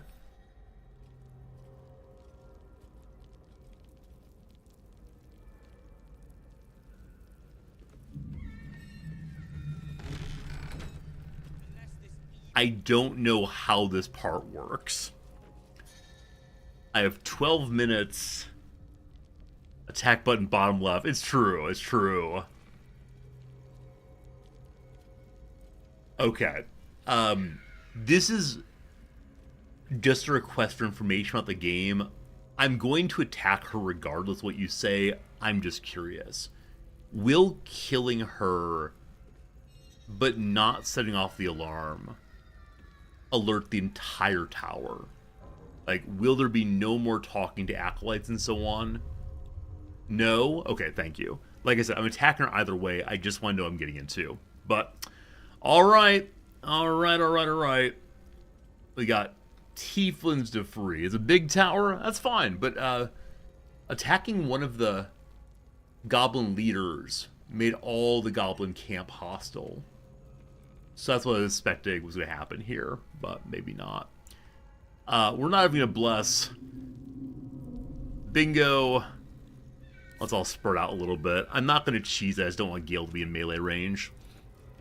That's not Gale. Yes? There's Gale. There's Gale. Hello. Just passing through. Oh, right, drive the combat everywhere? Fair, I don't think that's true, though. Combat was done entirely, and then I went into the boss room, and it was immediately hostile. Now, maybe the boss room and the goblins are always hostile, but I approached from a weird angle and suddenly fighting. It was very strange. Anyway, who cares? Who knows? Yeah. All right. Bingo. By the power of such and so. We smite the evildoer. 40% chance. Well, all is on. All is on. Don't mind me charging my weapon behind you. 65 will take it. You were Nice. witnessed assaulting someone. You're headed for the cells. No, I'm not. Okay, it's only her so far. Lae'zel. It's time to go do what Lae'zel's do, I'm afraid.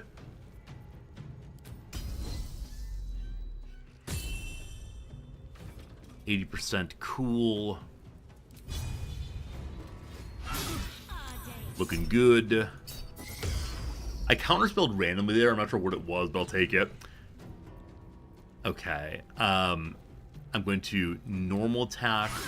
I should have precisioned first. I got a precision on every attack here. Next attack, if need be, will be Soulbreaker. I don't think it is needed. Goodbye.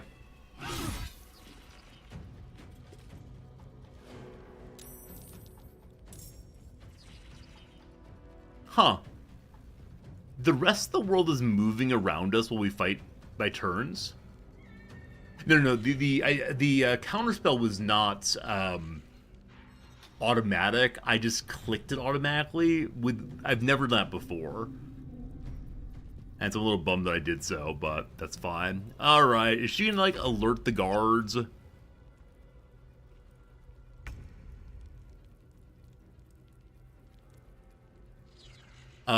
Gale can see the invisible. Step by step.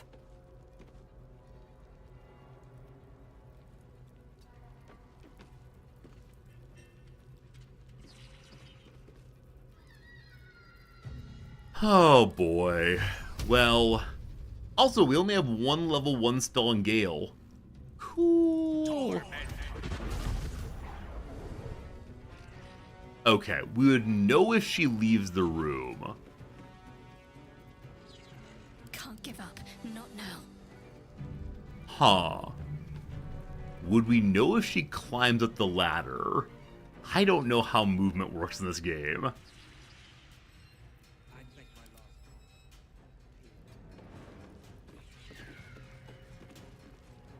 Oh boy. My decision not to use a stronger attack on Lae'zel What should I do? might get us. Seems the range is only 9 meters. I don't know how big this room is, though. It doesn't seem that much larger than 9 meters. Now, maybe I'm wrong about that. Huh. Let's see. There we go.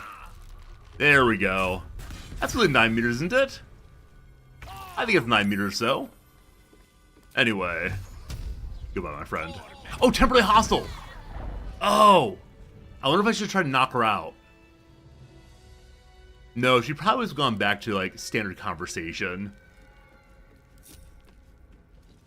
Okay. So we have done potentially a problematic thing. The Spellcrux Amulet. Spell slot restoration? I'm sorry, what? Spell slot restoration item. That seemed potentially really cool.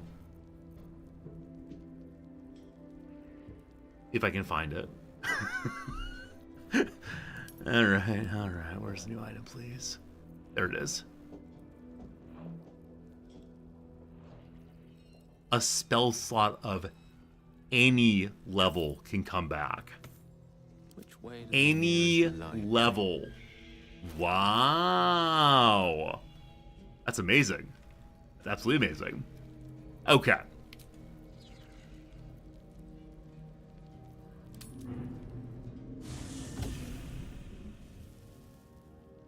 Is this ridiculous? I think the only long rest in the Warden's office might be ridiculous. Regardless, Gale has a story. Wait, Gale's mirror image is a story. Did Gale leave us? No. Good evening. I'm here on behalf of Gale of Waterdeep. He wishes to extend you an invitation for a private conversation in a more suitable locale.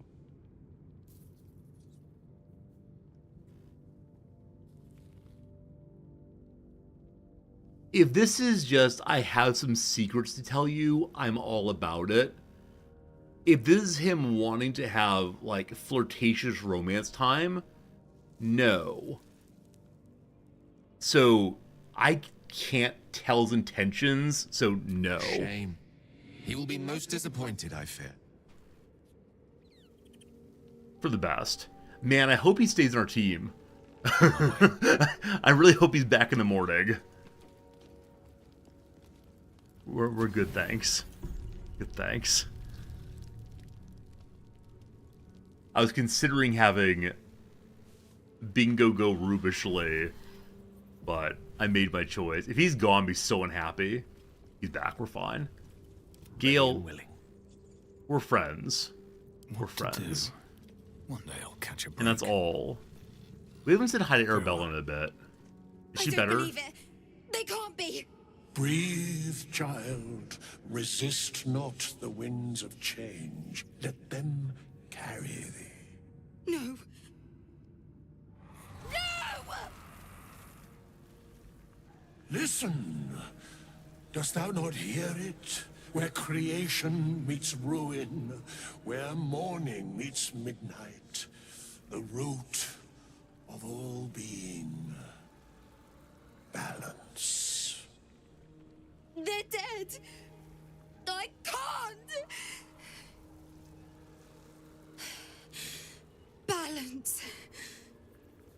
Your very soul is tangled in shadow. Arabella's magic, wild as cursed briar.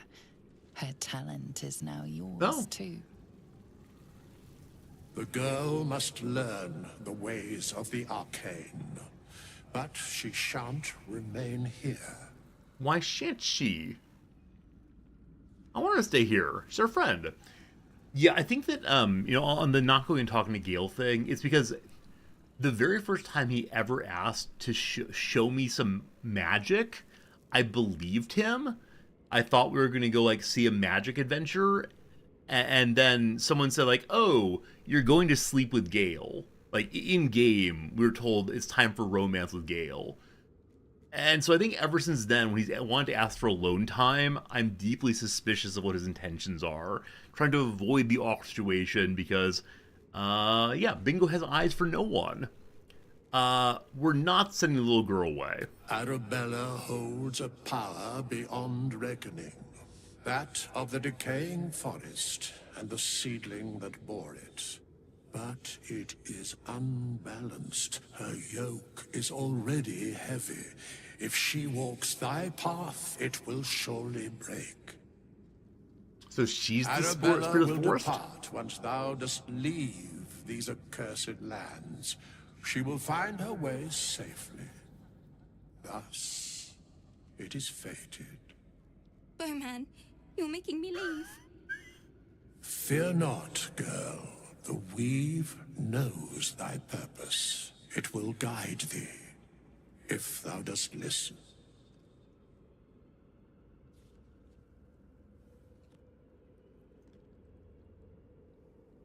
You can trust Withers. If he said you'll be safe, you should believe him. I'm sorry, I wish we'd be different, or I'm not going to make you go away. I want to say number 3. I want to say I'm not going to force a child out into the world by herself. I don't fully understand Withers. The only, fortune-telling he's done so far is we will see each other in the future, and then he stowed away into my camp. Come on. I wish Withers wouldn't talk in riddles. I wish he were clear about what he thinks is going to happen to her.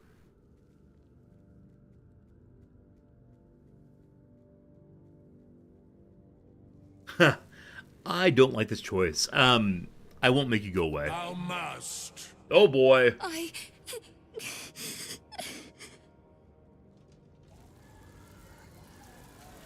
You feel her grief fade as if it were your own. There is a lightness in her now, veiling the power within, soothing it. Is that my future? Is that why they died? It is. It's wonderful. Thank you, Bowman, for being nice. If there are people like you around, perhaps everything will be all right. Now, one wonders, did Withers show her her actual future, or give her a vision of the future that was meant only to soothe her? Also, I feel like I didn't have a choice there at all. Withers insisted, and that was that. Yeah. Maybe they couldn't afford to pay Arabella's voice actor for Act 3. Withers encouraged Arabella to learn the ways of the weave. She left to find her own way in the world, receive a Shadow Blade ring. Well, thanks. So Arabella will be leaving us. Withers, we gotta talk about autonomy. Fate spins along as it should.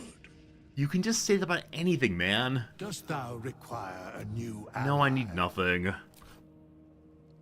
Very good, very good. Arabella, anything else? If Bowman says, I just wish...